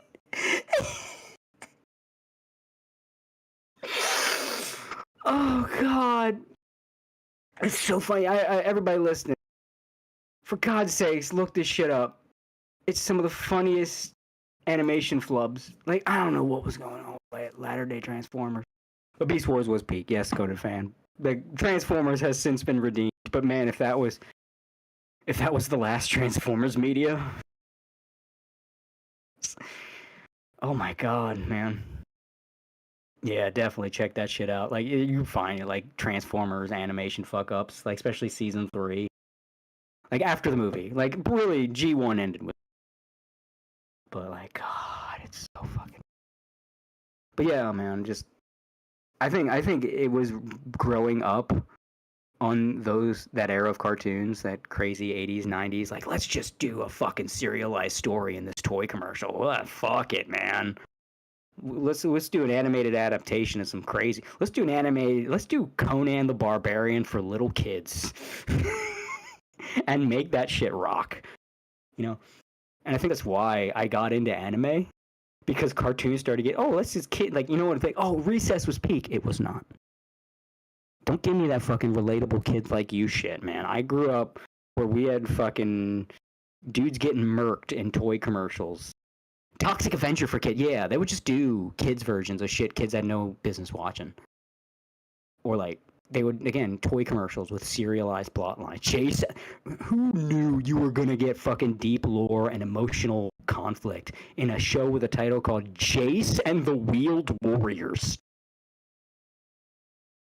Like, what the fuck? It's like, that's like I had to go to anime, because, like, cartoons are like, it's all wacky now, it's relatable problem. This kid, it's coming of age just like you. They're dealing with all the problems and awkwardness of being a kid. Fuck that, and fuck you. Yeah, Highlander got a cartoon, and it kicked ass. It was Highlander in the post-apocalypse. It's like, oh my god. This shit is peak. I'm going on every day. I'm going on fucking adventures. I got epic story. Man, this shit's about toys. I'm getting epic fucking storylines. It got to the point I expected it so much of toys back then. I would see a toy an action figure line I've never heard of, and immediately assume to be some great epic lore behind all of this. You get a series of action figures, the fuck stompers. It's like, look at these guys, all these gun attachments. I wonder, like, okay, brother, did he get, like, betrayed by that one? Okay, so that's the bad guy. So so that's the bad guy leader, but which member of the bad guy team is, like, the brother of the main character? Like, that kind of shit. I just expected it. Because that was, like, everywhere. And then, like, it stopped. Fucking dead. It just stopped. America just stopped. And then, like, I saw Robotech. Robotech one-shot at me. I'm like, all right, well, that's bye, America. I'm like, I'm between matches where the little plane goes across the map. I was like, Japan. That was me. As soon as America stopped doing crazy, stories and based shit and whatever, and then, like, oh man, what happened? Like, Cartoon Network played Robotech. Like, yeah, I know Harmony Gold and what they did to Macross. I agree. Does not change the fact that Robotech one-shotted me. I was one-shotted when I watched, and the planes got shot down, and you heard the pilot scream. Bro, my jaw was open. Bro, people are fucking dying in this show. Fucking dying in this show. And then, like, Roy died in, like, the third, fourth episode. Like, I thought she was a main character. Died. What, the bad guys won in this one? What? No, you're not even fucking wrong. Dude, when people fucking died in Robotech, that was it. I was a weeb. That was it. Changed my life. Changed my fucking life. And then, all the other stuff, Toonami and all that. But man, Robotech and the Street Fighter 2 movie. I said before, because I'm channel surfing in my grandma's basement by myself, and she had, like, movie channels, and I was like, is that Street Fighter? Is that Street Fighter? And they're, like, cussing and shit, like,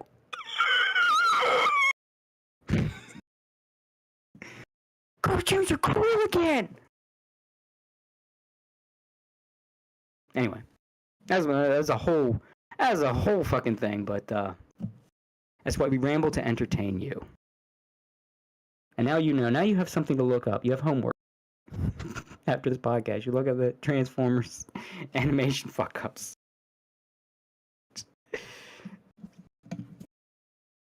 Anyway, I'm done.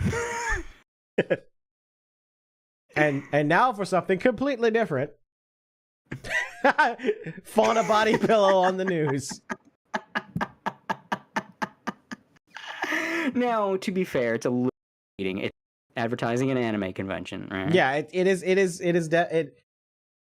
You know, it's not as funny as if a fauna body pillow is just randomly in a shot of like, you know, a news story about like a gas leak or something. Yeah, no.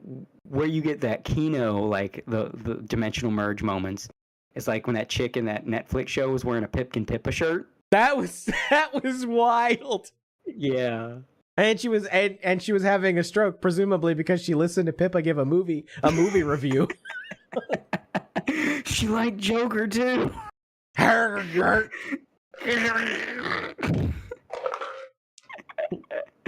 Yeah. Pictured Kapipi's trying to do mental gymnastics after Pippa has a shit take. We know it was kind of similar. Okay, so there was a show on Fox News, right? It was on Fox News, but it was absolute Kino. Not enough people talk about it. It was called Red Eye. Red Eye. If I you knew know immediately Greg where Gutfeld, you were going yeah. with that because that show was baller. When Greg That Gutfeld show. was good. Yeah, like today when I think of Greg Gutfeld, I think of that Norm Macdonald joke. You know, he couldn't be any more leashed. Right. But Red Eye, it was on 3 in the executives were not watching. It was just like, what if they gave 3 dudes the keys to cable news for an hour and just said, I don't know, talk about the news or something. Right. Like, it was before. Now, it did show its age because it was like the Obama years, so it was like, you know, people weren't entirely politically awake. But it was like the modern internet shitpost. It was sort of like how we talk on the podcast a lot of times. Like they were just totally irrelevant and didn't give a shit. Yeah, and they would do shit like they would just do weird jokes for their own amusement. Like there was a period of time where the show would just real quick for like a frame show one of the 3 dudes. It was like Greg Gutfeld, Bill Schultz, and Andy Levy. And it would show one of them in a creepy mask with words below them, like in the Impact meme font. And it would say something like, feed it, obey. And it would just, no one would bring it up. And they just did it because it was funny to them. Or like Greg Gutfeld's fucking introductions, where he would introduce people with stuff. So I'm like, it's so-and-so from so-and-so. It's kind of a spiritual successor for Tough Crowd, if you know Tough Crowd with Colin Quinn. It's kind of like that. It was like, so-and-so, like, if brains were a bowling alley, I'd roll my balls up and down him. Stuff like that. I think there's compilations of Greg's intros from Red Eye. There's all kinds of clips from Red Eye. There were these 2 dudes that whenever they were guests, they would just get into these elaborate insult battles. And they would just do shit. Just crazy shit. And they would do Bill Schultz. So the thing about Red Eye was the 3 guys were 3 different places politically. So you had Greg, he was like right-leaning. You had Bill Schultz, he was left-leaning. And you had Andy Levy, who was an angry, which made it great because it was like all 3. And they would like shit on everything. They had a recurring segment to like make fun of like, you know, the people that keep harping on Obama. This is called Only in Obama's America. Right. They would just drop that in. They would have a political something's going wrong. It's like, oh, this is taking place only in Obama's. They would just find ways to say only in Obama's America, and they would have a Fox News style graphic just come up. They would abuse their access to Fox News's resources by just doing the breaking news thing that Fox News uses to just do shit posts. They would begin their show with like the breaking news thing Fox News. Then it was like a television personality Greg Gutfeld on the run. Cops found his like other cops rescued 3. Just do shit like that, and they would have Bill Schultz do Man on the Street stuff. And one of the most legendary segments, and you can find it on YouTube. At the height of brony shit, they sent Bill Schultz to BronyCon. Did they really? They did. It was, oh and my the bronies were God. so mad. The bronies were so mad. I mean, it was. It's like the whole thing. He went up to some of the voice actors from the show, pitching his ideas for ponies. Some of them were like very dated, like because there was some shit going with Beyonce at the time, so made a Beyonce thing. But one of them, like, one idea for ponies called angel dust, and they're addicted to crack cocaine.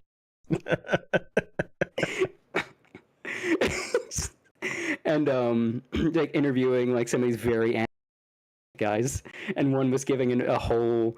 You know how autistic people, when they really want to convince you, they will like role play the scenario. You ever seen that? It's like, yeah. And so one guy does it. Like he's doing this whole thing of him acting out, being like, I don't know, whole performance, and like Phil Schultz just goes, it's like I was really there. Like it's like I was really there.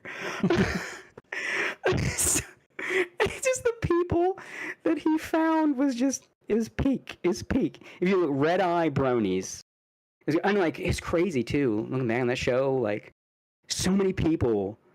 It's crazy who was on there. Like, Gavin McGinnis was a regular on that show before the Proud Boys.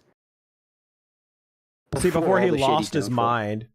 Yeah, and he was like one of their best guests. He would sometimes come on as characters. It was weird, but it was great. Fucking Andrew Breitbart was on that show. Yeah, I remember him being on there a lot because yeah. I was kind of a. That's what Andrew was one of the people that got me into politics, like hardcore. Yeah, and like he was.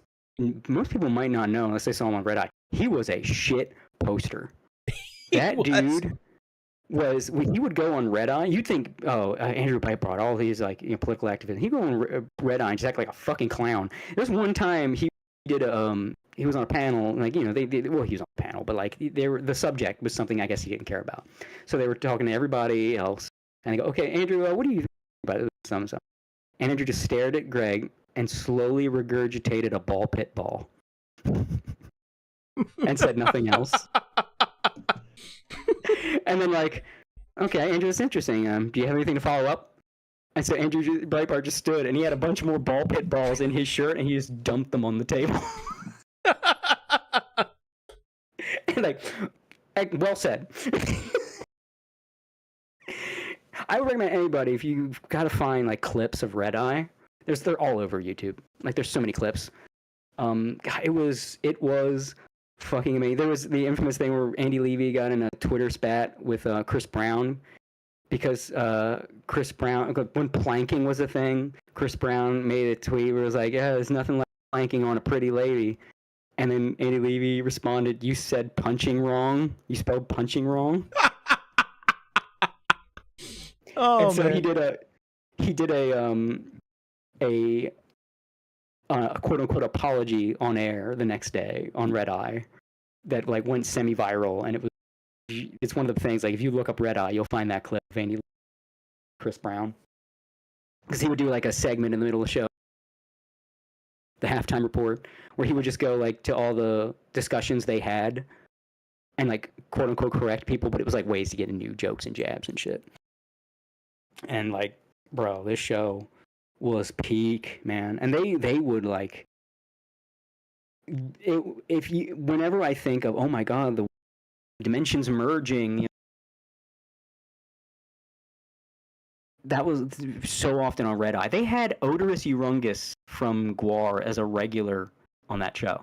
They didn't just have him on an episode. He was their intergalactic correspondent. Yeah. That show was so great. It really was like 20 years ahead of its time. It was, man. Abso-fucking-lutely. It's like, it's one of those rare shows that I actually showed it to my dad, and he was like, "Oh my god, how have I not seen this before?" And I'm like, "Yeah. You got to stay up late at night and watch this." And he loved Red Eye so much.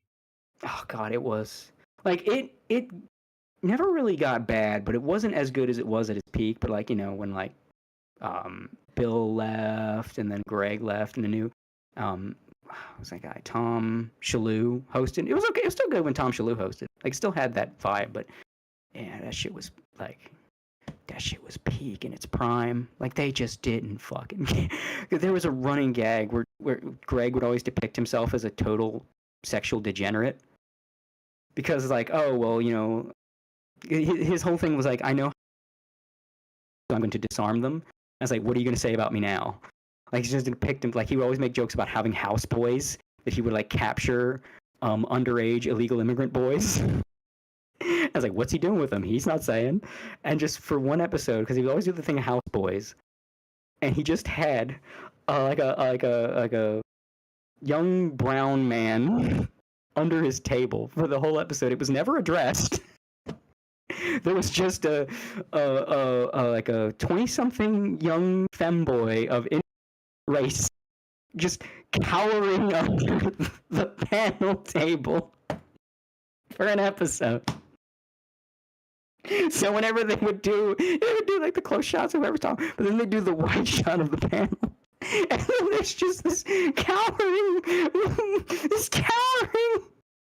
like, young brown boy in like a burlap outfit.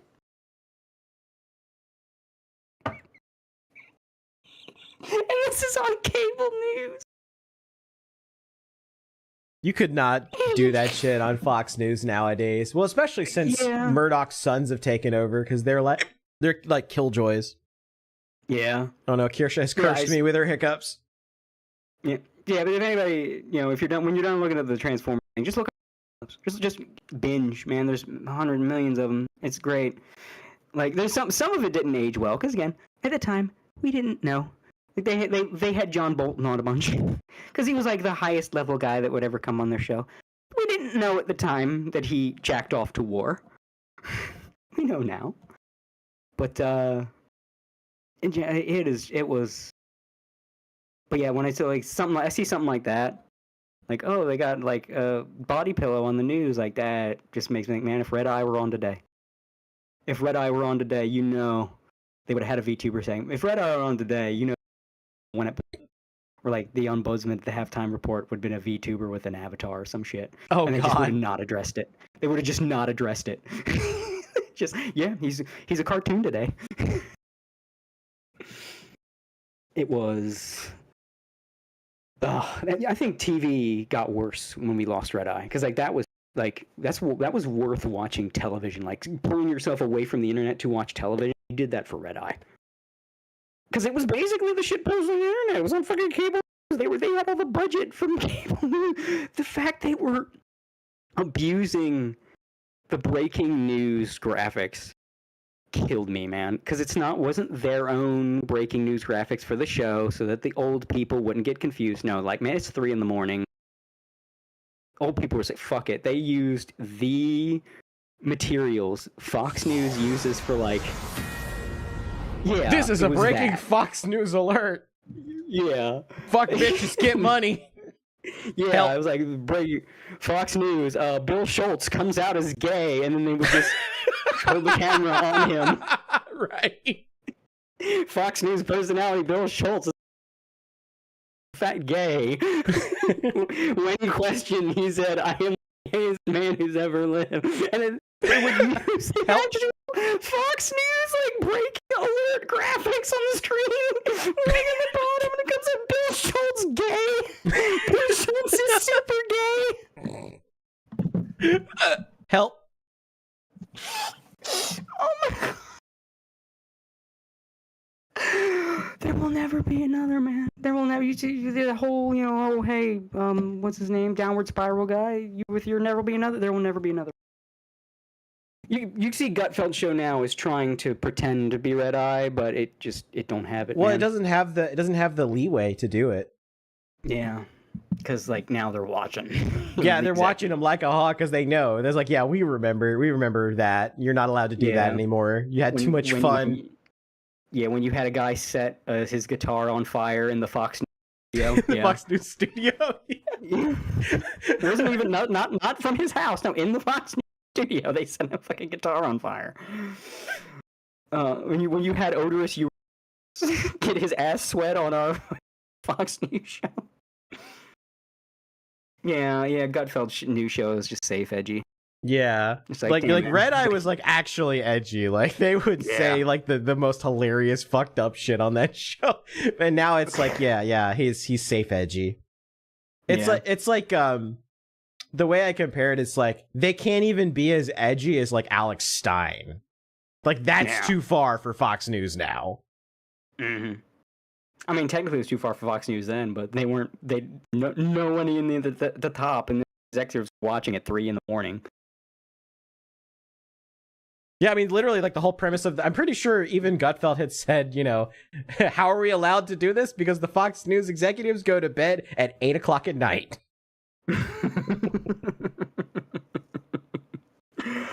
Oh god. After Hannity, everybody turns the channel. There was a segment on there where Greg Gutfeld gave out his voicemail like number for people to just call it. Just leave a message and we'll play it on the show. He just gave out his actual phone number, like business, you know, at Fox News, his number, and says leave a message. I did. I got on the air. I left a message. I have searched. I remember what it was. I have searched for footage of my voicemail message to Greg Gutfeld. I've still not found it, but I remember what it was. I was pretending to be a cult member to Greg. I was like, please, Greg Gutfeld, lead us to the promised land. Yeah. God, I wish I could find like the times that I called in. Because I call, of course, you know, whenever I was fucking with Tom Green, I of course called in. I wish I could find the clip of me. I've never in a million years been able to find it. Or when I called into the screensavers one time. Like I've never been able to find those clips like ever. Yeah. Yeah, I was just laughing my ass off. God, I'm on red. Like you could see like that from that segment who Red Eye's audience was, and it was not the boomers watching the rest of Fox News. No, it was the kids who just, you know, were clicking over from Adult Swim because they were like, oh, I don't want to watch the rerun of, you know, I don't want to watch the rerun of fucking Outlaw Star for the 5th time. Let me flip over and see what else is on. Oh shit, what's this? Red Eye. Yeah. Yeah. It was, oh my god, it was a legend. It was a fucking legend. Like I said, it didn't fully age well because we didn't know what we know now then. Yeah. But for the most part, man. For the time it was phenomenal. And it was yeah. The best way I describe it to people is like it was an MTV show, but for right-wingers. Yeah. For real. I mean, no one had a left-wing guy, and they made fun of the right on Fox News. And like they had a right-wing guy and a libertarian.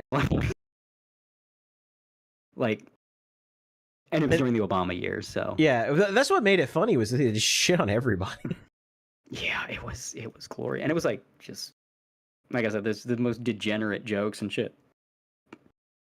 It was, oh my god! I think YouTube has the full, because when Andrew Breitbart died, they did a tribute episode. I remember that very distinctly. I was yeah, and I was at CPAC. I was at CPAC that year, and it showed a lot of his like best moments from the show. And I think that would be great. Like if you want to see like dude that you probably just thought of like the big right wing activist was like, no, this dude was a goofball. Was like the proto. He was if he were still alive today, he would be like the king of shit posting.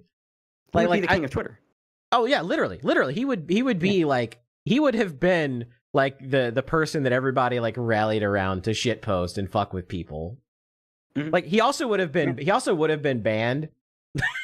like in 2016 he would have like where Milo Yiannopoulos is right now, like Andrew Breitbart would have like Milo would never have been a thing because Andrew like would have crowded him out.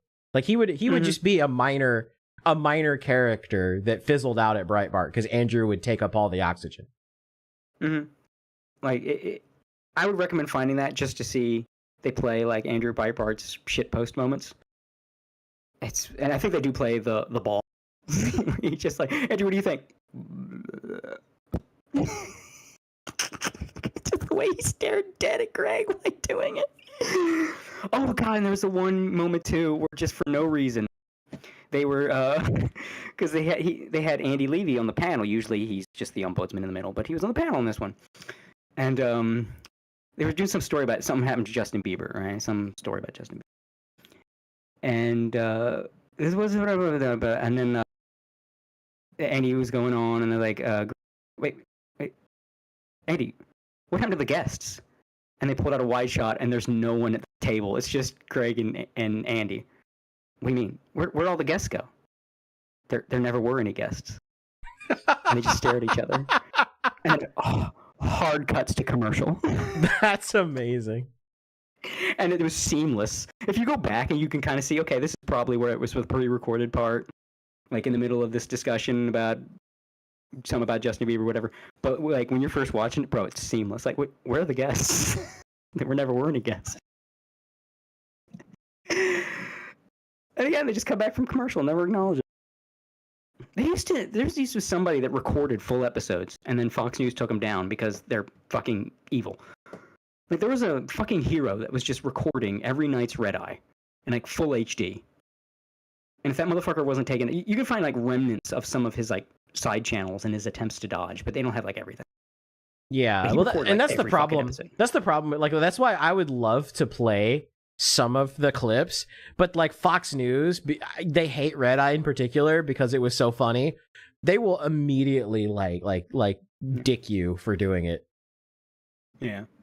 I mean, if you could pull the fucking Brony thing, or like when he went to BronyCon, or I can't remember the two guys, but whenever they would be on, they would have the argument battles. Like one stuffy, like stuffy liberal type, and then one was like a slacker comedian. And so the stuffy liberal type would always try to push like insult the comedian guy, like as if stuffy like him, and like, oh, lily white live forever. And then the comedian would insult the stuffy liberal guy, like as if like with just like liberal slacker, you're a loser jokes. And it was fantastic. Like the jabs they would come up with each other, and just the dichotomy of the one guy's purple prose insult going right to the other guy's, yeah, well, you're gay kind of thing. Yeah. But it was like clever versions of that. It was some of the greatest television on earth. And again, every time I see something like, oh, caught anime on public news, and it's just like, I miss Red Eye. The closest thing that we have to something like Red Eye is like a panel. It's like a panel show of shit posters. Yeah, there's nothing like it anymore, man.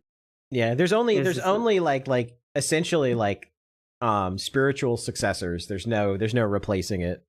Like, I like to think our podcast in some ways is kind of like a spiritual descendant of Red Eye. we the DNA is there. We caught the, you know.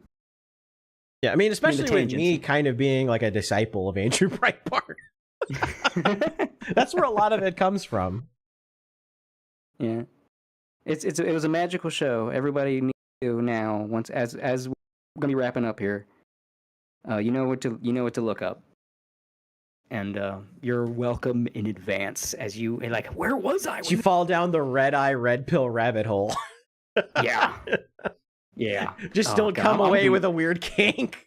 And definitely don't post about it on Twitter. One of Greg's intros just something in you. It's like, I was just a normal average boy. But then something about Cat Timp's weird smirk just set me off. And now I want to fuck in the library. I remember one of the intros he gave the show still sticks with me. It was like, welcome to Red Eye. It's like, so you think you can dance? By dance, you mean get out of my basement.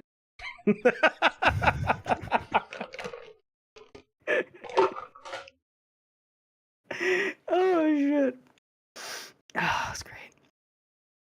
We gotta end. I'm gonna be talking about the show forever because yeah, I know. It's like you're an overlord. It's like it's so good. You just have to gush. I want to gush for hours and just live in it again. Speaking of shows to gush about for hours, we got to talk about Megas XLR, because I mean, the whole premise of this show, when Spooky and I were first talking about it, actually we had you on as the first guest, funny enough. Yeah. we were talking about it, and I was like, well, we need like a song, right, to play at the intro, and we need something that's not copyrighted because we want to play it over and over again. And Spooky was just like, well, why don't we just play the theme to Megas XLR, because we all love that show. That show's awesome. And I'm like, yeah, but isn't it copyrighted? And she's like, well, actually, no, because Cartoon Network had to write Megas XLR off on their taxes as a loss. They can literally never claim revenue from Megas XLR ever again. So if they like copyright claimed any of your videos, they would be making revenue on it. And so in trying to fuck you over, they would have to pay like millions of dollars in back taxes to the federal government. And I was like, wait a minute, so you mean I can fuck over the Cartoon Network by getting a copyright strike? Let's fucking go. I'm like, this is funny on like 12 different dimensional levels. If you strike me down now, I shall become far more powerful than you can possibly imagine. Yeah. It was another show that was just I can't talk about it because I already gushed about Red Eye for a fucking hour. I'll gush about Megas for an hour. Yeah, so this has been making, you know, it's funny. We talk about freaking Samurai Pete's Cats is back, and Ronin Warriors is coming back, and now we've got freaking Megas XLR talking about it. It says, per a YouTube comment by creator of the show, Jody Schaefer, Megas XLR not only made enough money back to be unwritten off, but a reboot of the series was in the works at Cartoon Network. It was canceled in development due to the Warner Brothers Discovery merger. This has to be one of the more depressing revelations of recent memory. The show wasn't as underrated, got enough support to actually make a miracle comeback, and something else happened to stop it again. And this is what he said on Twitter. So thanks for the shout out. Feels good knowing we weren't completely forgotten. Fun fact, due to international sales in iTunes, Megas made its money back. We got greenlit for a reboot a few years ago. Then David Zaslav took over WB and shut the whole thing down again. Wait, that fact isn't fun at all. Yeah, you know so that was a comment I remember seeing because I linked you the channel I'm a big fan of, Secret Galaxy, which was like a whiplash to see that. And like Megas, it really is just, it was a phenomenal show that's been done so dirty.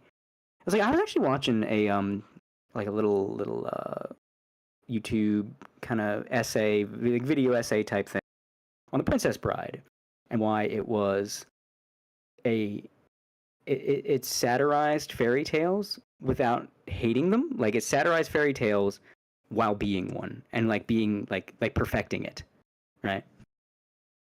And like it had like it took the tropes and it pointed them out, but it did them with love, and it like did them perfectly.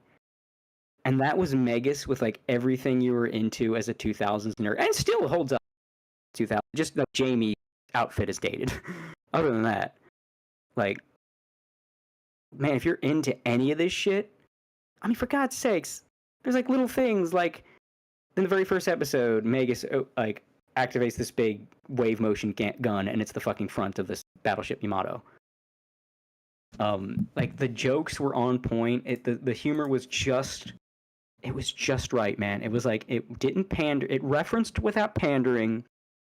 The relatable jokes didn't feel like like the meat wad clip. You know, I relate to that. Like it wasn't that kind of shit. Like it was perfection, man. It was perfection. Like the characters were just right. They felt connected to anime in a way that was like authentic. It didn't feel like when a lot of Western cartoons parody anime, they usually come from a place where like they only know ancillary stuff from the kids.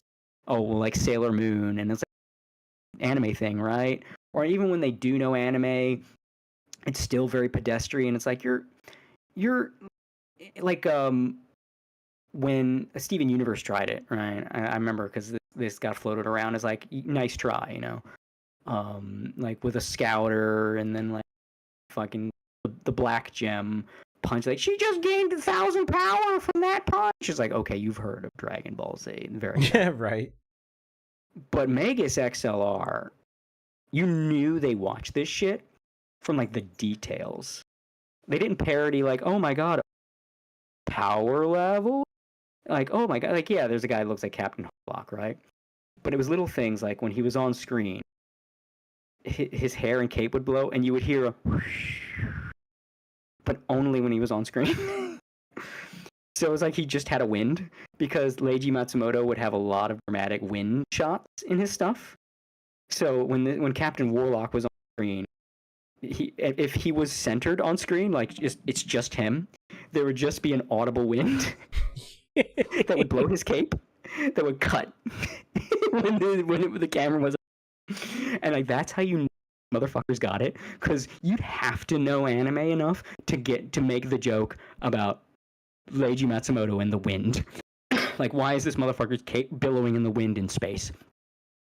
You wouldn't know that unless you knew this shit. That's not like, oh my god, over 9,000?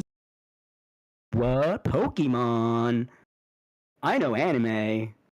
No. They got it. They got that shit. Just the way the fights would play out were very giant robot. Where like, is it like, because like in giant robots in a lot of anime are like too human in how they move. Where it's like, what's the mechanisms that make them adopt the fighting stance and like judo flip? You know what I mean? Like, what lever is he pulling for that? That's why I kind of like G Gundam a little more. Like that actually feels less like gives me less autism. Like, okay, they're in a VR mocap suit that makes the robot imitate them. Makes sense. Instead of just I have two horizontal levers and this is making shit. And Magus would just do that. He's got a steering wheel and a video game controller and do wrestling moves and punches and gesture. He has a button to make it like do a gesture. That's how these motherfuckers knew. These were real ones. I like when it's like missiles, more missiles. And that's the fun part about it, was that like you could just change like what all the buttons and stuff do at any given point, just for fun. Yeah, that was a running gag, was like the button labels. They just change every episode into something funny. Yeah. And like you had the he hits a giant button that just says Chekhov's gun. Like, this is one of the few shows I would be okay with them bringing back, because I don't think they would have to put in some kind of, rainbow messaging or a Trump analogy or any of this lame bullshit. No, it would be some slackers from Jersey, and now you'd have like Coop getting isekai'd. Right? Holy shit! Yeah. Oh my god. You have something like that. And right? like the entire episode is like trying to get him back from the other world. Yeah. You have like Coop doesn't want to leave because 3 different women of races want him, and they think he's despite the fact that he's a fat loser. He's an elf girl that's in love with him, and the tsundere knight that's in love with him. Like, we get that instead of like, we brought back Darkwing Duck and we have Goslin Latina. Okay. And the fucking the creators being really fucking weird about it. Yeah. No, Magus coming back would be solid. I have full faith in that. Yeah, they think he's a dwarf. and hey, he's good. He's a good mechanic. So they're like, oh, you dwarves are great forge masters. Oh god. And like they've talked about like how if they brought it back, the creator said like if he brought it back, he would want to just like not where it left off, but kind of where like Coop today, like the time between the old show and today happened. Like where's Coop at today? Probably still a loser in his mom's house. They might do a gay joke about like Coop, oh, he's in his mom's basement getting on fights on Twitter or something, or like whatever. They would in one joke and probably get some people overly upset, but overall it would be fucking masterclass. Probably have Jamie like he gets his life together, and then Coop's like, we gotta go back in the. No, I have a family now. No, you were in the room. I have a wife and family and kids now. Yeah, drags Jamie from like a fucking 9-to-5 job, and he's like cut his hair, and he's like all clean and neat now. Yeah, drags him back into this bullshit. Right. It would be peak. And you know what?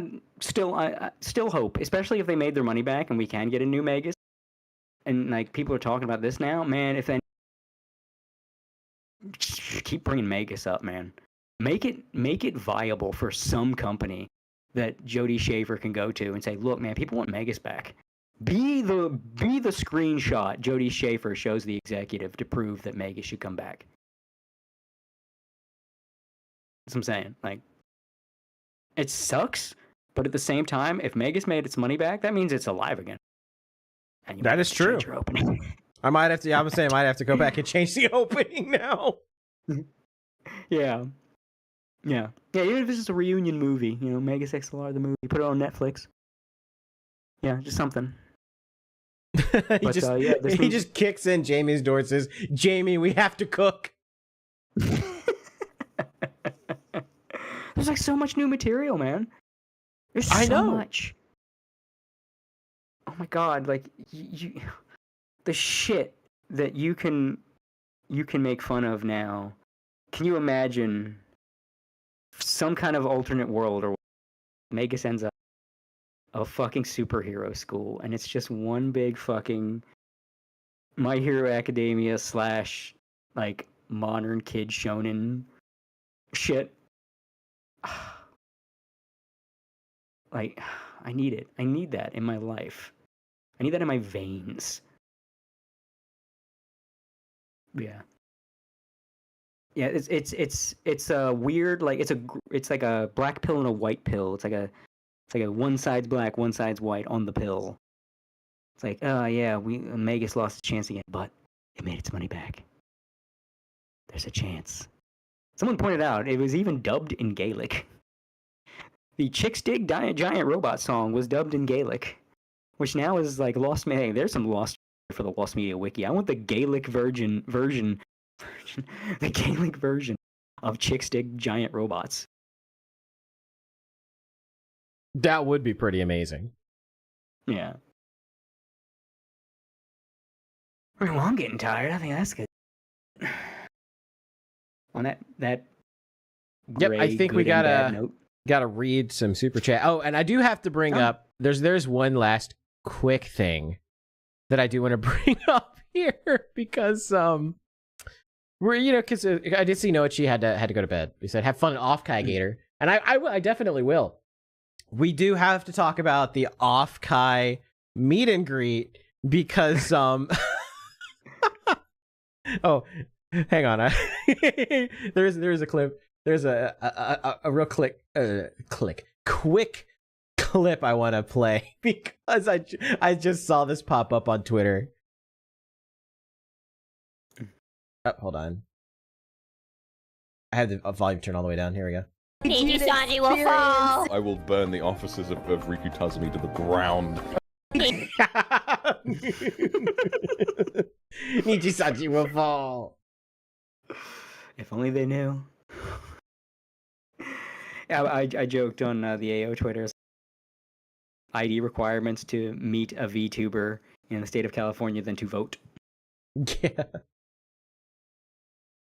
You know what, Pippo, I get what Pippo was saying of like why they did it. It's still fucking lame. Like it's to prevent scalpers and weirdos and all that shit. But yeah, it's like I get why they did ID it. Checks. But they should have. They really should have like communicated this to people beforehand. Mm-hmm. Like why they did it and why like it was important to do it. And then I think there would have been less push. Like they shouldn't have relied on False to have to come out there and explain to everybody like why it is the way that it is. Yeah. Because they had to do that the last time too. They had to have False come out there and explain it. Yeah. Yeah, stop relying on False to be your fucking to explain to like try to explain. It's like, hey, look, this we kind of got off on the wrong foot here. He's like their Tom Hanks, right? It's like Off-Kai Expo is, you know, has lost all their credibility, and so they're borrowing some of mine. Like that's the whole point. But it spawned this meme.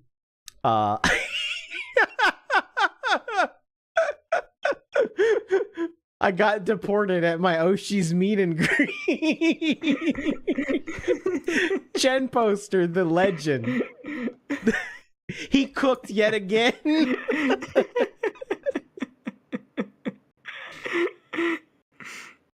Chen Poster took it and made it into an actual shirt. He's gonna be wearing it to Off-Kai. I want that shirt, as Tomac said in chat. I agree. I want that shirt. I want Chen Poster to get me a shirt that's. I want to get Pippa to sign it. Would be beautiful. Oh god! But it gets even better, and it gets even funnier because somebody got fucking mad. Somebody got fucking mad. It's so funny. Somebody got mad.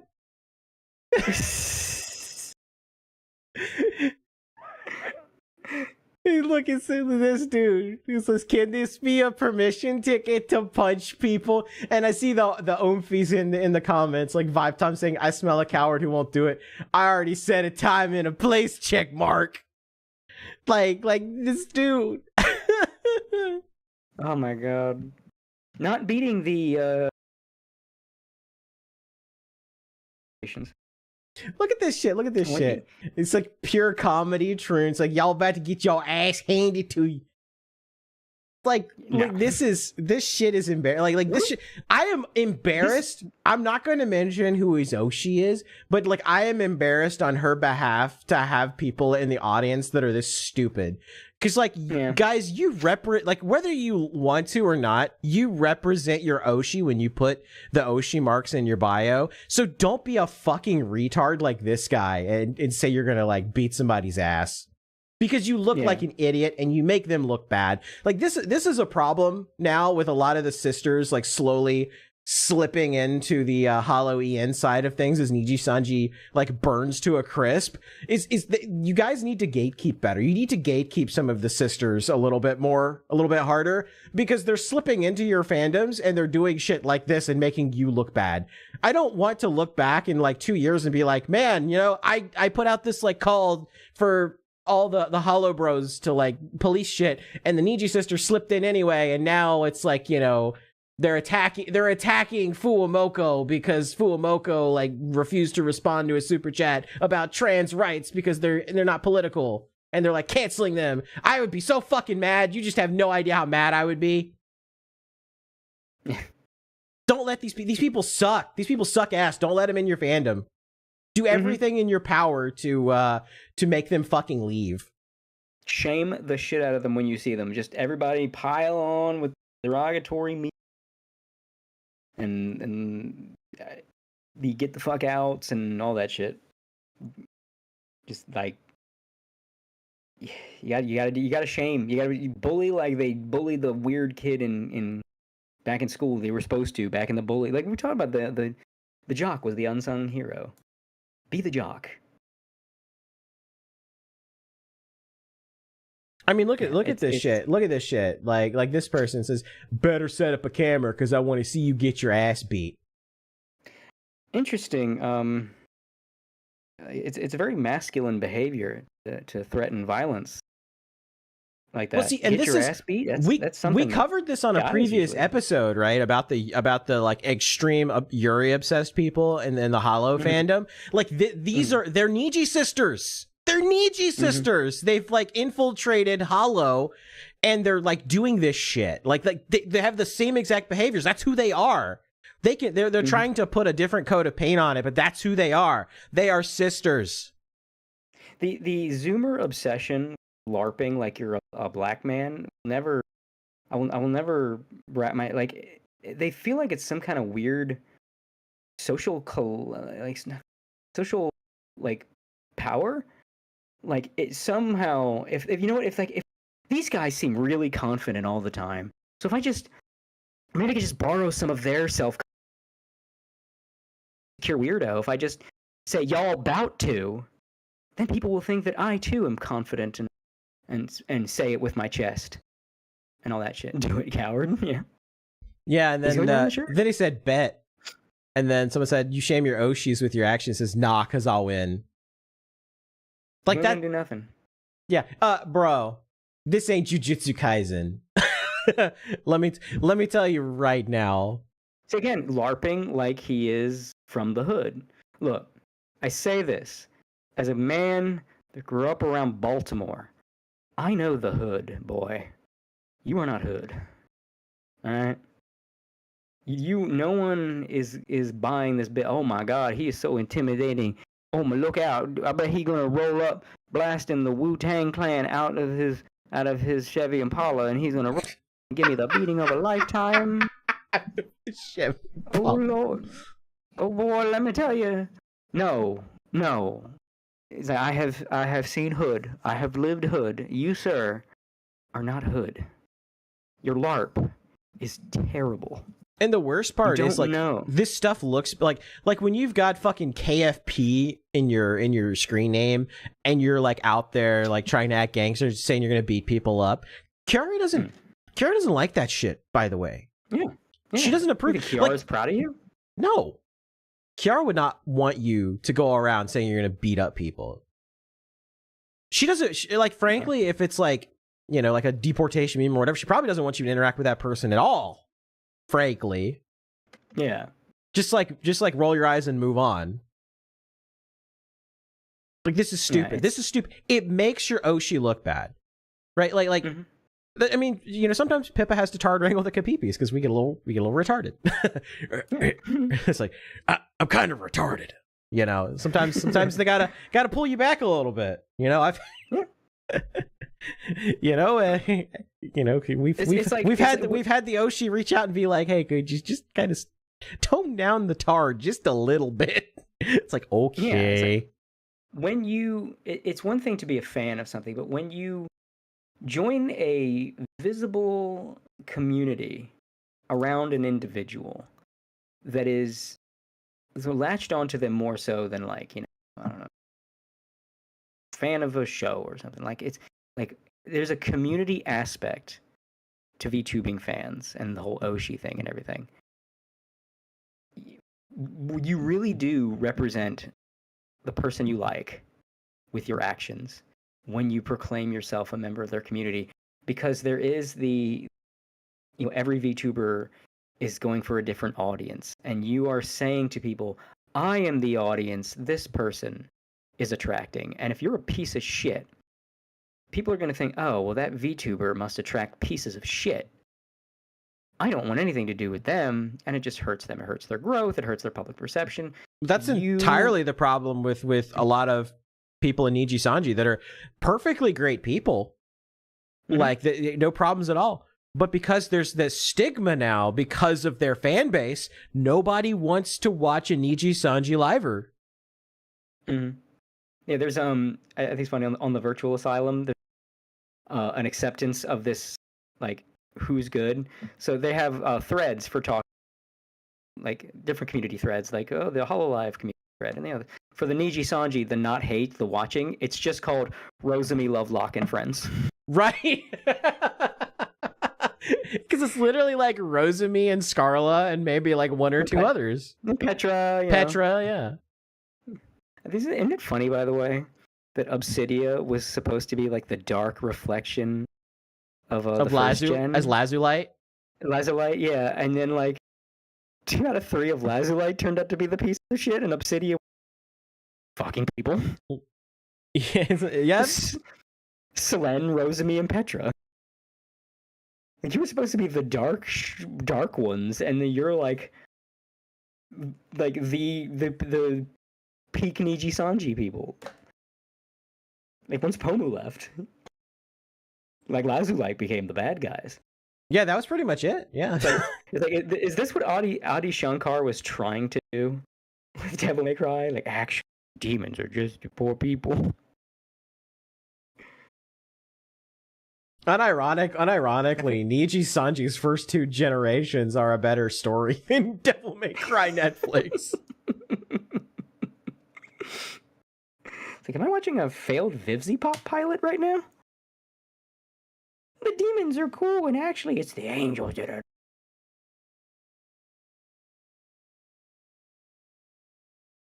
Maybe if they said "fuck" a little more. Half of them were right. gay. By the way, it's a quick tangent. VivziePop, everything she does is set in hell, and everybody's gay. What do you mean by that? Yeah, no? Yeah. Secretly based? Like, every fucking character in your fucking shows are fucking gay, and they're all set in hell. You know, I feel like there's a message here that we're missing. Can't quite put my finger on it, but Did you mean to do that? Anyway, I just had to bring that up. Popped into my head. oh man. Anyway, we should go. I'm desperately thirsty and tired. Yep, I'm gonna go read these super chats, and then I got one little quick clip to play. Tomac for $10 says, "You know that Gargoyles was just to teach us Shakespeare lore. Gargoyles went so fucking hard. I'm not gonna. We could spend hours talking about it. I think we have like done an entire hour segment talking about. For real. What a legend of a show. Absolute legend of a show. Except for that last season, but even the creator decided. It's not canon. He's like, yeah, that's not canon. That happened in a dream. It was all a dream. It was all a dream. Yeah, and then Tomac for $20. Yeah, this is the clip I want to play. It says, Gator, I'm sorry that Kirsha sees you as the Sonichu medallion of VTubers. King of Fighters is still going to be a good time. Yeah, see, there's a little bit of a misconception. Tomac sent Kirsha a super chat. But he didn't realize that the concept of the KOF stream had changed from me skinwalking different VTubers that I like to just having a ridiculous female avatar and having to say copy pastas if I lose or refuse to skip. So this is a clip of her responding to his super chat and BTFOing me in the process. That's gonna be a good time. I don't know what that means. But I feel like it's a bad omen whenever Gator interacts with a VTuber. I'm sorry, alligator man. It's like a Sonichu medallion. It's like something bad happens every Why did time. It blank out? 2000. It's old. It's time to accept the truth. KOF is king of fighters. Don't worry. Hang on. Let me see if I can fix it. It goes away. Fucking YouTube broken as shit. Hold on. Yeah. I don't know why it disappears like that. Hold on. Also, Kirsha, that's not true. Was that dude we had Clotho on? Yeah, Clotho's been on. Nobody messes with Clotho. Ain't nothing happened to him. The alligator man attracts rage pigs and sector people. That's why you're called the Sonichu medallion. Yeah. Yeah, but it's like that's like victim blaming, right? Like it's not like I intentionally go out of my way to bring shitty people. They just the man retired and they won't let him retire. They won't let me rest. Yeah. Azahara's still okay and he was on Anime Boomers. Yeah, exactly. Yeah. Exactly. I don't know why I can't get this clip to show up correctly. It's like totally, you know what? I probably just need to update something. Look, Kirsha. We plenty of VTubers. Fine. What I'm saying is, come on the show. It'll be fun. It'll be fun. It deletes. It deletes. She's on the short list of people I really want on because this thing would be fun. Why does it do this? Why is it doing this? Like I turned off all the ad blockers and it's still doing it. Let me try. Let me see if it does it to me if I just open something. Maybe it's a YouTube thing. Let's find out. I wonder if it's like a plug. Hold on, it might be like a plugin. I may need to disable a plugin or something. YouTube's normal on mine. Hang on, I'm gonna play with some of my extensions because I have a feeling it's a particular extension that's not playing well. Let's turn off hyperchat. Let's turn off. Where is it? Live stream, YouTube live stream theater. Okay, let's refresh it. Let's see if it. No, it still kills it. It's like the sidebar is killing it. Try it in a maybe like a private window. If you have a private window. Let me try Incognito? using a incognito window. Let's try this. Let's see if it'll pop up then. Let's use like a good clean slate. That's gonna be a good time. I don't know what. Yeah, it works fine now. It must be a setting or something. Something's fucky with a setting. Yeah. That's probably what. Hold on, I'm gonna have to change my whole freaking setup now to show this window. Where is it? Where is it? Browser. Change to this one. Okay. Now, okay. Well, I probably shouldn't show it anyway, because it's like the American something industry was founded by a certain race of people. It's like on it where she got something pulled up. She's got the screen up for Fish Tank. Oh. She's just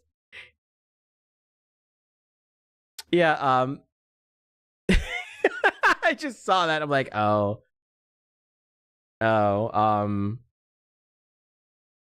guess it's fine to just play the audio. I should probably not pull that up on stream. I didn't realize that was there. Yeah. That's gonna be a good time. I don't know what that means, but I feel like it's a bad omen whenever Gator interacts with a VTuber. I'm sorry, alligator man. It's like a Sonichu medallion. It's like something bad happens every time. 2000, it's old. It's time to accept the truth. KOF is king of fighters. Don't worry, you're not. That's gonna be a good time.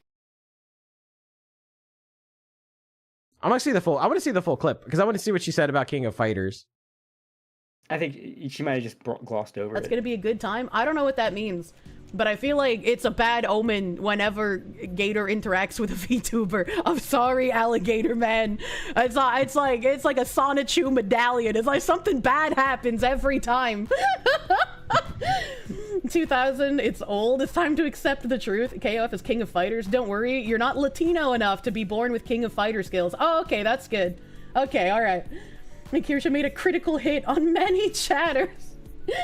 You wonder what Kirsha's average viewer age is? Well, we're not called the hospice of the VTubing community for nothing, baby. We're all hags here. Yeah, so I think that is very true. Yeah. I'm gonna train you. I'm gonna train you to play like a Latino. by the time you get to 15, you're gonna be able to throw down. But Cody, I'm already a Pippa fan.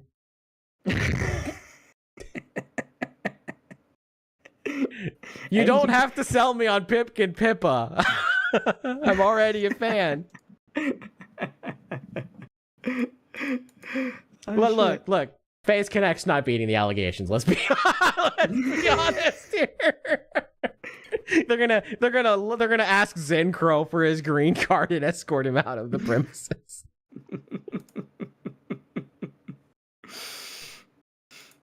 Well, like I'm still gonna write some of the punishment things, like have you imitate certain VTubers, like do a voice, but yeah, he's gonna just do a generic girl model. But we're just gonna get like 2 or 3 generic models, and they're gonna be different settings set up based on like how embarrassing is it going to be. Yeah, so the idea is the harder, more infamous, the more brutal the more brutal the thing he's going to have to read is going to be. So like, Rugal 94 grind, because it ain't going to be pretty, like your reputation might not survive. Yeah, the whole entire concept of it is to make me say shit that will get clipped and will be used against me forever. Yes. So you don't want to dip out and give in and throw in the towel. But again, if you manage to get through an entire KOF story arc, then Cody has to do it. I have to do it. Yes, he gets to pick one of the ones that was from that story arc for me to do. So we're almost there. Gator, I think, has all the games. I own every single King of Fighters game, or have the ability to get it instantaneously. Yeah, so I think all we need now is your you just need like the VTuber model for the punishment. Yep, and I know exactly where to get at least 2 of them. And they're not so we're terribly expensive either, but I will probably have to wait till after Offkai because man, I'm gonna spend a lot of money at Offkai. Yeah. Well, Not even on like merch, but like the hotel alone is a lot of money. For real. Yeah, I remember Anime Matsuri. We got a B&B, Airbnb for that one. Yeah, so did we, and But, it was still pretty pricey, even being split by like 4 different people. Yeah, and then like me and my girl got one, and even that was. I mean, it wasn't super expensive. There were more expensive hotels, but we spent more on that than we did on any of the merch and shit. I'd like to go back to Anime Matsuri. Yeah. I'd like to make that. Back. I'd like to make that like a yearly trip. They got a damn good lineup of voice actors. They really do. I guess they got. If I have any money left over, I might like slip down there for like a day or two and just kind of, just like get a cheap hotel nearby and just like go hang out with Vic because like the problem like Spooky was telling me this will kind of be like our closeout segment here, but Spooky was telling me how like in the year before like I went, which was I think 2022, maybe it was that year. But like the year before, no, it was 2021, maybe. I can't remember, but it was like the year before. Was the same year like we met up?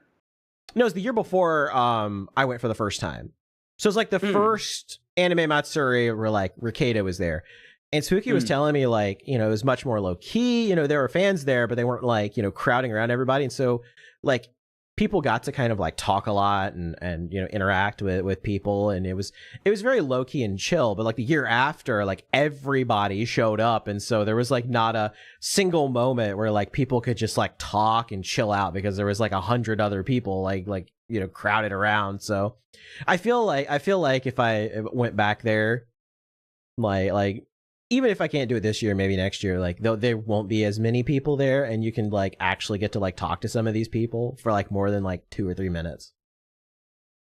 Yeah.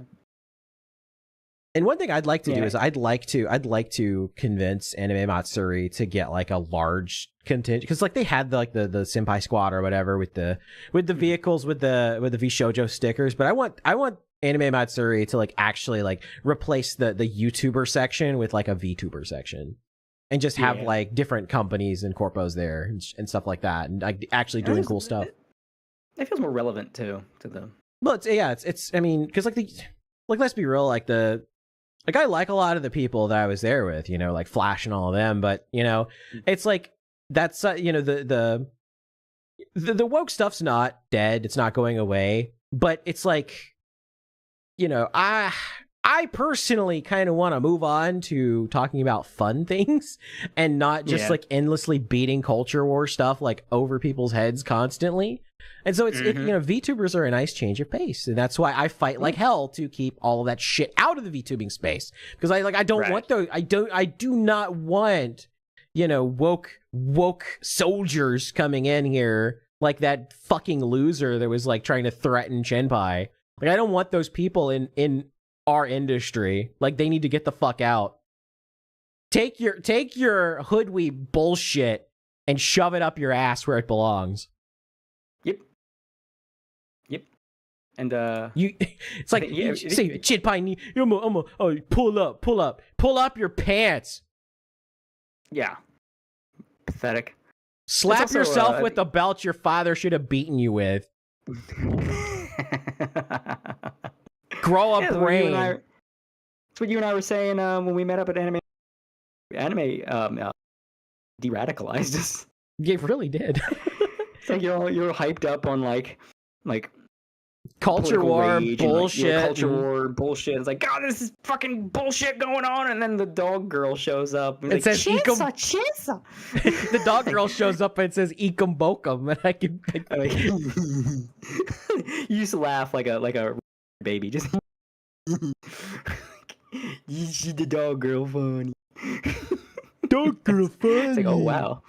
It's like, oh wow. Fire in the water. Water in the fire. Why? Like, just wow. It's like I didn't know I could smile like that. Thank you, dog girl. Thank you, dog girl. It's like you don't let go of the things important to you. You kind of needed that decompression, and then now it's like, shall meet. It's like this side can never know my. You know, it's like if you're an assassin and you have for a living. It's like Dark Souls, but instead of like, it's Corone just like wrapping her arms around you and giving you a hug, and it just says humanity restored. That's basically it. No, it's like Dark Souls. Instead of wrapping her arms around you, like you just sit in front of a computer and just see a clip of Corone like geeking out over Michael Jackson in Space Channel 5, and there's no reaction, and then you on the screen, humanity restored.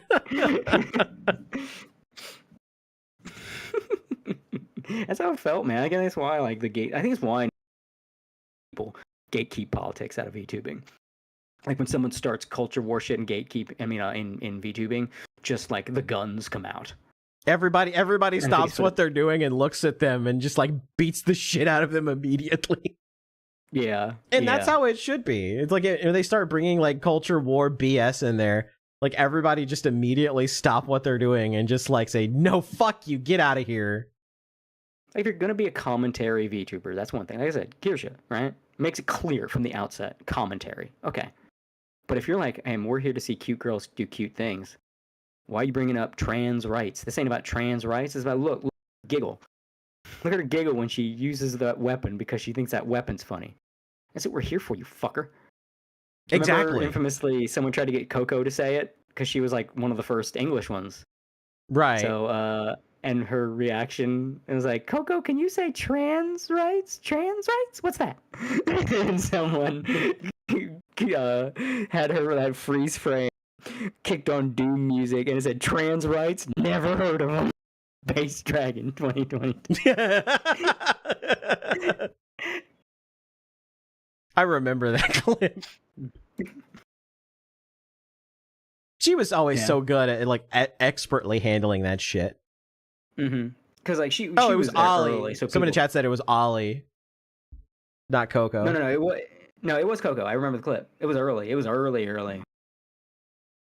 Like Ollie might have fallen the same quote unquote trap, but it was absolutely Coco because it was. I especially remember trans rights. What's that?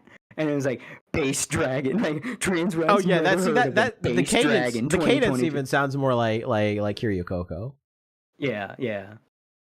Oh, you know what? Hold on. I bet it's on YouTube. I'll bet. Let me see if I can find it. It'd be a great way to cap this off if I can.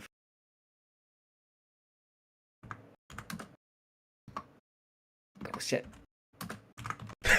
So just says, be like Miko. Say the N-word. Have fun. Found it. Oh, wow. Found it. Just put that in stream chat. I'll pull that up. Yeah.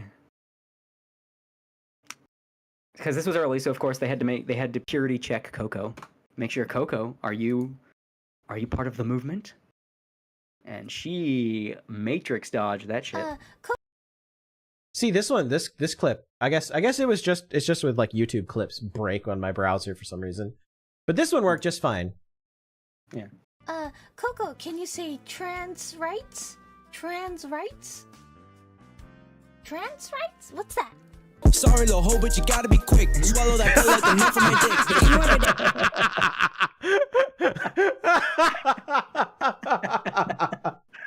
The version I heard had Mick Gordon do music, but it's still the same.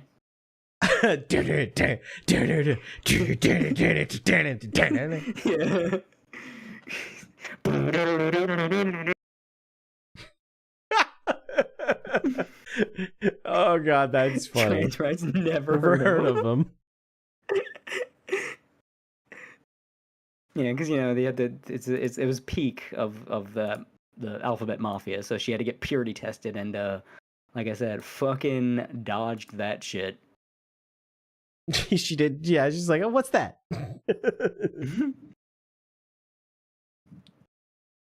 I don't think we can do better than that. I think that's a good segment to leave off on. Yes. All right, let me do my bi-weekly ritual of trying to find somebody to raid. if there's anybody that's even still awake at this hour. So let's see. Well, if you can't find anyone to raid, you can always spend some time going to check it. Guess who's live right now? Oh, shit. But go ahead, continue. I was going to say, well, if you can't find anybody to watch, dear viewer, if you want to go entertain yourself, why don't you go check out my wonderful comic, Cloud Scratcher, at www.cloudscratcher.com. If you're looking for a fantastical adventure full of action and intrigue and colorful characters, and if you just want a shot of nostalgia for the age of the cartoon I was ranting about, everything that I adopted from 90s cartoons, go check out Cloud Scratcher. Or you check out, I just posted a new update. If you just want to see what it looks like, because over at, I'm delirious, so forgive me, I'm fucking up my sales pitch.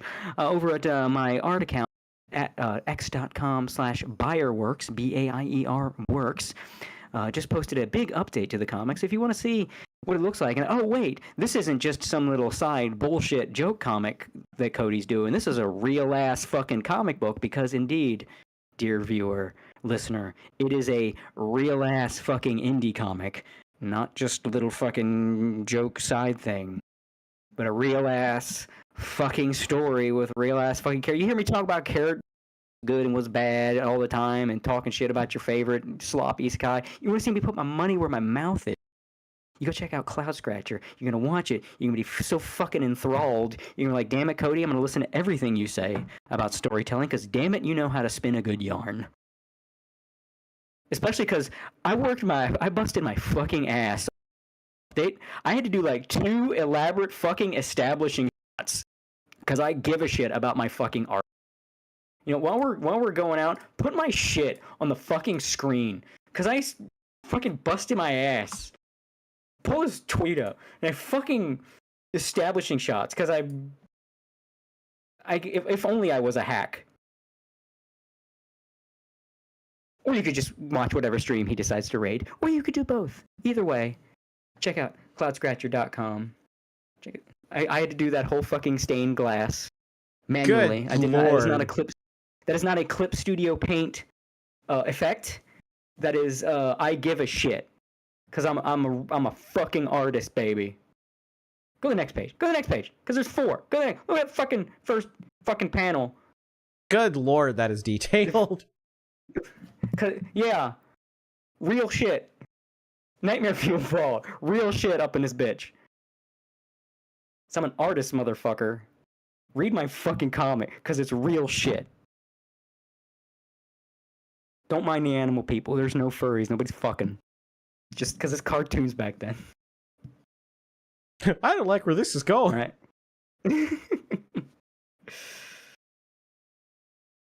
Real fucking shit. Read my shit. Rip and tear. You're huge. You must have huge guts. Yeah. That's some good shit. That's some good shit. Yeah. It's real. Fucking. I don't know. I'm delirious. I'm tired. I'm hungry and I'm thirsty. And passionate. So we're gonna have to do this the old-fashioned way, because Kirsha has rating turned off on YouTube, but she is live, I guess, watching Fish Tank, I think. Well, she's scared of the Sonic. Yeah. It sucks, man. We could raid her. The Sonic medallion's here. Damn it, Kirsha. Turn your shit on. I'm gonna post the link. I'm gonna post the link in the chat. Yeah. Ghetto raid. We're gonna do a ghetto raid. That's the payback for the Sonic medallion comment. Yeah. And confuse her with gator emojis. Yeah. That's your punishment. Is confusion. Why are people spamming the emojis in the chat and otherwise behaving? Do it. Not now. Do Not it now. once we're done. Do it once the stream's off. Which we're going to be winding down now. Of course, you know, you can watch this episode every other week on youtube.com/animeboomers, where we stream it live. We also stream it live on x.com/thegatorgamer on my X account, Twitter, X, whatever. It's the same thing. Yeah. It's the same thing. The Elon app. The Elon app. Also on kick.com/GatorTime and twitch.tv/TheGatorGamer. And probably not after this episode. Except for a little spicy, a little fire there, a little fuego. You can also find us anywhere podcasts can be found, like Spotify, Apple Music, etc., when I eventually update the feed. We will be coming to you again in 2 weeks. Of course, this week is off, Kai. That's where I'm going to be. Don't expect a lot of updates from me. I'm going in like 007. Super duper extra secret. Yeah, last time they played like Where's Waldo with my ball sack, and I don't think I'm gonna do that one again. Yeah. I don't need a bunch of grown ass men trying to compare shots of my ass and trying to compare whose man's ass is my ass. I don't need that shit again. So we're going a little guy incognito.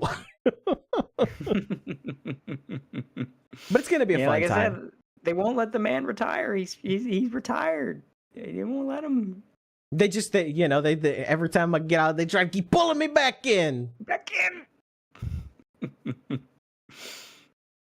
Tried to push me to enact my final solution to the sector question. The sector views you as like Travis Touchdown, like you were the man who escaped. Ow. Need revenge. fucking gay ass petty revenge. Yeah. You took everything from me. I don't even remember who you are.